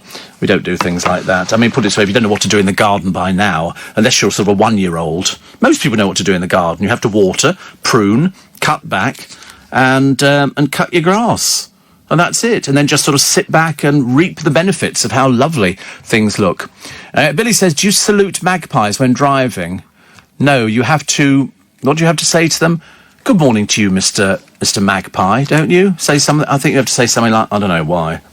Is that it? Good morning, Mr. Magpie. No, I don't. I don't know why people did it. I don't know why people did it. So please, the appeal tomorrow from everybody. I know that the pubs and I know that the all the bars and things like that want to make as much money as possible. But just remember, this has not gone away. We are still in the middle of a pandemic. Still, people are dying. You will see a surge in people. At the moment, it's not kicked in, but I reckon it will in a few weeks' time. So just be careful. If you're going out, then take your mask with you. Take your mask with you. Somebody says, can you get a full English breakfast at Joe Allen's? No, not a full English. They do, various places do, well, it's not open anyway, so it doesn't make any difference. Where did I go for breakfast once? I tend to go for the Greasy Spoon. I don't know why. A Greasy Spoon breakfast is actually quite good value. Remember they did one in the box the other day? 37 items for £10. That was including, I think, 8 sausages, scrambled egg, fried egg, black pudding, bacon. We couldn't work out if there was any beans on there. There was also hash browns and 4 rounds of toast, all for £10. See, that's the sort of thing I like, actually. I go for that one. Ex-drink and drug abuser Robbie Williams has a new addiction: online golf. The singer admits he has a compulsive personality and says he banned chocolate from his house after becoming morbidly obese. Crikey. And the parents of a 6-year-old who eats only KFC popcorn chicken feel she was starved as her new school bans fast food. She only eats KFC popcorn chicken. Well, you have to get her off it. You have to get her off it. It's ridiculous. Because apparently the school, it's a special autistic facility, they will not allow KFC. But her parents have lost an appeal with the father saying the school is acting so irresponsibly. No, you lost an appeal. You don't feed your daughter that. Don't want anything like that. Good Lord above. No, definitely not. Why on earth would anybody in their right mind feed a child KFC popcorn chicken? She's 6 years old and she won't eat anything else. Well, train her to eat something else. They have to do that. Oh, so good morning, Mr. Magpie. Hope your wife and kids are okay. Oh, right. Yorkie Bar's not a trucker's bar any longer. In 2010, it was 70 grams. Now it's 46 grams. Apparently, John in Derby says all the Eddie Stobart trucks are named after females. There's a full list of all their names on the internet. Wow. And we can go, can we now? Oh, lovely, thank you. 6:15 is the time. He's eating humble pie this morning. He's just written, really. Oh, well, it may have been when an Eddie Stobart first started out, but they definitely did years ago. He said, I'll get my coat. Such a good line, isn't it? I'm going to get my coat. We'll have a pardon me, indigestion. We'll have a chat to Theo Usherwood. We've not had him on the programme for ages. But we made him go and change his clothes. You know, he spends most of his time in a state of undress around the building because Boris Johnson's going to be with Nick Ferrari this morning. So what are they going to talk about? Bet your bottom dollar it will not be Prince Andrew. It'll be let's please not go berserk tomorrow. Let's please try and keep it in check. Please. Martin says, surely Oh, no, it's not Martin, actually. It is Martin. That breakfast box can't make much profit, if any at all. Well, I thought it seemed particularly good value for a tenner, but it depends. You can get cheap sausages now. They do make such things as cheap sausages. And hash browns are fairly cheap, stuff like that. Oh, there were two men's names on the lorries, says Eddie. Lee Rigby and Valentino Rossi. Right. Will Nick be wearing a tie this morning? Absolutely. Absolutely. He's like an early Eddie Stobart driver. Also, it's considered bad luck to see only one magpie by saying, "Morning, Captain, how's the missus?" Breaks a so-called spell. What spell? What spell is this? What strange witchcraft is going on in the world of magpies? Also, beautiful tote bag arrived yesterday, says, "Beverly, the groovy gang lives." Yes. Yes. And can you remind me how to gain access to your August the 16th virtual show, says Nicholas. Yes, very, very easy. Very easy. All you have to do is go to the LBC website, lbc.co.uk, and you will find it on there. And there's a link through, and you can purchase a ticket. And I guarantee you front row seat for my virtual show, which is at 3 o'clock in the afternoon. And so you can have Prosecco, you can have all sorts of things, and it'll be wonderful. And we'll enjoy it. I'll be in the big studio downstairs, and you can access it on what they'll do after you buy a ticket, if you're going to do it this morning, which is a tenner. Then on the 16th of August, they'll send you another text with the details of how you access the programme. Very simple, but it's all totally unique for you. Totally unique, and it's lovely. Charlie Girling, our lovely Charlie. Showbiz Charlie, says, "My mum always said magpies are the devil, and when you ask them about their wife and children, they look around for them, and apparently it gives you your time to escape." Oh, right. So that's what magpies are the devil. Well, I live and learn. Live and learn. I didn't know that. I didn't know why you actually said, good morning, Mr. Magpie. Steve, we live in Leicester, so no going out for us. Some ignorant people means we all have to suffer, says Debbie and Si. Yes, they're also going to stop you actually leaving Leicester. They're going to stop people leaving Leicester because they've said, and if you turn up in London, they're going to be saying, "I'm sorry, where'd you come from? Leicester, you're not being served." Seriously. They want to try and contain it. It's too dangerous. Too dangerous. Steve, I tried to schedule my appointments at Mount Vernon Hospital around their canteen opening times. Even took my son Jacob there for his birthday. How lovely. Canteen opening times. Yes, I just did it. I've got all the podcasts, though. Thank goodness. There is a God. There is a God, and we're all very happy. So thank you for that one, okay? Somebody says the Isle of Wight Spikers just up to sign in. Thank you. Thank you very much indeed. And what was this one here? Oh, this is Princess Anne taking part in a behind-the-scenes film to mark her 70th birthday. She's 70. So she was followed for more than a year by the ITV programme. It will feature unseen family footage and chats with Peter Phillips and Zara Tindall. Oh, and her husband, who is now Vice Admiral Sir Timothy Lawrence. What's he been on? Has he been on any boats recently? Meanwhile, those closest about her will speak about her highs and lows. See, they adore publicity. They absolutely adore publicity. The real Marigold Hotel... Picture in the paper today of a hotel that's all gold. Gold bath, gold toilet, golden gates. It's not here, actually. It's in Vietnam. It's 400-room, 25-storey.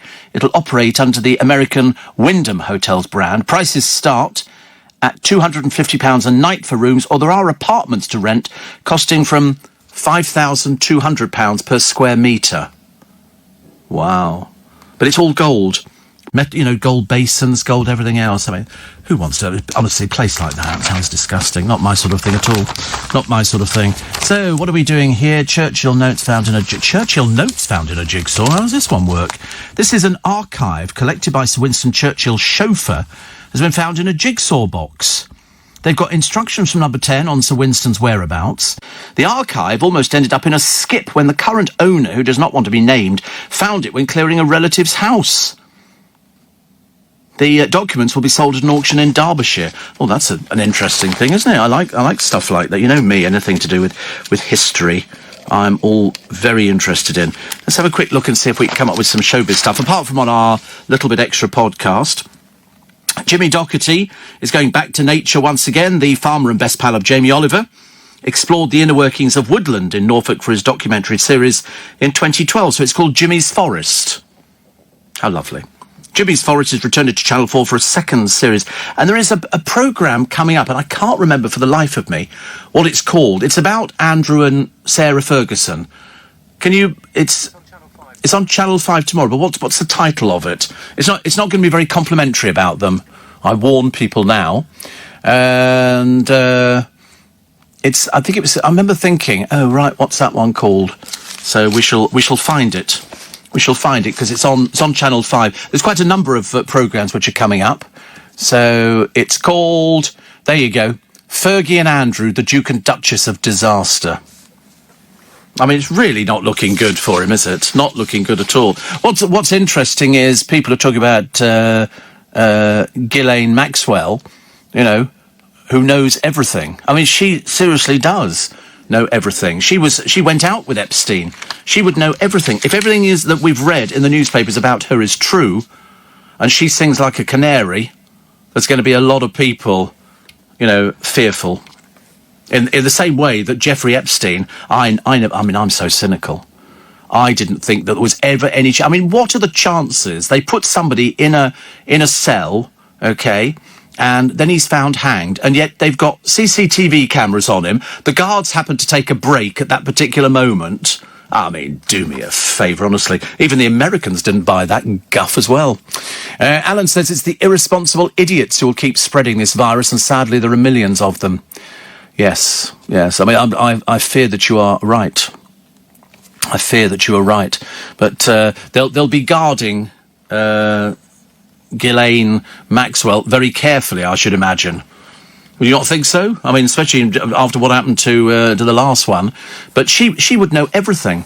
Without her, there is no nothing, because nobody knew Epstein as well as she did. She went out with him, and she's known Andrew for years and years and years. I mean, it's whatever it is, it stinks rotten. It's really very bad. More misery. Bella Italia and Cafe Rouge cutting 1,900 staff, which is not so good. And Boris, to be blunt, the furlough will be over in October. I'm going to ask, Theo if he knows what that means. So what's going to be happening then? Plus, radio fans will be able to carry on listening to FM and AM radio in cars until the year 2032. Not 22. You weren't having a good day, were you, when we were doing... Wait a minute, it was today. I've just realised it was today. So David Starkey, I cannot repeat what David Starkey said. I don't know why he said it, because it was a bit out of character for him.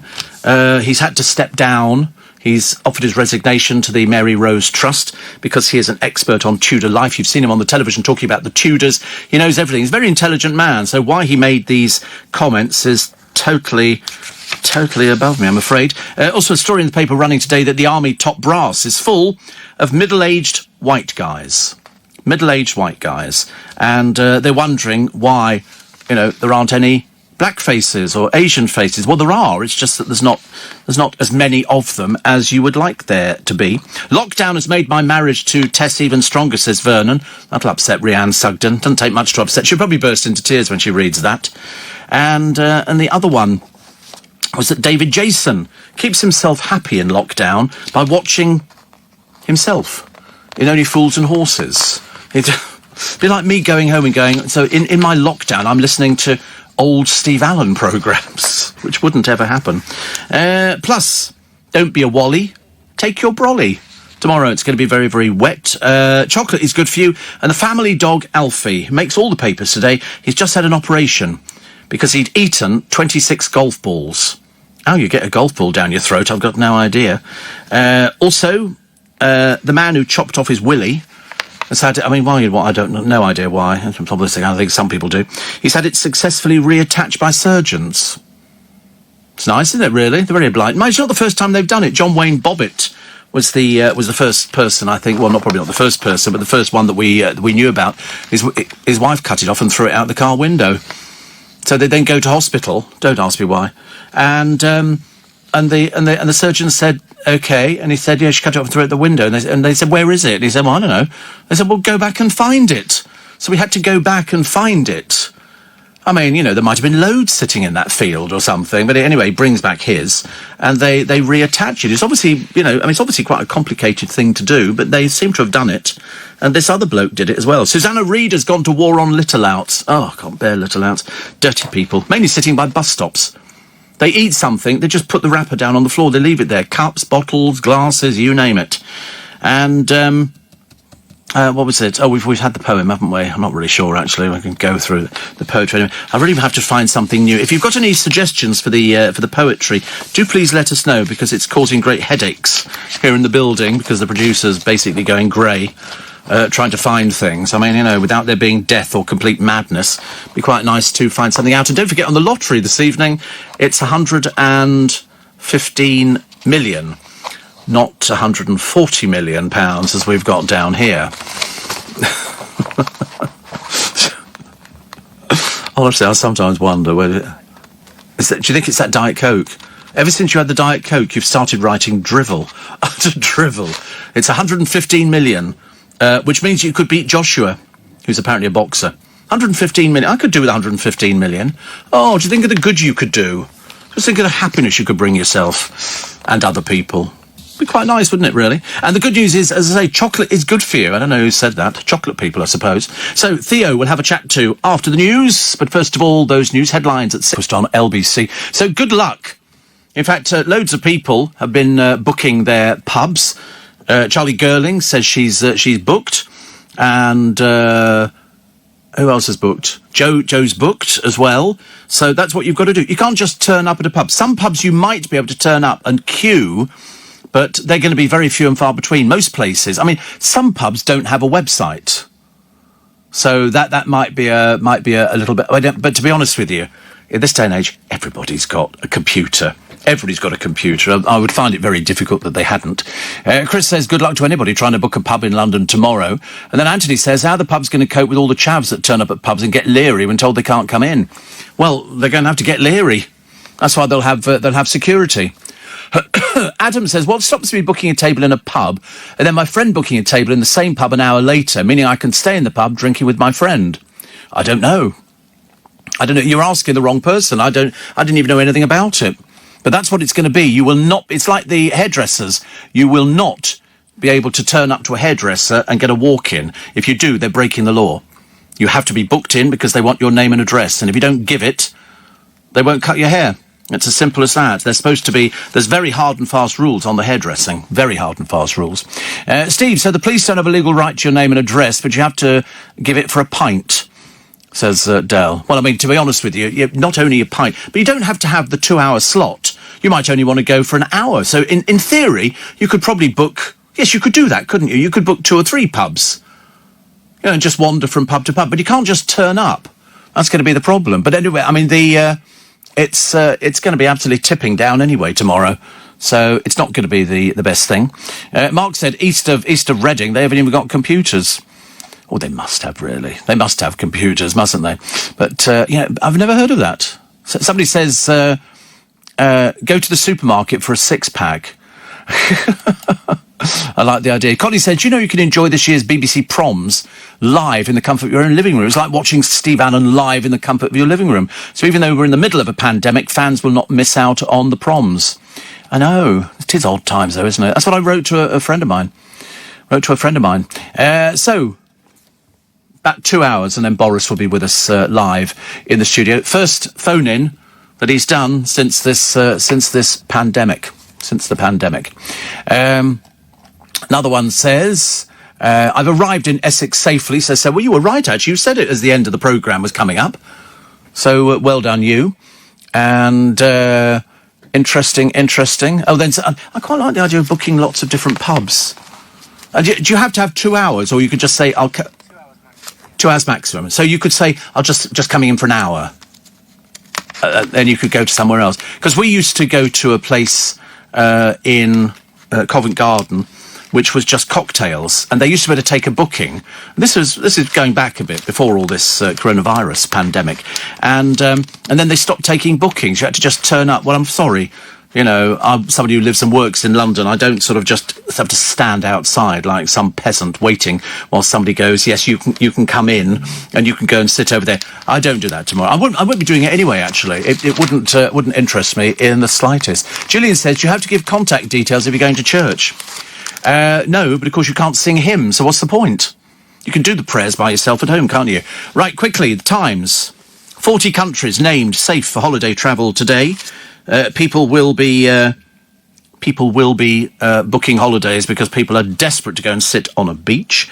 Here's Jeffrey Epstein with Ghislaine Maxwell, accused of grooming girls to be abused by him. In some cases, she's said to have taken part herself. She must know tons of stuff about him. I mean, you would know somebody really well if you went out. But, of course, it brings back into the spotlight Prince Andrew again. And here he is, on the front, feeling the heat after the FBI have nicked Ghislaine. And he's bewildered. He's asked to cooperate. He keeps saying, I have tried to cooperate, but perhaps he's talking to the wrong people. Perhaps he needs to sort of get a direct number because he's on the front page of every paper. So his daughter's facing yet more embarrassment. I wonder if they've resigned from the jobs that they had. Pressure on Prince Andrew as friend Maxwell arrested. I mean, she's been a friend of his for years. I mean, he must be able to help them with something. Good Lord above. The public to shun Super Saturday. 7% say they'll go to a pub. 3% will dine out. And everybody hoping for a boost to business in the battle for survival. Go out, but don't overdo it, Boris is saying. And you can hear that on LBC this morning. He'll be live with Nick Ferrari from 9 o'clock. Daily Star wanted dead or dead. John Wayne's statue. Sharon Osbourne says take it down. She says he hated black people. I don't know, does she know him or something? Do we know these sort of things? Or is this just a hearsay? I've got no idea. FBI charges Prince's pal with grooming young girls. She'd bought this $1 million property in the middle of nowhere about 8 months ago. Seems about right, doesn't it? The Express prosecutors would like Prince Andrew to make a statement. Yeah, we all would. We all would. I mean, at the moment, all he's got to do is just say, yep, I can talk to you. I can tell you exactly. I mean, he must be able to fill in loads of gaps, because she certainly will be filling in the gaps. She certainly will be. Otherwise, the thing just... would like to imagine where it goes. Boris says, don't be reckless on Super Saturday. Thank you. And Maureen Lipman on why she'll never retire. She can't. She's in the business. She's actress. She's in the business. They don't. Richard Kay talking to the Daily Mail. So... will Ghislaine put Andrew in the clear or damn him? Because let's face it, if she thinks she might be going down, if any of these allegations are true, she isn't going to go down by herself, is she? I wouldn't have thought. Unspeakable Maxwell, child sex groomer, charged as bewildered. Prince is told time to come in. He claims that he's tried, but for some reason they don't seem to be sort of marrying up the two together, which is worrying. And then literally this goes on and on and on. So she's been charged with all sorts of things. There's pages and pages and pages. Here's a picture of Prince Andrew with Ghislaine at Ascot in 2000, because she was a close friend. She's been to all the palaces. And as somebody says, born into fabulous wealth, impeccable connections, toast of New York party set. So, how did she plunge from society darling to sleazy pimp and disgrace? The answer is no idea. The victims have hailed it a great day for justice. Something's going to go wrong with this, isn't it? You just feel around the corner there's a disaster waiting to happen. But if there is, you'll hear it first on LBC. The very bizarre Super Saturday rules. So, cinema trips, staggered reopening, and the eating out. You'll have to book, of course. The beauty services, you have to book. Leisure facilities, religion. Apparently, baptisms and funerals limited to 30 people. Thank goodness I'm going to neither tomorrow. And community centres still off limits. Nightclubs and casinos remaining closed. And weddings up to 30 people. I mean, I don't know where we're going with this one. They've also got disposable hymn sheets, your own cutlery in restaurants, but no pick and mix in the cinema. Bit of a shame, innit? Bit of a shame. Holiday airbridge fast. The quarantine-free travel list may not now include France and Greece. I gotta go. Today on my free Little Bit Extra podcast, Meghan says she didn't feel protected during her pregnancy, so what was Harry there for? Mark Wright and his wife are thinking of setting up a fashion company to rival the Beckhams. Mark, you really don't want to be down in their league. And Ben Shepherd gets his wife to cut his hair. Oh dear, Ben. Some of us are booked in to get theirs done this weekend. Very happy I am too. Early breakfast on a Sunday. Luckily, I'm able to sit here and say, sanctimoniously, I didn't go to a pub yesterday. I wasn't remotely interested. I couldn't believe I saw so many people on the television, so many people who were talking on the radio about they're not self-isolating. Nobody was wearing masks, obviously, because if you wear a mask, you can't drink your booze, can you? But did people book? I suppose some of them did. I saw people queuing outside hairdressers. I was amazed, actually, at how many people, strange enough yesterday, didn't know you had to book to get a hairdressing appointment. I mean, I went in to get my haircut yesterday morning at 8 o'clock because I was booked in. And to be honest with you, I mean, I was so eternally grateful. I said to Kasia, who cuts my hair, bless her, well, it's not sort of so much cutting my hair, it's more a treasure hunt. You know, I give her a map of my head and she tries to pick out where the hairs will be. And so I went in there and she cleaned down the chair. She had her visor on, and she then opens this packet of sort of plastic coat things, like, I don't know what they call them actually, but anyway, so she wore one, I had one on, and my face covering as well, and she cut my hair. And then there was somebody else who was coming in, so they were operating 2 at a time, fully booked for yesterday, and probably for about the next week and a half. And that's how it should be. You know, they should be wearing visors. I don't think they should be cutting hair with just a little face mask on. I don't think that's good enough. And they should be disinfecting the chair. So when I'd finished with my haircut, I was able to... She took the gown thing off me. It's only plastic.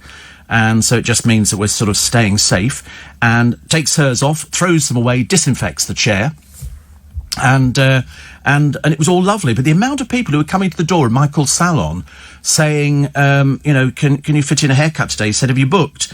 And most of them were saying no, even though they were fully booked. So he'd taken his computer in to do it. And yet I go up past the green in Twickenham, the leafy suburbs, as Matt calls it, and there were loads of people queuing outside a hairdresser. And I thought, you've obviously not got appointments. Because if you were queuing, you'd only turn up at your time because you're the only one who's got that appointment. And there must have been 15 people queuing at this hairdresser's. And I thought, and when I looked in, they didn't have visors on or anything like that. I wasn't too sure whether or not it was hygienic, but I didn't actually check to just to sort of make sure, because that's what you want to do. You want to make sure that you're safe. You want to make sure that you're going to be as safe. And all the people on the television feeling a bit queasy this morning, which I find amazing, we're all sitting down outside pubs and everything else like there was no pandemic, like nobody's died. Fantastic. It's all finished. Don't worry. You can go out and play on the streets, go and sit in restaurants, do all the usual stuff that you do. Well, you can't. You can't. I don't want to say to people, because it begins to sound like I'm a bit of a moaner about it, but I would rather actually, you were living than you were pushing up daisies. Thank you very much indeed. And over in Spain, they've got there's an area outside Barcelona, I think, which they've closed down because it's come back. In China, it's come back. It's not going away. And all those people yesterday who were out, no face masks on, no nothing at all, just sitting at tables chatting away. I mean, were they related to each other? No, they really weren't. It's too dangerous. I would rather not take the risk, thank you very much indeed. And when this comes back to bite you all on the bottom, we can all sit back very smugly and go, well, we didn't go sit on the beach in Bournemouth. We were the ones who decided it was too dangerous. Mind you, did you notice the day after they all sat on the beach in Bournemouth, the next day the beach was practically deserted? For the simple reason people suddenly... Look, I'm looking at all these images on the television. Who are all these people? They're all standing next to each other. It'd be like us, sort of, going for a swim. Well, not that I think we would be going for a swim, but, if we did, and then having drinks afterwards, we're not going to be doing that, are we? Honestly. Good Lord. Anyway, it is nice to have your company. Steve, I've just driven past Shoreditch. I was so shocked to see pubs full of people and they've got a crowd outside with no social distancing. Well, I was speaking to people yesterday. They didn't know. In fact, a friend of mine, very good friend of mine, he didn't know that you had to book a pub.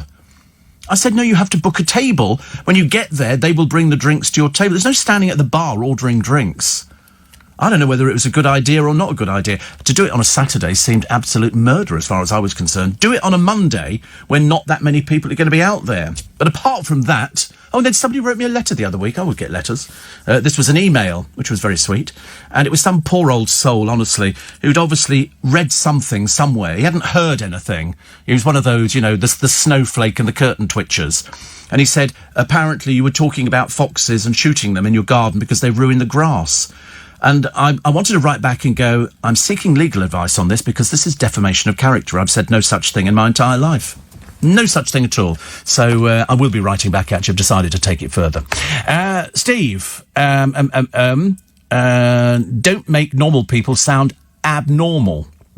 Don't make normal people sound abnormal. But they are abnormal. You talk about the people in the pubs. You think that's okay to go out without a mask on, standing outside a pub, and just sort of as if there is no pandemic? You fool. You fool, I tell you. One of these days... I tell you, I reckon in another month's time, we're going to be seeing fleets of ambulances ferrying people from beaches because they haven't bothered. All these people with their kids, stupid people, with their kids playing on the beach. I said the other day, can you imagine if you go down to that beach in Bournemouth? I have been to the beach in Bournemouth, my Speedos, and not exactly a good look, I have to tell you, but at least I make the effort. I look a bit like a Russian weightlifter. Well, just Russian. And all these people sitting there. Can you imagine if you go up to them and you go to a family who are sitting there with mum, dad. Did you see the couple the other week? They took their kitten 100 miles because the children didn't want to leave the cat at home. So they took it to the beach. What sort of thick people take a bloody kitten to the beach? I ask you, they've got to be the dumbest people ever. Anyway, can you imagine, you look at this family, mum, dad, Auntie Enid and all the rest of them, sitting down having their cheese and pickle sandwiches and a pop, and you say to them, oh, right, so you're enjoying being on the beach? And they go, yes, all right. And you go, by the way, the people sitting next to you on this side and the other side, they're all positive for coronavirus, OK? Still want to sit on the beach?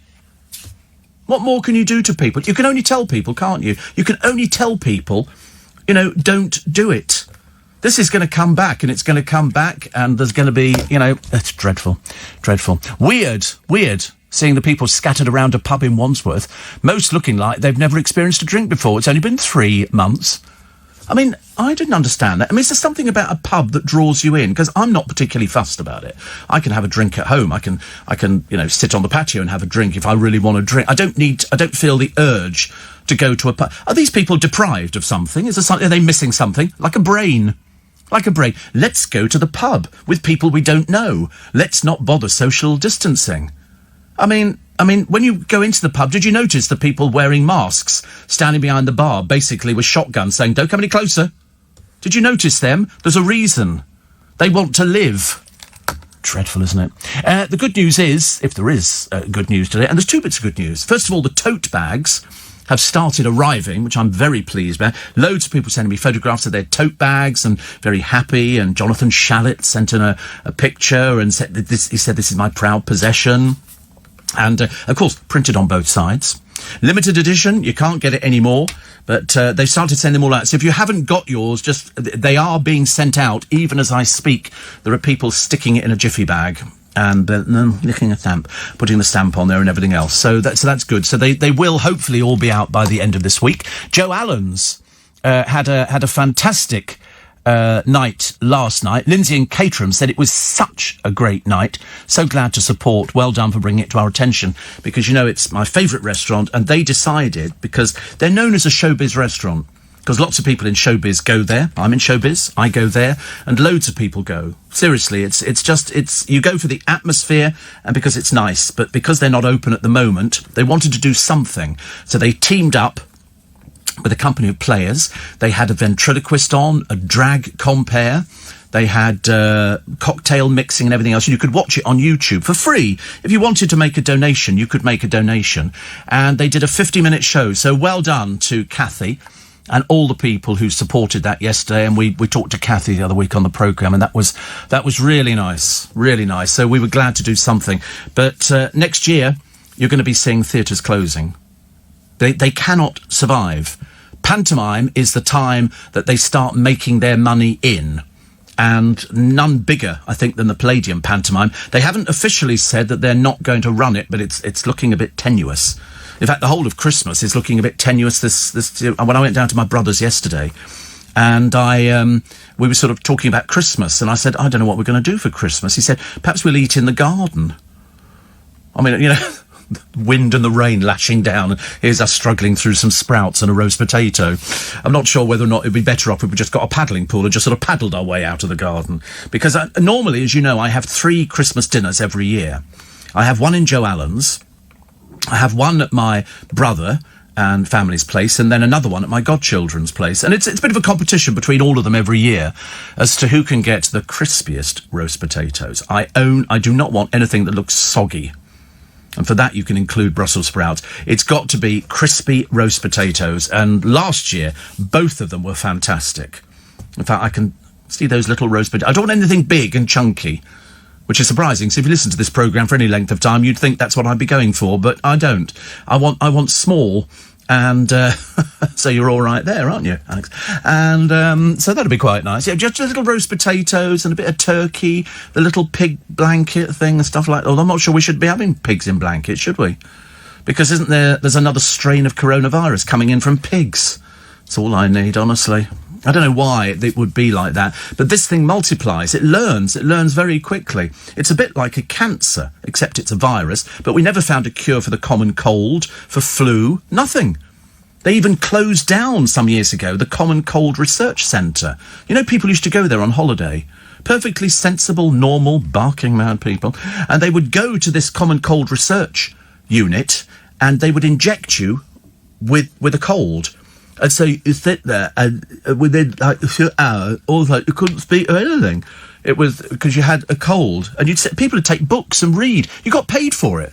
It was fantastic, actually. It was fantastic. I never went because, to be honest with you, I'm a miserable old so-and-so when I've got a cold. I mean, you think I'm bad enough the rest of the time. You can imagine sitting here, can't you, with a handkerchief shoved up your nose. It's not exactly one of the pleasant looks that I've ever had, but, you know, at least I'm making an effort. There was a piece of the paper the other day, because, believe it or not, Victoria and Dave have been married 21 years. That's so exciting. And what have they done? Nothing. They brought 4 children into the world called Ragtag, Bobtail, and then there's the girl Harper. Excuse me. Oops. Every time you cough, you have to do this. I spend a lot of time doing this, and that's lovely, isn't it? Ooh. Actually, I've started cheating. I've started filling up my little thing, excuse me, from the big one in the studio. I don't know, but every time you cough, you're supposed to do your hands. Have you not heard of this one? Oh. Well, I get told off. My producers during the week, if I cough on the programme, which I do occasionally, you know, as one does, he says, hand gel. And so I immediately have to sort of go straight to the hand gel, by by the time I come back, I've forgotten what I was talking about in the first place, which doesn't really help. So anyway, I forgot what I was talking about. Anyway, so I go to a garden centre yesterday, and it was a really nice, I can't remember the name of it, I shall find out. It was a really good garden centre, and it was about the cleanest I've ever seen. All the plants look lovely and healthy, and I bought some Tomerite, and I bought a hanging basket, only a little one, not so, because I've got 6 up already, and because I like them when they're hanging, and I water. I've got one of those X hoses. You ever seen an X hose? Oh, they're fantastic. It starts off very small, and then it gets bigger, and then when you turn the water off, it goes back to being small again. Have you heard of such a thing? Very efficient, and it's something to do with the double layering. So it's a hose that my one's 100 feet long, but in fact you can put it in a little. I know. Imagine you can put it in a flower pot. And I just connect it up to the kitchen tap and wait till it goes to its full length, and then I hold it and I sort of water everything. Alex offers on his own programme at the moment, I think, this morning. I don't know whether he's listening to this one or not. He'll learn. Anyway, Steve, the same idiots who were gathered outside the pubs will be clapping for the NHS this afternoon. Maybe we should have a Clap for Idiots Day instead, where we make seal noises. It's just dreadful, Paula. It really is dreadful. And, Steve, unfortunately, we are a nation of heavy drinkers. Oh, look at the idiot at that memorial. Yes. Well, that's the inability of the British male to remember to go to toilet when they leave a pub or they have a few drinks. And that's why people people have a wee everywhere, and it's predominantly men. It is predominantly men, because women are far more sensible, and somebody will say to them, you know, when you pick your hand back up off the floor, they'll say, have you been to toilet? And they go, no, go to toilet. Because, you know, the moment you hit the cold air outside, people wee everywhere. They wee in doorways. I've seen them here, down the corridor. There's, no, sort of corridor, not the corridor, outside in the road. There was somebody weeing by the ice cream van. There's a big tree there, and he was weeing. And, you know, I couldn't help myself, and you'll probably not thank me for this, but I walked past, and I looked, and I said to him, any bigger, it would be a penis. And he didn't say anything to me, but carried on weeing, because he was so drunk. And I thought, if I was a copper, I would have nicked you immediately, you know, and fined you £100. All these people. This was literally just at the end here. Yes, well, they haven't got the mobile toilets at the moment. They've taken them away because they were digging up the road. I mean, honestly, it must be the only city that has mobile urinals. Have you heard of such a thing? I don't like that sort of thing. I can't hear you. Push button. Push button. Used to what? Oh. Well, to be honest with you, I think it's absolutely outrageous. It's outrageous. There's a shop near me. They've had to put a sign on there saying, do not urinate in our doorway. There's women and children here. But then 4 weeks ago, a woman was urinating in daytime. An older woman. Seriously. Disgusting peasant. I used bad language, I'm afraid. Sunday morning on LBC, it's Steve Allen with you until 7. And I'm reading all these conflicting stories at the moment about Prince Andrew. Sorry to go back to Prince Andrew, but they make the papers again today. Because she might be singing, or she might not be singing, like a canary over in America. This is Ghislaine Maxwell, and he's issued a statement through his lawyer. They must be costing a fortune, these lawyers, because he says that he's tried on a few occasions to actually contact the people in America. Strangely enough, the people in America say he hasn't. So either he's sending it to the wrong people, or he's a bit confused by the whole thing, or he doesn't want to talk to anybody, because I think it would be a very good idea if he did. In fact, everybody said exactly the same. Have you ever interviewed Marty Pellow? Yes. Helen from Knightsbridge is now Helen from Ascot, as I've moved from London. Hooray! Social distancing, much better in Ascot than Knightsbridge. And I have received my Groovy Gang bag, and I love it, says Helen. That's what I wanted to hear. So many people have sent me pictures of their bags going, it's arrived, it's arrived. I told you it was, actually. I told you it would. Steve, it needs to be called Super Virus Spreading Saturday. I suffer from chronic agoraphobia, anxiety and depression. I've not been out of my flat since last August, says David in Liverpool. I've got a neighbour. She's been 4 months. She's not been outside. 4 months. Terrible, really, isn't it? Terrible. Somebody says, I didn't realise you had any hair left. Well, obviously I must have done if I went to the hairdressers. You don't go there for a polish, do you? Hold on, you might do, I suppose. Also, somebody else saying what a fantastic night it was from Jo Allens the other day. And the calls for Posh to close down her business, I forget where that came from, but somebody was saying it's almost gone, this place that she has, you know, she's obviously tried to run before she can walk. And so she's got the shop, and it's never made a profit in 12 years. It's just been sitting there. Few people wander in, they look at the prices, and they walk back out again. So they've had to prop it up. Dave's had to prop money up, although the papers laughingly put it down as Dave's invested in her business. No, he's had to prop it up because she can't sell things, and she's had to lay off, I think, her permanent chauffeur. The trouble is, she thinks she's acting in the big girls' pool, but she's not. She's really in the paddling pool. You don't go, I must go and get a Victoria Beckham design. You know, you're going to buy Gucci, Fiorucci, you're going to get Valentino, you're going to get all the not Victoria Beckham, a former Spice Girl. You know, the shop might be a nice idea, but it's not making any money. They've just had to inject another £6.5 million into it. Well, that to me doesn't sound like very good business sense. So what would be better? But somebody said, it's her pride and joy. Yeah, but it can be your pride and joy, but if it's not making money, there's no point in keeping it. You know, why don't you just do it online? But of course, she'd have to admit failure. She'd have to admit the fact that the sort of stuff she's designing, and the fact she gets, you know, front cover of Vogue South Africa or something, and she goes to New York Fashion Week and all the rest of it. But her stuff isn't selling. It's not selling. I don't know why it's not selling. Perhaps people don't sort of like it. Perhaps it's not interesting. I don't know. I don't know enough about fashion. I just know that she's she's about as big as a wafer biscuit.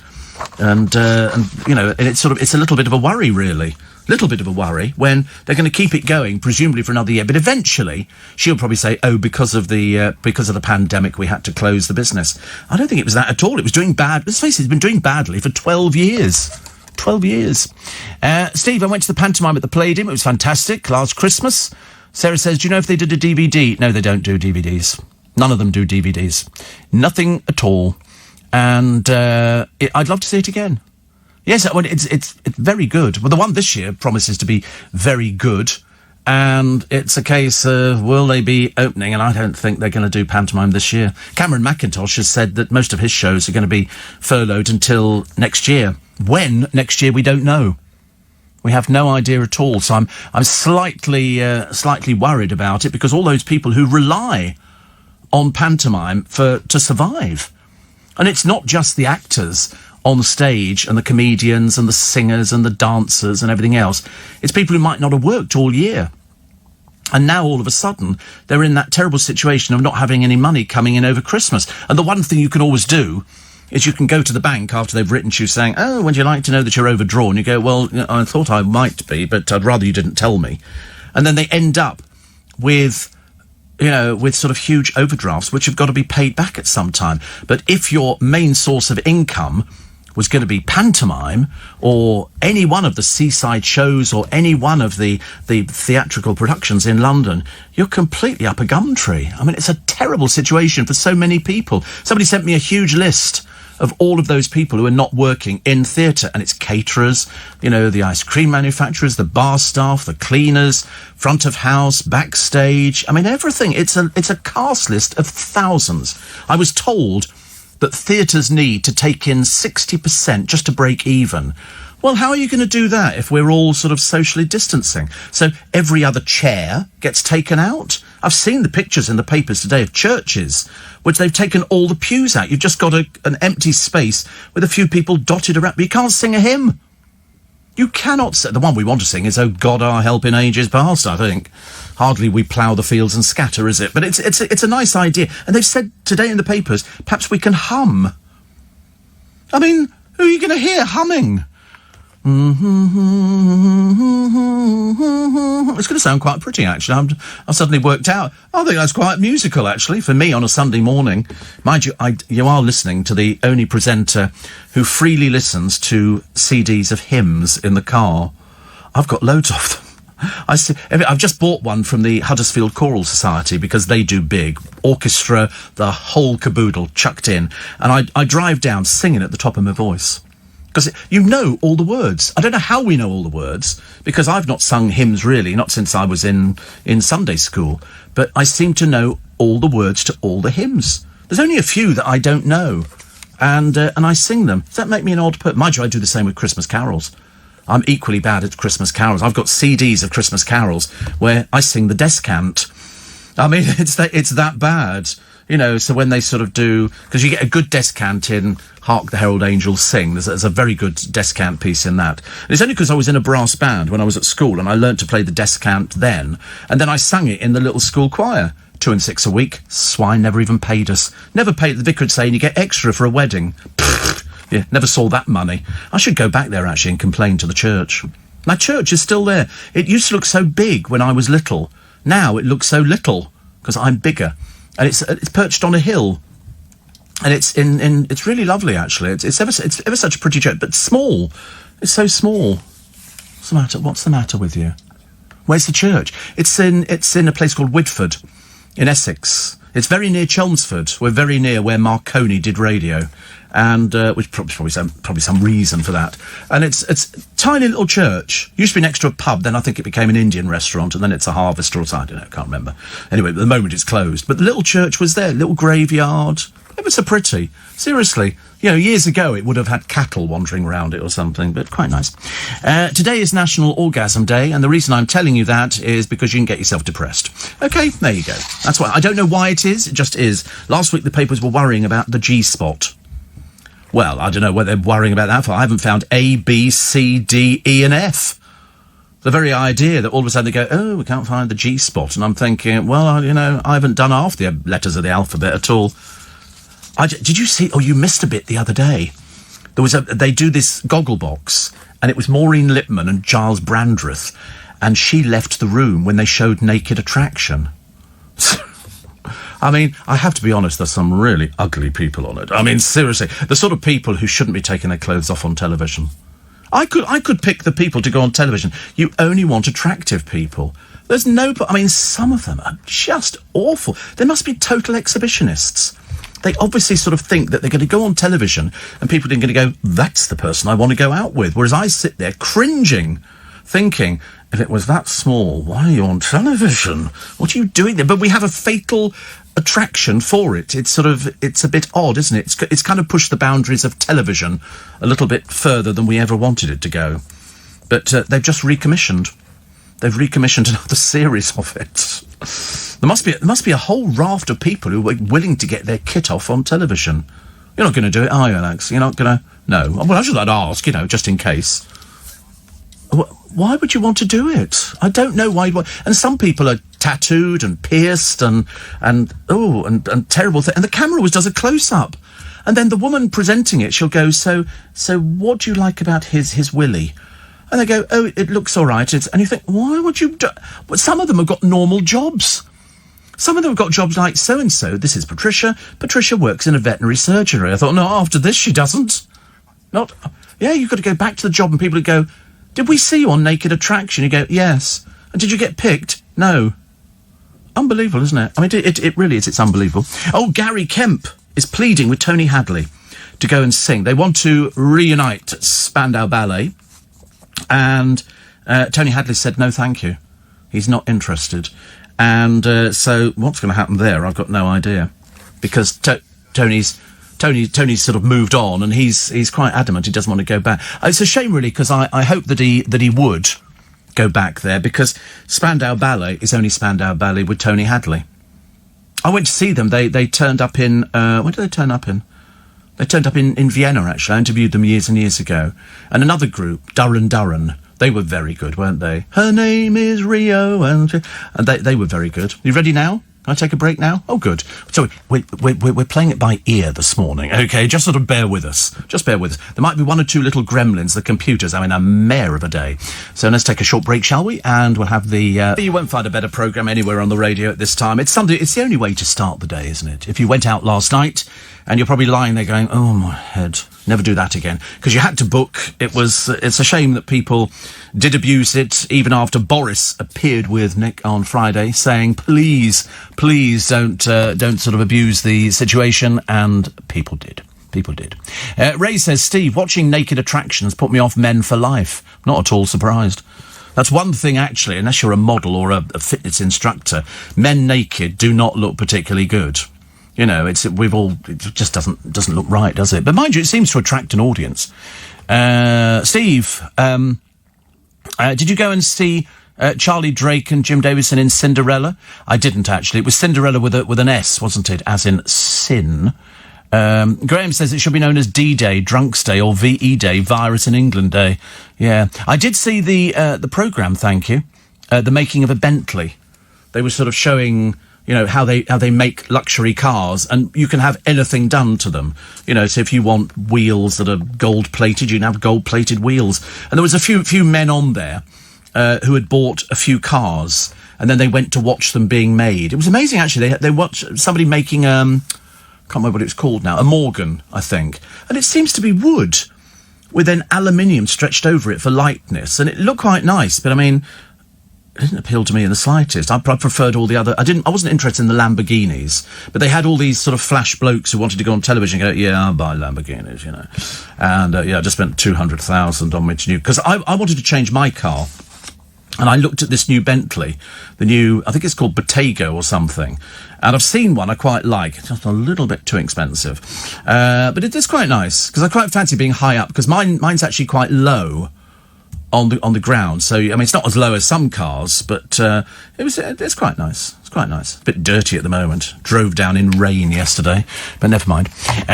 Steve, somebody else complaining about Naked Attraction. I'm strangely drawn to it on a sort of a fascinated, need to know basis. And especially the way that some people describe themselves. Somebody will sort of stand there. To me, it looks like a woman with no clothes on. And all of a sudden they come up and go, oh, by the way, I'm pansexual. I go, you're a woman. What's pansexual? I don't know what pansexual is. But then I think that singer Smith, doesn't he identify as some gender neutral? Well, in God's name is that? What do you mean? Does that mean he's got no willy? Is that gender neutral? I don't. It's too complicated. As far as I'm concerned, there was just men, women, and whole thing. Steve, initially, I'd care about the theatre situation. However, do you realise that the industry is filled with lovers? Yes. What's the matter with that? That's what everybody's got an opinion. Everybody's got an opinion, and it says they jet around the world. To other people's... No, you're just thinking about Emma Thompson. They don't all jet around the world. That's a stupid thing to say. I mean, listen, if you don't have theatre, who are you going to mingle with? Nobody. An Amy Hart update. Do you remember Amy Hart? She used to work for BA.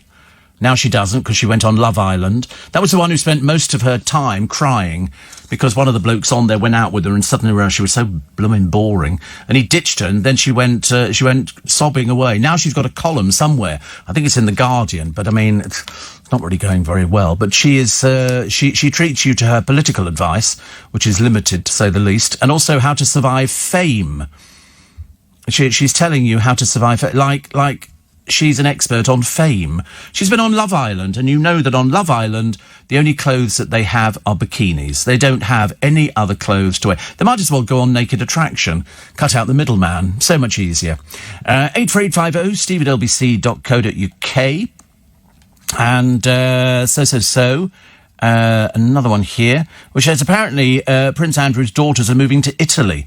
Well, one of them I think lives over there anyway, and the other one wanted to move because they were a little bit embarrassed. I think you haven't heard the end of this one. I think this is going to go forever. Ghislaine. Well, we had one wedding. The other one's wedding was cancelled because they thought, I think Eugenie, she's, yes... because they're marvellous. I mean, the whole family's marvellous. Sarah Ferguson, the other big embarrassment to the royal family. That's the one who, of course, was pictured on television, and don't we just love it? I can get you an introduction to Andrew. It'll cost you... well, I'll just take the 40,000, shall I? This is the same woman who phoned up Mr. Epstein. Terribly, terribly bad with money. Mainly because she doesn't really know how to handle it, and that's why she's shacked up with Andrew in Windsor Park, who's shacked up in the Queen Mother's old house, and she's there as well. God knows what's going on there. Steve, men don't make appointments for the barbers. Yes, they do. Oh, yes, they do. Yes, they do, James. I'm sorry to tell you that. And also, Heather, the Norwich nurse, says, may I be so bold as to implore you to offer both yourself and a sparkly jacket of your choice to Joe Allen's as the next compere for one of their future shows. Your unique showmanship, love of the theatre and Joe regular of many years is frankly a no-brainer. We can't imagine no West End or no Joes. The very idea is heartbreaking. Sir Derek Jacobi drank all the red wine last night, leaving all the Prosecco for you. So even more of a reason. Thank you, Heather. Always a stalwart. Actually, I've got a show coming up with... well, I've got my virtual reality show, which is on... I can't remember when it is now. August the 16th. 3pm, Sunday afternoon. One of these days I'm going to wake up and think, oh, it's today. And we've sold quite a number of front row seats, all front row seats. So I'll be sitting in the big studio downstairs, and we will be beamed into your wherever. I can be beamed into your lounge, your garden, which is quite cool, actually, isn't it? Really, and it'll be the first virtual reality Steve Allen show we've ever done. I wasn't sure if it was going to work, but we think it's actually going to work. So the boys will be with me as well, which we're looking forward to, and we'll see how it goes. The idea of because I had a haircut yesterday in anticipation, but I will have another one before. You know, I'd say I was so excited. I can't begin to tell you. Out of all the things I wanted Kentucky Fried Chicken to open up again so I could walk in, and I wanted a haircut. And Kasia did it. She said, she said, the top was all right. She said, it was the back you couldn't do. I said, well, you can't see the back of your hair. But I had it done, and it was like a weight off my... What? Sorry? Yes. Oh, yes, the full visor. They have to have it on. It's a legal requirement. And they have to know. The reason you have to book is so they know who you are, because they have to keep the names and details of people who've been in case we get another surge in coronavirus. That's a legal requirement now, and if you don't do that, you're in big trouble and your salon will be closed down. I shall come round personally and lock the door. Far too dangerous. Ridiculous. Steve, our tote bag arrived yesterday. We're very impressed with the quality. When we eventually get a proper holiday, it's coming with us. At the moment, it's hanging in the kitchen next to your tea towel, say Jerry and Lorraine. My tea towel.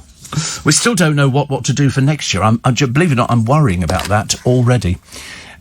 Steve. And you were probably asleep. Oh, no, it's a repeat, that Channel 4 programme on the building of the Bentley.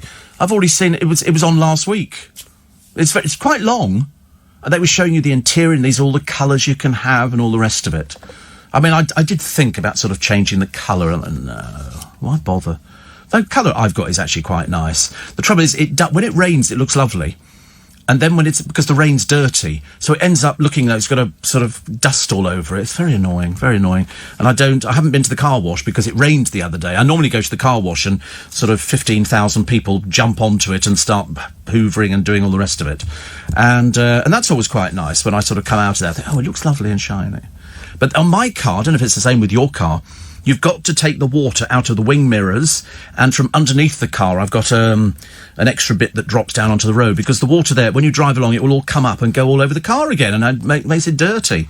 Sort of waste of 10 quid, isn't it, really? But I paid for my haircut yesterday, which I don't normally do, and I'm quite pleased with the result, actually. It looks good. Yeah, there you go. Listen, it's little things that please me. I've always said that. It is. It's just, I'm not after something sort of monumental or big. Not at this precise moment, anyway. And probably wouldn't get it if I asked anyway. Steve, get an SUV, says Howie. I don't know what an SVU. I don't even know what that... I thought it was an SUV, but it's an SV. Yeah, that's what I thought. Somebody says you've got to get the Bentley Bentayga. It's a gorgeous car. Well, it is big. It's got huge wheels. It's got, really enormous wheels. And I looked at it. It's just a wee too expensive. Just a wee bit too expensive. I'll have to save up, because I tell you, it's at the moment it's bills, and bills, which is it's not the best time of year. And I seem to get about 4 major bills at the same time. The VAT became due. The tax is coming up. The accountant sent his bill in, and I got something else. And then I got the car bill because I took the car in. Yeah. MOT's August. MOT's enter. No, I'm quite happy. It's only just had a little service, so I think it sails through the MOT. There's never anything that major that needs to be done on it. But I'll have to phone them up and say MOT, and they do them now. And I think they obviously print off in the garage I go to, so that they keep a record of everything on the car. So if it ever goes back to them, they've got full service history. So, which I think is quite good, actually. Then we can all cry together at how much these things cost. Every time I go, somebody said to me, how much was your last service? I said, it doesn't really matter. And they said, it's phenomenally expensive. Not phenomenally expensive, but it was expensive. And they said, wow. And I said, yeah, it isn't buying these cars. The car is relatively inexpensive. It's the maintaining it. It's buying tyres at 350 quid a time. Little tiny silly things can be a few £100. By the time you've added the VAT on and stuff like that. Even spark plugs seem to be quite expensive. But as I say, I remember going to a garage once and some bloke said to me, how many miles you get to the gallon? I thought, what are you asking me for? Do I look like I know anything about a car? I said, you don't ask things like that. He said, I bet you don't get very many. I said, I don't know. Why would somebody ask you that? He's trying to sell me petrol to put in the gas guzzler.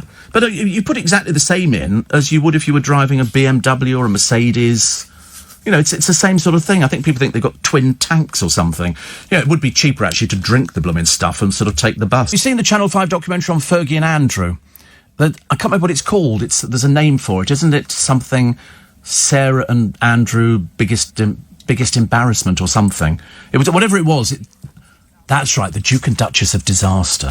Because he is a disaster. He doesn't have a job, he's got nothing to do with the royal family anymore. They're losing them hand over fist, aren't they? She was the embarrassment beforehand. She was the one who took part with Diana, Prince Edward's biggest mistake that he ever made, doing the Royal It's a Knockout.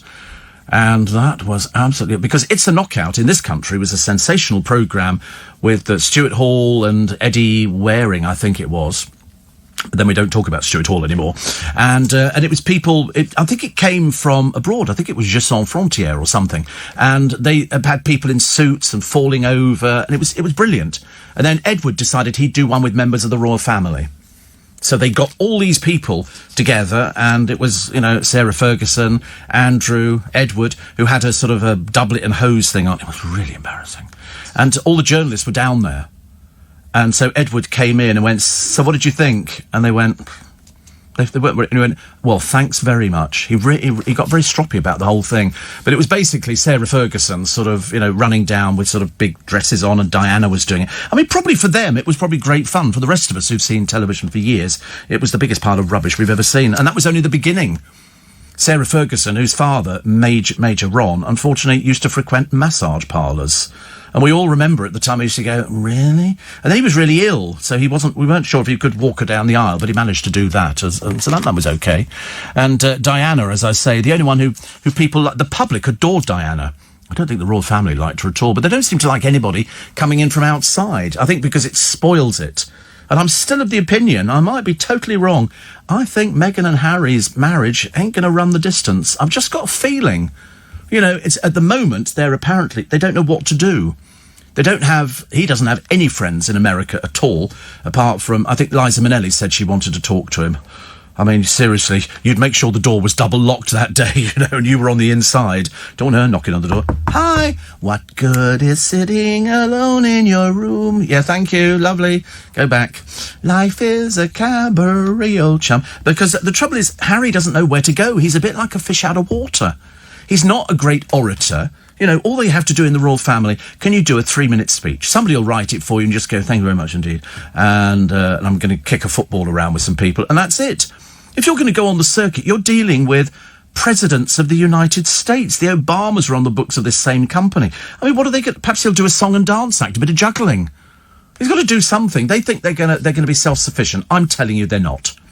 They haven't bought a house, they've not rented a house, they're far too tight. Instead, they've got some bloke to give them a house who's a friend of Oprah Winfrey, and she's like rich as creases. Unfortunately, the one thing that the royal family don't have is any sense of money. They've got palaces, and they've got paintings, and they've got, beautifully, made this, that, and the other. I mean, you don't have to look inside Buckingham Palace to realise that there was a bloke in London called Lord Buckingham who owned that house before they borrowed it and kept it, a bit like Windsor Castle. And so they end up with these houses and all these beautiful things, but they're not in the real world. They've got no idea. They just go, we want that garden done down there. Okay, somebody will come around and do it. There is nothing to do. So they're a bit like a fish out of water, but of course they can't admit they've made a mistake. I think she wanted to go back to America all the time. Whether she thinks she can resurrect a career, I don't know. But there's all these books coming out about them, including old Colin Campbell. Remember Lady?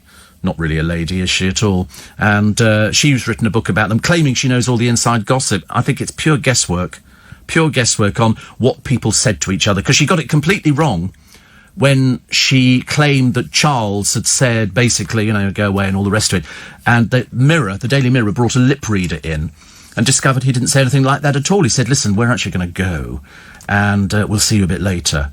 And that was it. So the lip readers are brilliant. But of course, Lady Colin got that completely wrong, completely round the wrong way. Perhaps she doesn't have a sort of great business, but there's about 4 or 5 of these books coming out. I wouldn't have thought they warranted a book, more a pamphlet or something. Ghost Town, it's Leicester.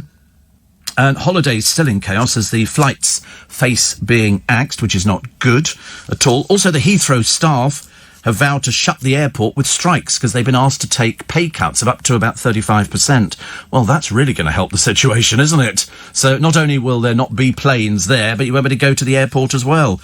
I mean, I think very dangerous to start doing stuff like that, especially in this present climate. So, of course, in this present climate, they're bringing back something to warm the cockles of your heart.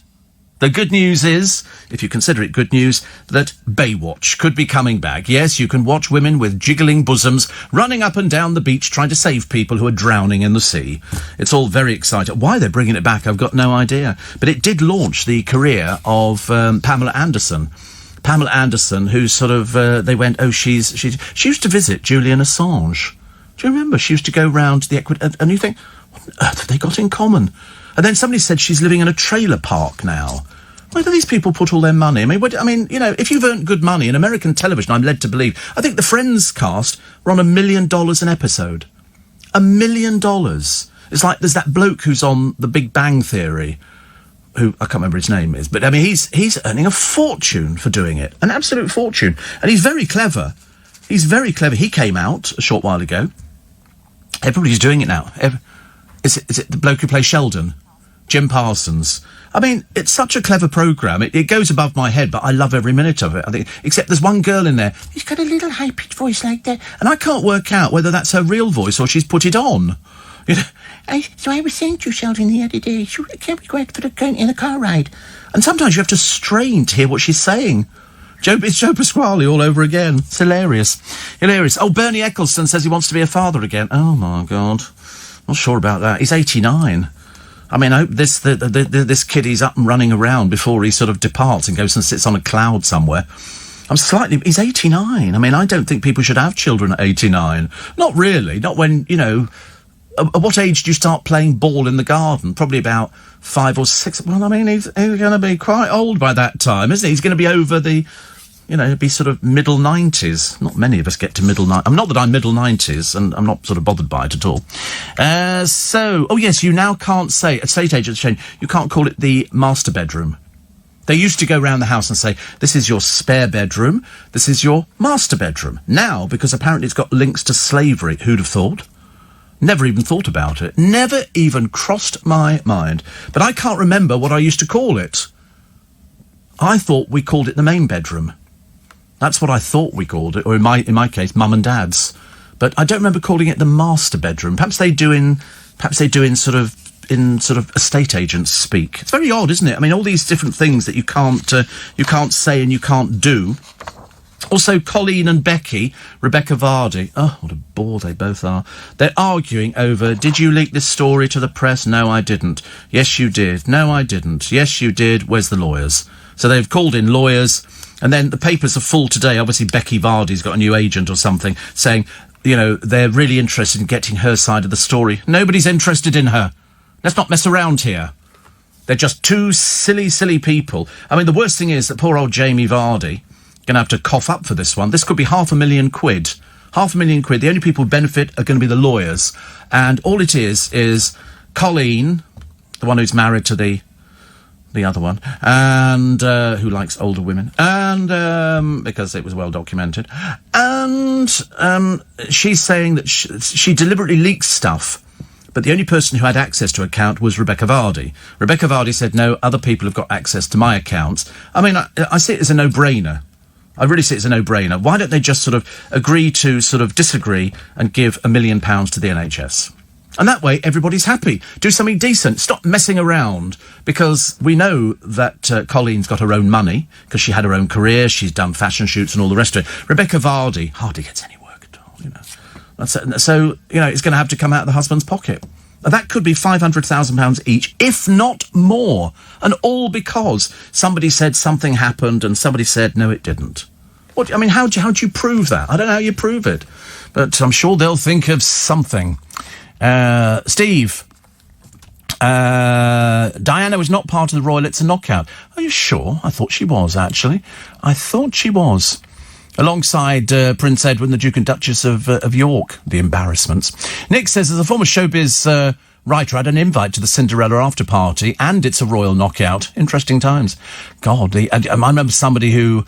the Cinderella show, I knew somebody who worked on the show. They didn't have a pleasant experience at all.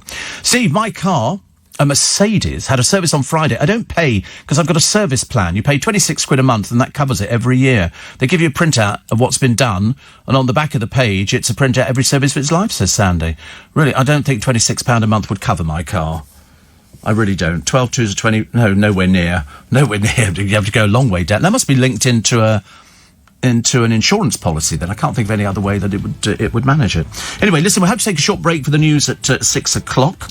So Ringo Starr looks back on the Fab Four as he celebrates being 80. 80, I mean, you wouldn't have thought... He doesn't look 80, does he, at all? And the drug lords say they're losing the war with the police ever since they cracked the code on their phones. They arrested 748 people, found 54 million in cash, and they've got all these nice watches, designer clothes, and it's very interesting because they reckon that they'll be swiping more people off the streets very shortly. So times, they look pretty bad for the early breakfast on LBC. It's the 5th of July. So over in America, you're probably still celebrating the 4th of July. We were celebrating people going to pubs. Nobody was socially distancing, so expect the fallout in about a few weeks. Can we check on It's a Royal Knockout and see which members of the royal family took part in It's a Royal Knockout? Thank you. And also, the world's gone mad, Steve. Soon we won't be able to call our mum, as it's sexist. Actually, at what point did you stop calling your mum and dad mummy and daddy? I can remember distinctly my father saying, I think you should call us mum and dad now. You're 23. You're getting a little bit too old. So, we're just having a quickie look.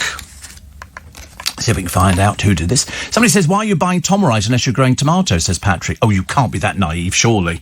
Surely you can't be that naive. No, seriously. I mean, no. I mean, it's because it's got potassium in it. You don't need Tomorite for growing tomatoes. You use it for flowers and vegetables. It increases the size of your baskets. You didn't know that? God, blimey, you must be living on the planet Zog, I should imagine. It's got loads of potassium in it. It's got more potassium than any of the other things that are on the market, you know, this thing that makes your marrows bigger than anybody else's. Steve, talking of Meghan and Posh, you can almost envisage them teaming up over one thing or the other. Invitation soon winging its way over to Buckingham Palace. Don't know, who was it arranged the visit for Harper7 to go to Buckingham Palace? You know, because the Beckhams will latch on to anybody. They're desperate, really, to sort of latch on to somebody and find out exactly how it works, because they want to go there. So, royals in It's a Knockout. Prince Edward was one who organised it. Princess Anne, Prince Andrew and his wife Sarah. God, that was a bit disappointing. Who were the other people then? There was a load of other people there. Well, I remember seeing sort of pictures of it. And, it was just a disaster.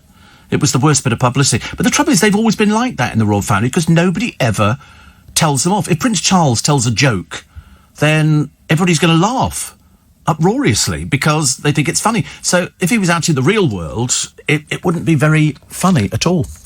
There's hope for us all, Steve. Bernie Eccleston's 89 years young and obviously still in. Thank you, Patrick. Very nice.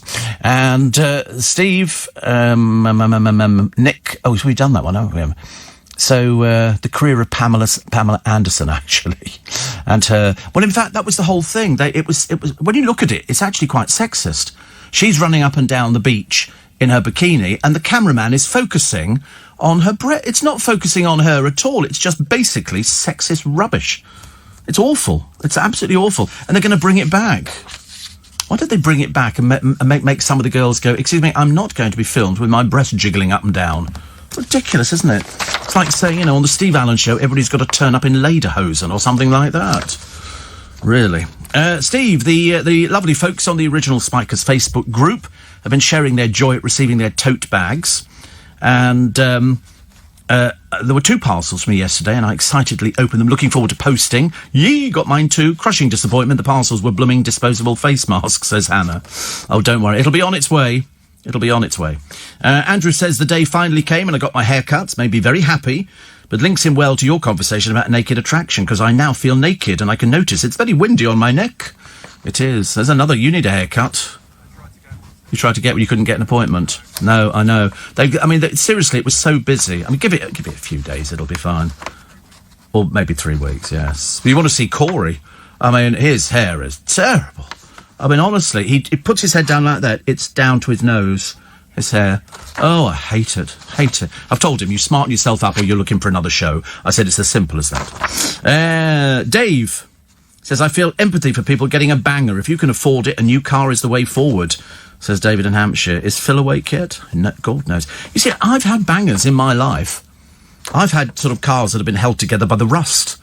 You know, that's the sort of thing that sort of goes on. I mean, the first car I bought was £100.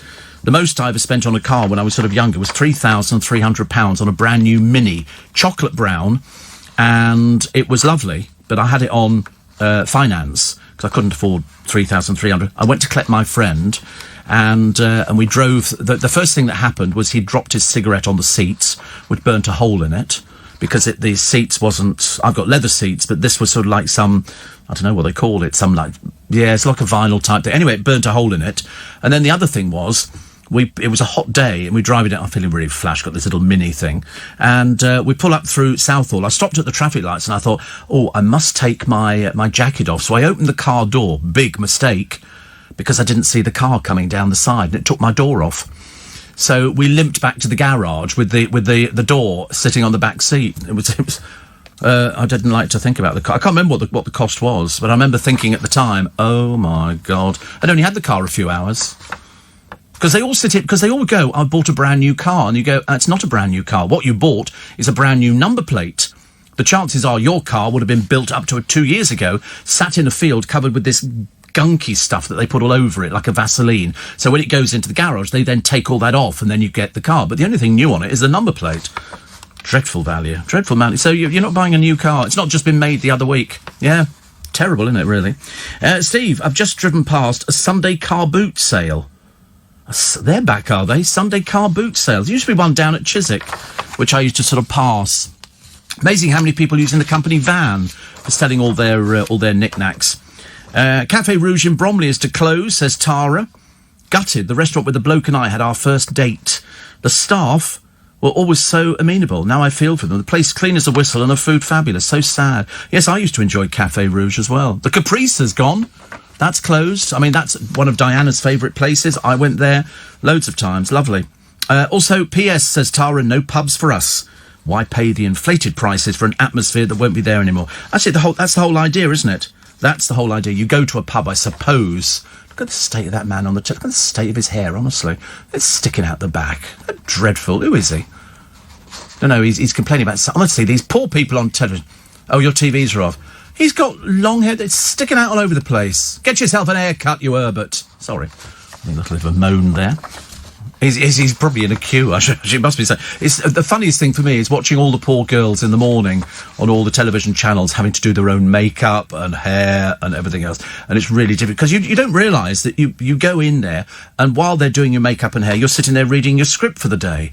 Now they've got to do their own makeup, and some of them are not managing at all well. So, I mean, it would be wrong of me to sort of pick on people who haven't quite mastered it. You know, and also, if you've got lots of highlights, you've not been to the hairdresser for ages, so you've got that black line in down the middle of your head. I mean, it's really difficult. You know, I think they should... Yeah, you can now buy... They started doing adverts for all this regrowth lotion, so you can say, I think Davina McCall's doing it, like that, and shakes it out, and you think, oh, that's great. Although some people look really good with grey hair. You know. Yours is really best. Yeah, I look very good with grey hair. It's not as grey as some friends of mine. Some friends of mine are really, really grey. Very grey. Silver Fox, no, that's rubbish. Actually, I know, I occasionally find a grey hair, you know. Pull it out immediately. Not having anything like that. That's a sign of ageing, isn't it? I think at one time, people on television had very young faces, would deliberately dye their hair grey to give them some sort of gravitas, because they looked too young on television. I can think of a couple of presenters who sort of went grey, but his is very messy. It's no good just brushing it back, Sweet Pea, and putting a bit of gel on it or something. I mean, at least come up with something a little bit better. He's got such a young face. Well, you can't see him, can you? Such a young face, but his hair's sticking out. Never mind. Ulrich says a bloke a couple of houses down from us has a Bentayga, extra accessories, a hunting pack in the back, and a 230,000 Breitling watch on the dashboard. I know this from talking to his dog walker. Actually, I know a lady who does dog walking as well. She takes other people's dogs out. I often wonder what happens if they get into a fight. You know, all of a sudden you're taking all these dogs out, and some of them take out like 10 dogs. What happens if two of them don't like each other and they start arguing? I mean, I don't think you could cope with things like that. That would be terrible. Happy 50th, Victoria La Sala, from all the girls and Italians in Aldershot. Oh, wow. Oh, yes, Katie Price has found a new boyfriend, so expect that to last about a couple of weeks. And then, as usual, she'll fall out with it. He used to be on Love Island, and do you know what he said? He's quoted as saying, in an interview, I don't want to be famous. I'm going out with her because I love her. I'm going to be sick, sorry. And it's a case of, you don't want to be famous? Good. Well, we'll see how you feel in a couple of weeks' time, mate, when she starts dissing you. She does it to every single one of her exes. And then she becomes quite nasty about them. And so you'll be the same one. OK, so I wish you well with it. I mean, you've got to be a first-class chump, haven't you, for goodness sake. Steve, how does Corey look this morning? I don't know, he's not here. He doesn't actually work on a Sunday.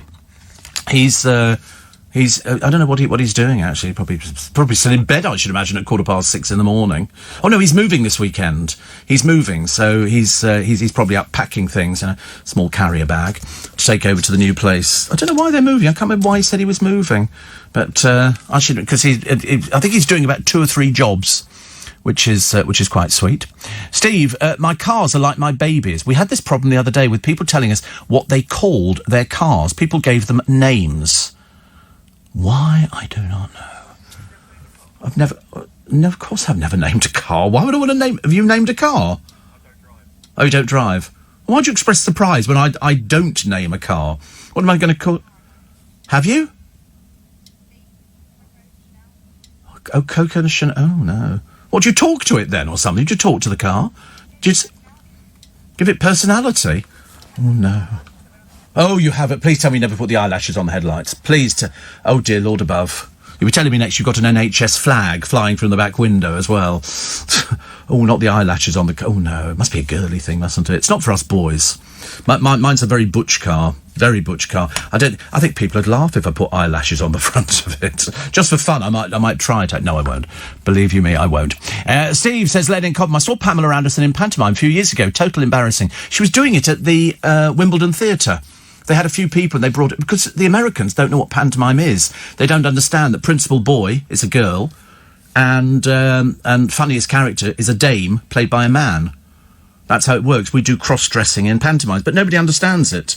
They go, so it's the same story. Yeah, it's all the same story.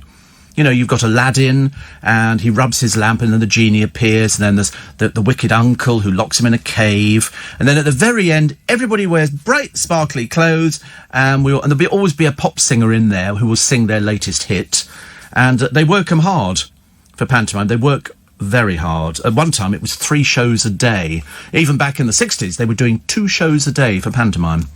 Must take a break, actually. Let me just tell you... Wait a minute, just check something else here. Yeah, I keep all my cars until the bottom falls off, and I cry when I have to scrap it. Ray, I mean, how bad are these cars that you're buying? I mean... Admittedly, I used to have a car, the suspension had gone on one side, and so to make people driving behind me think it was normal, I leant the other way. So they wouldn't think it. I mean, it just collapsed completely. But in those days, it was terrible. Oh, can't begin to. TV Company Sunday morning, and I'm assuming actually, I don't know that. I'm assuming that the pubs open again today. So they opened yesterday, so they're going to be doing the same. Oh God, dear, I'm not sure about that. I'm not in favour of this at all. Actually, I think this is terrible. But there you go, Steve. I've heard you think you look like Jason Statham.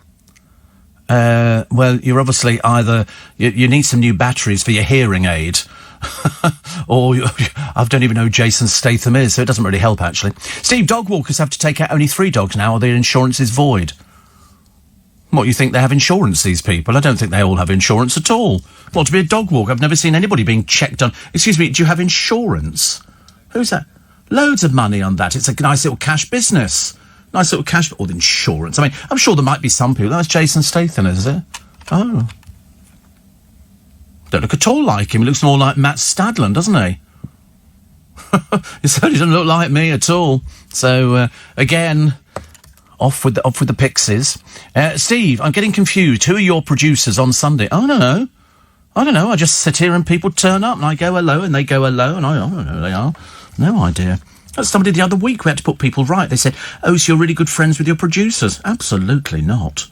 Absolutely not. I'm sorry. It's yes, I mean, it's a case of, you know, I'm God and they're not. It's as simple as that. 84850 steve@lbc.co.uk. Steve, I'm worried about your show on the 16th of August because my son asked me, what if I'm offline on the day? Will I still be able to watch it on my smartphone? Yes, you can watch it on your phone. You can do it on quite a number of things. Phone, tablet, all sorts of things, Connie. Fear not. Fear not. But you won't get anything back. So if you bought a ticket for the show for the 16th of August at 3 p.m, you will not hear back until 12 o'clock on the 16th of August, and then they will text you through the details of what you have to do. Very straightforward, but totally unique to you. So it sort of saves people sort of sharing. You know, We'd like people to buy a ticket. Thank you very much indeed. Steve. Oh, didn't they say, what did they say they found the other day? Hadn't they lost a planet or something up in the heavens? It vanished. They say it went into a black hole, but it was something like millions of miles across. And this planet was 1 minute there. It's 75 million light years away or something. And they say it vanished into a black hole. And I remember thinking, oh, these things really exist. Is that... I don't know. To be honest with you, it's so far away, it's not going to affect me because I'm not going to get there and back before breakfast. So there's no point, is there? What is the point of going... I mean, I'd love to go up there because I asked that nice man who knows everything about space, you know, the one who was in that group, and come to it later. And I said, where does space go to? You know, how far can you go? And he said, it's infinity. I said, what? It just keeps going forever and ever and ever and ever and ever. Brian Cox. It just goes ever and... I said, is there no sort of end? Like, you know, you've now reached the end. Turn round and park somewhere else. You know, or does it just... how big is this place we're living in? We must be a little tiddly tiny thing, mustn't we? If this thing goes for infinity.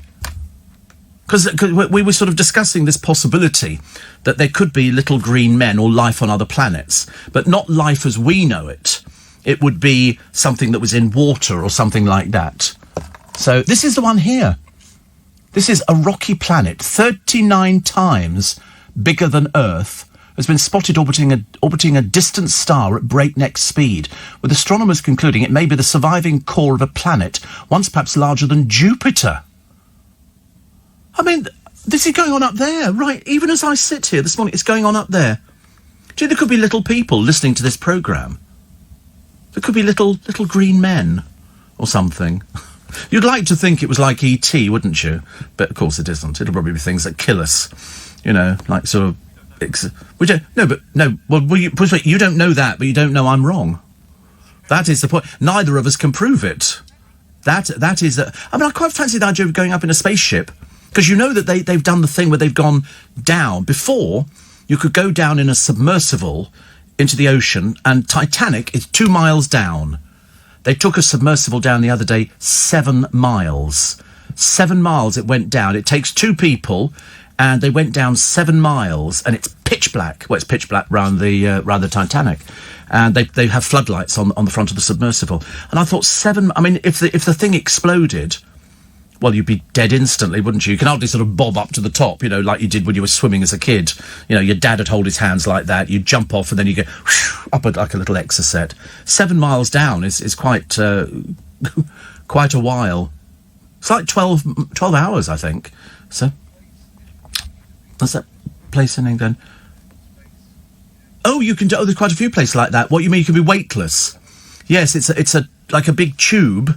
thing, and you get in it and you become weightless. So I don't want to go into space unless I'm sitting comfortably in a cabin with a magazine and a packet of Rich Tea biscuits or something, or some scampi, which would be quite nice. I want to just look out the window, and I want it to be like Star Trek. I want it to be, you just wander about the ship, you know, and they go, oh, we're now going to go and land on Pluto. And you go, oh, I don't know, do you want to do Pluto? No, we won't do Pluto. We'll pick up with Jupiter again, or Mars. Yeah, we'll do the bus tour. There'll be somebody sitting the other end with a bus with a hat on going, you know, Jupiter Tours or something. And you land, and then you go off there. It's never going to be like that, is it? It's talking like that got me drummed out the brownies, but there you go, that's another story. Steve. I remember the Royals were team captains, and the likes of Jackie Stewart, John Travolta, Gary Lineker, Pamela Stephenson, Eddie Grant, and many other celebrities were in the team, says Ken. Really? I didn't know Pamela Anderson had popped up again, as they say. Jackie Stewart, good Lord above. It's believed this rocky planet to have been sucked in by a black hole. The edge of space is around 80 kilometres away. Because some of these places, when they say it's so far out into space, I mean, you'd be dead before you reached it, wouldn't you? If they say it's 75 million light years away, you know, your hair would be down below your knees. At least, I should imagine. You never see them on Star Trek. I've never once seen anybody going to the hairdressers. And yet they were up there for... It's a 5-year mission. What must they look like at the end? Probably Chewbacca. Woo! You know, it's just ridiculous. Nobody, they go, oh, are you going to the beauty parlour today? No. They've got all these odd people on this ship. Very odd people. Perhaps they just don't grow hair. Perhaps that's one advantage of going into space. I'm not sure being sucked in by a black hole is sort of the kind of thing we should be talking about this morning. Because I mean, how many black holes are there in space? Are there lots of them? And they just go, "Ooh, I'm feeling hungry today. I'll take that planet." Gone. Not sure. Dallas says the word master. This is the master bedroom story. It has nothing to do with slavery. Historically in England, staff in a household referred to their employers as the master and the mistress. I always thought it was master and servant. That's what I always thought it was. Similarly in school, there were schoolmasters and schoolmistresses. Yeah, I mean, this one's it's gonna run, isn't it? You could just tell. I bet you anything tomorrow morning people pick up on this as to whether or not it's nothing to do with... I mean, to be honest with you, I didn't think about half of these things before, but then, I don't think about things most of the time. So historically in England, staff in the household refer to their employee as the master. Well, in fact, actually, you might be right. You know how we can prove this? Mary Poppins. The staff there were waiting for the man to come back in. They went, "It's the master. It's the master. Step in time." And so I've just thought of that, actually. It's not surprising this programme's very popular. I amaze myself at times, seriously. I might go home next week and listen to it, just to see what it's like listening the other end. Steve. Jill says, "You're more Jason King than Jason Statham." Well, I don't know. Jason King was Peter Wingard. Peter Wingard, who died. He was a listener to this programme. He was a listener. Steve, aliens already control our planet. Oh, God, you're another mad one, aren't you? No, they don't. No, they don't. Go and grow up. So, honestly, it must be really difficult being you. What do you look in the mirror and see? Did you see that person in the paper the other day who'd had piercings, but then he'd had horns implanted onto his head? And he had... I don't know... Well, people become addicted to face tattoos. I mean, look at poor old Beckham. I mean, he's covered in tattoos. Now his son Brooklyn, the hardest working person in the entire world, he can't make coffee, can't take photographs, but he can have another tattoo done. You wait till Harper Beckham goes in, Mum, got a tattoo done. You can just see that, can't you? Because they never seem to tell their children off for anything at all. That's why they're so successful. Mind you, I think over this lockdown, she should have been designing clothes. Cheap clothes. Because... she had a dress on the other day, and I thought, oh, that's quite sweet. I wonder how much that was. 1,700 quid. I thought, who do you think's going to be buying that, dear? Answer in your case, nobody. Nobody. That's why Primark have got it right. Cheap and cheerful. People want to go round with a basket, put loads of stuff in it, and come out and pay 20 quid. Can't afford to spend a lot of money. Steve, it made me wonder, says Billy, what if space, the universe, or whatever we're in right now, is inside another universe, and that universe is inside another universe, and that universe... Yes, well, I mean, it could be. What, you mean that there is some giant man who's sort of he's holding us, and he's sort of turning the world? Because at one time they used to think the world was flat, didn't they? So if you kept going, you'd fall off the edge of it. Mind you, there are still people like that. There are still people who think like that. Wasn't it? Who was it? Did some stupid podcast a while ago? Scarlett Moffat. She thought that the pyramids were built by aliens. I mean, dear God, please don't ever let her vote. Please don't let her vote. It'd be too embarrassing. Yeah, she thought aliens built the pyramids. No, slaves, I believe. Slaves. And, Steve, I'd like to believe that space is like the Jetsons cartoon, says Len. And Paul says, in Star Trek The Next Generation, they did go to the hairdressers. Well, no, we don't think they did, actually. We don't think they did. And somebody says, I see the drunken trash were out in force as usual. Actually, London wasn't as busy as I thought. Trafalgar Square was quite busy when I came through it, but that's just people on, rented bicycles and stuff like that. And there was a bloke on... Soho's busy. Yeah, it would be. With all the restaurants open in Soho? No. I haven't checked, actually, whether Little Italy was open. They're our friends down at Little Italy. We love Little Italy. And but it's also quite a contained little area. But nobody was wearing masks or anything. I mean, now they're allowing these scooters on the road, these e-scooters. There was one bloke who had one. I have to be honest, I'm not a fan of them at all. I think there's going to be a major accident with them because they're very fast. But he had lights all round it, all underneath it and everything. It looked quite pretty. But I just remember thinking, this looks dangerous. This looks very dangerous to me. Apparently, scientists estimate there are as many as 10 million to 1 billion black holes in the Milky Way alone. Is that just so we know nothing, do we? We know nothing about anywhere. We know nothing about it. It's all, I've reached this ripe old age. I didn't know that. I didn't know that at all. I only got used to seeing Orion's belt and the plough and all these other peculiar things, which, you've really got to use your imagination on some of them. Sorry? Bit of a pertinent question, isn't it? Have I got a telescope? No. It's got to do with you. See, answer the question like that. You just came up with that at 6:30, did you? Go the 5th of July. We're racing through July, and then it'll be August. And then we count down the days before we do the virtual show. Steve, when you got your first bits of post as a child, you used to be addressed as Master rather than Mr. Yes, I was. It used to put down Master Stephen. And somebody's just said to me that historically Master comes from the word magister, meaning chief or head. Do you think people are just misinterpreting things? It could be that, couldn't it? Steve, do we change the terminology of master-slave cylinders in cars or master-slave locks in electronic circuits? Says Simon. You might have a point there, apparently. Steve, there are more stars out there than grains of sand on every beach on Earth. It's that big. It's quite interesting, though, isn't it? That it is up there and we don't know enough about it. And there are still the mad people who go, we never actually went to the moon. It was all done in an aircraft hangar, and you think, well, why would they bother lying about it? But of course, they never think that thing through. It was all genuine. As mind you, I've got a producer who believes that that the Loch Ness Monster exists. Seriously, it's very embarrassing, very, very embarrassing. Who's what? Spotted again? Yeah. Did you see that picture which looked like a log again? I've got a phone here. The picture quality is sensational on my phone, and yet every picture is some blurry old piece of rubbish, always done by somebody to keep the tourist industry going. There is a shop by the side of Loch Ness. Get your Nessies here, you're mad. There is no Nessie. This thing must be thousands of years old. There's nothing to eat in the loch. There's no fish. So it's vegetarian. And somebody said, oh, there's underwater caves. No, there isn't. Stupid people. It's so annoying. I thought it was nothing at all. Nothing at all. The first one was just a lock, a log floating down the lock. That's all it is. It's not. There's been some poor little Japanese man sitting in a caravan for the past 500 years. He's not seen anything. Because I wouldn't scuba dive full stop. I look ridiculous in rubber. But if it's your fantasy, you hang on to it. It's great. No, well, you can't see anything because it's so dense. Loch Ness. So when they, otherwise you would, I would drain it, frankly, and then go, see, nothing. Apart from an elephant, 2 zebras. There are no underwater caves. Stop it. But, all you have to do is, I'm sure you must be able to send, if you can have a drone, there must be something you can send underwater that's automatic. Can it just go back? But they've done all of that, and they've found nothing. They've gone, oh, look, there's this, maybe a shoal of fish here or something like that. And you think, there are no fish in there. It's all full of vegetable matter and everything else.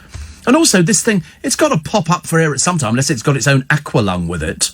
When does it breathe? Quick, get the oh, it's gone down again. Oh, what a shame. We never managed to get a picture of the Loch Ness Monster. People want to believe, don't they? They want to believe in the Yeti, the abominable snowman. There is no abominable snowman. It's somebody who's had a sherbet. You know what the people are like who live in the wilderness?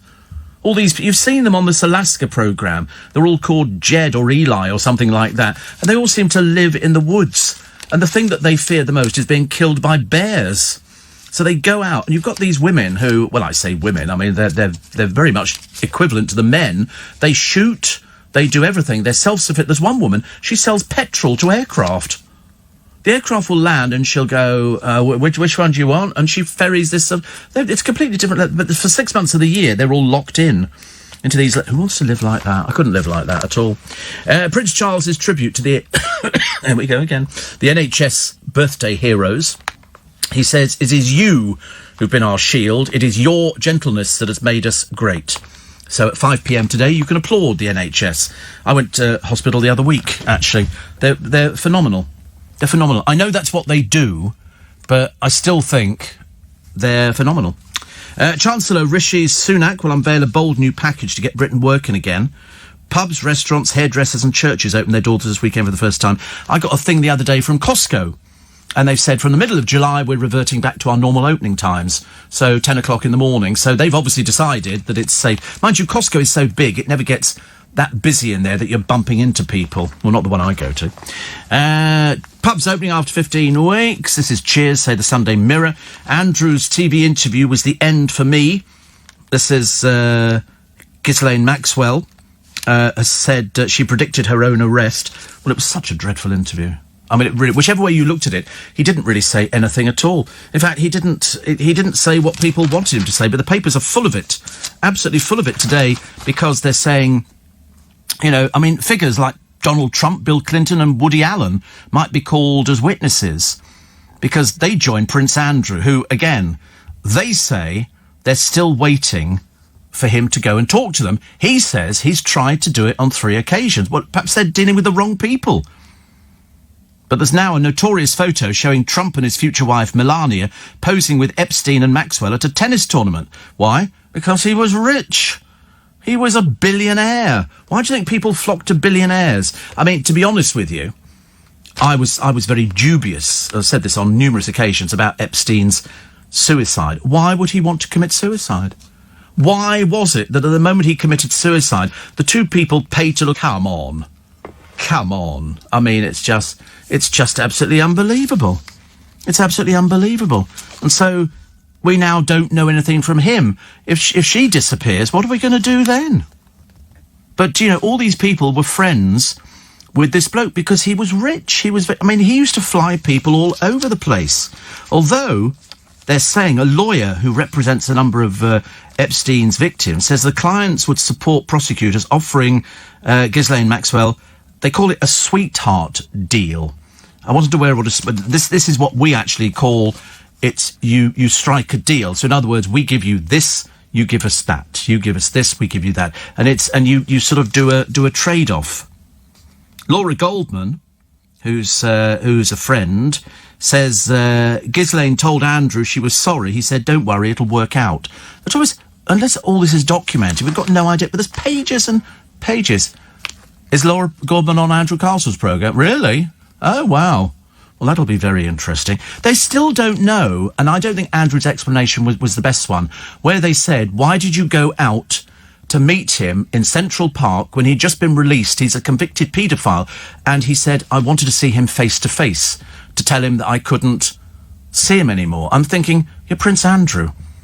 You send an email or a message and you just go, listen, in light of recent developments, I don't think it's possible that I can see you again.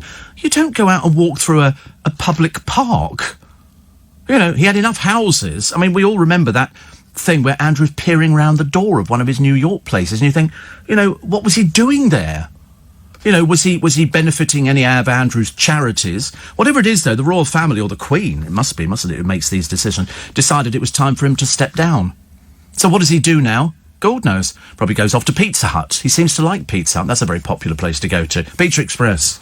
I like Pizza Express, except they don't do Quattro Formaggi anymore. It's very disappointing. One of my favourite pizzas. 4 cheeses. So we'll wait and see. We'll wait and see what happens, but it's going to run, and the people are going to make a lot of money out of it, because she is very rich.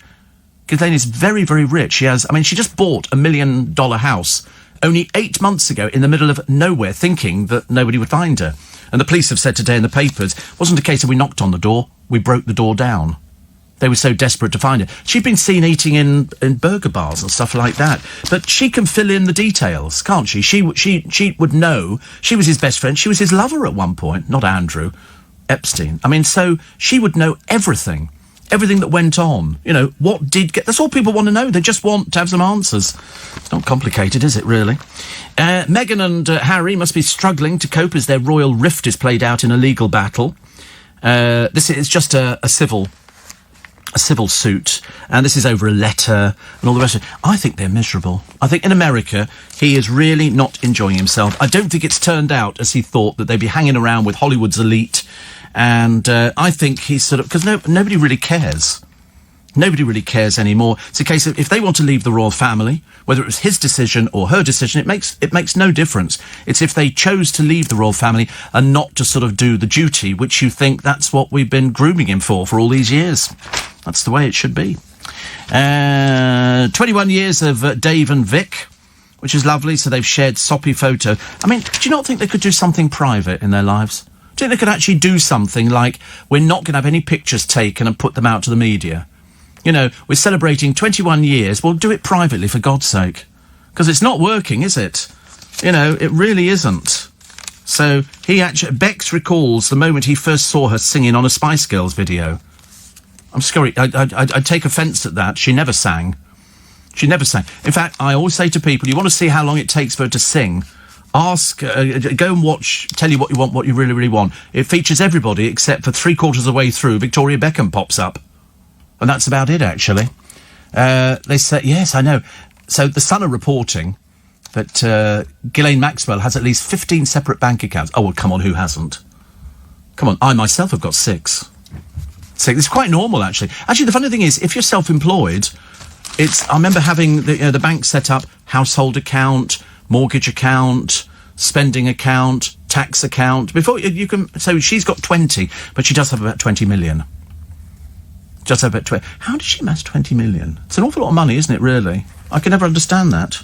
Nadia Hussein, the cook, the baker, the all-round lovely person, she's amassed £2 million. Whereas Paul Hollywood's amassed £8.5 million. And Nick Ferrari, sorry, couldn't resist. Front page of the People boozing for Britain. They've actually managed to find people with face masks on. Do you know that you can buy a face mask now with a hole in it? Have you seen the face mask with a hole in it? So you could put a straw in. Yes, you could put a straw in, but I advise you now, do not drink a pint of beer with a straw. You will be flat on your back, counting stars. I promise you. We should do a competition in the disco. We go, OK, all you got to do is drink a pint of lager with a straw. They got halfway through, they were flat out, because you're taking up so much air. Terrible, really. It's always worth doing. But they managed to find people here, but you can get one now which fits a straw in so that you can suck your drink up through it. I think you just move the mask up, don't you? A little tipple and then move the mask back down again. Johnny Depp and Amber Heard, they're both going to meet in court. That's going to be a day to remember, let me tell you. Very odd, isn't it? Very odd. Again, we're throwing brickbats all over the place. Let's take much for all your pictures that you've sent in. People proudly displaying their Steve Allen tote bag, including my good friend Jonathan Shallett as well, who was very excited, and everybody else as well. So if you haven't received, panic not. They'll be they're sending out thousands, as you can imagine. So it'll probably take the best part of this week. Graham says there were hairdressers in Star Trek. Garak was a barber on Deep Space Nine. Oh, is that part of Star Trek? I don't know whether that's part of... Is it part of Star Trek? Oh, right. Garak is a Cardassian. What does that mean? Not a Kardashian, a Cardassian. Do people believe in this sort of stuff? I suppose they do, actually, don't they? Steve, why do people call sitting or drawing rooms lounges? Surely only airports have lounges. Oh, I don't know. And Dallas says, Mr. and Mrs. are corruptions of master and mistress, so they'll have to go too. I used to get a thing. Did you not have a thing when you were little? If I send something to my goddaughter, I always put Miss, MS, on it. Simon says, there's a small hamlet in the Scottish Highlands where the inhabitants have never set foot outside. The hamlet's on the banks of Loch Doon. Thank you. Steve, we never see any toilets on the Starship Enterprise either. Their mission is to boldly go where no one's gone before. Because they don't show things like that, do they? That's considered something that you wouldn't... Oh, that's a Cardassian.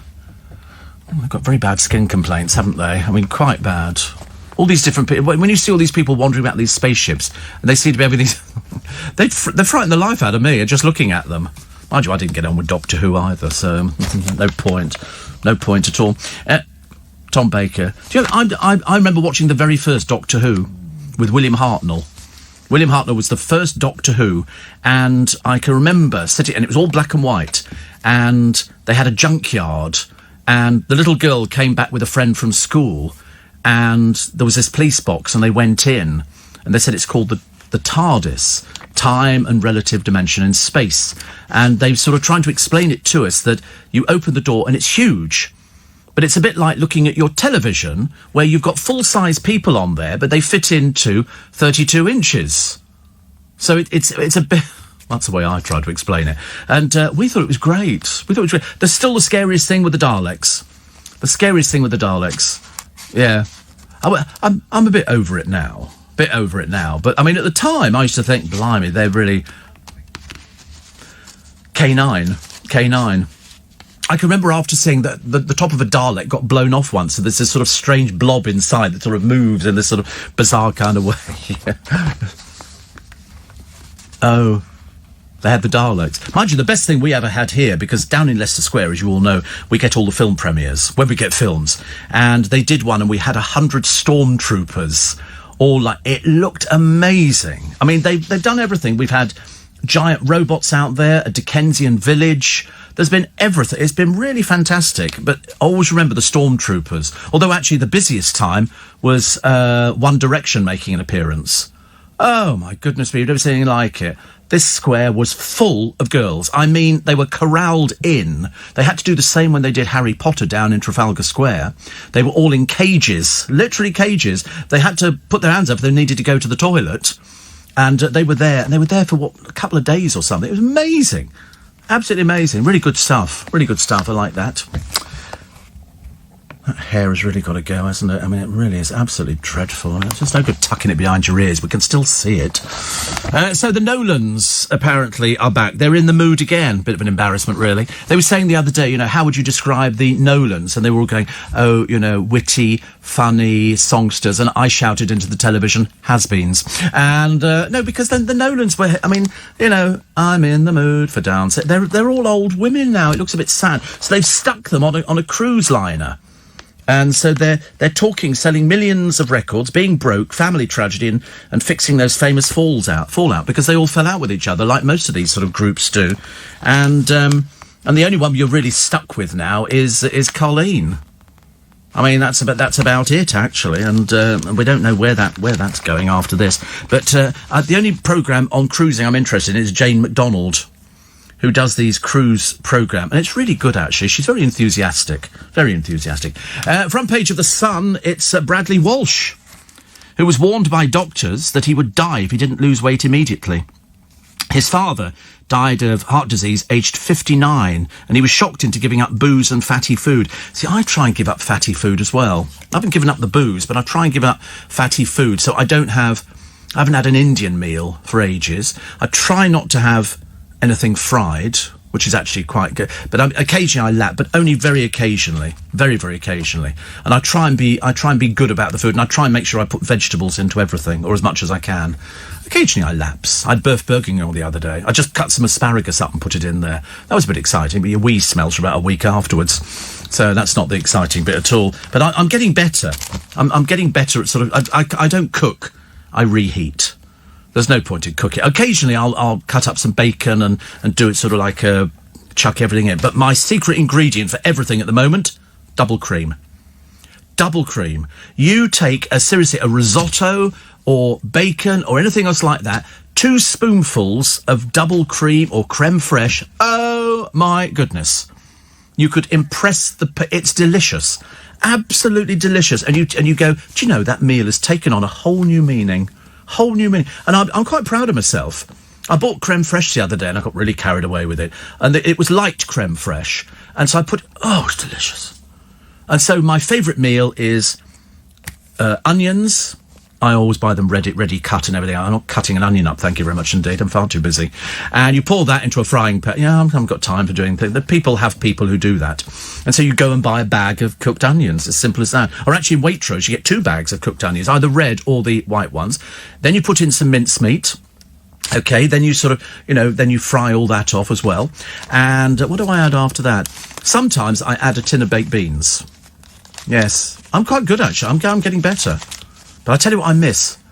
Well, it's not a Michelin star, really. I mean, like a chocolate star or something. But I do miss garlic bread with cheese on it. I love garlic bread with cheese on it. Garlic. Yes, we've had garlic pizza bread. Yeah, we've had garlic pizza bread. That's quite nice, too. But I used to do it myself in my halogen oven, but ever since I fell on it, we had to get rid of the oven, so that was my big disaster. So, what else do I do? Yeah, and then after you've done the beans, stir all that round, let it simmer away, and then... the pièce de résistance, the double cream. Out it comes, good old dollop, stir it through. It takes a lovely colour. It looks lovely, it really does look nice. So I might have today Birth Bourguignon with double cream in it. I'll tell you, I'm living the rock and roll dream. I am it. People, they listen to this programme and they go, God, I wish my life was as rubbish as Steve Allen's. Worst diet in living memory. And then somebody will write into you, guarantee somebody will write in and go, small wonder you're a diabetic. I love it. Jackie says, double cream's full of fat. Yeah. Yes, I'm quite well aware of what it's full of. Thank you very much indeed. I know what it is. Cybermen terrified me, says Sue in Ivor. Did you have many out there? And another one that says, Peter Cushing was the first Doctor Who. No, he wasn't. The films came along long after, and there were only 2 films made. Can't tell me anything about Doctor Who, mate. I'm an expert. I'm consulted by all sorts of people. All sorts of people. Steve, Dave and Vic married for 21 years, says Connie. That's nothing. I'm married 28 years. My anniversary is September the 30th. Whoa! Steve, the only Spice Girl with a decent voice and any talent was Sporty. And she did enjoy the singing. She was very good doing the singing. I promise you, I like that as well. And something, the title Master Steve used to be used when sending birthday cards. I know, I used to get, Master Stephen.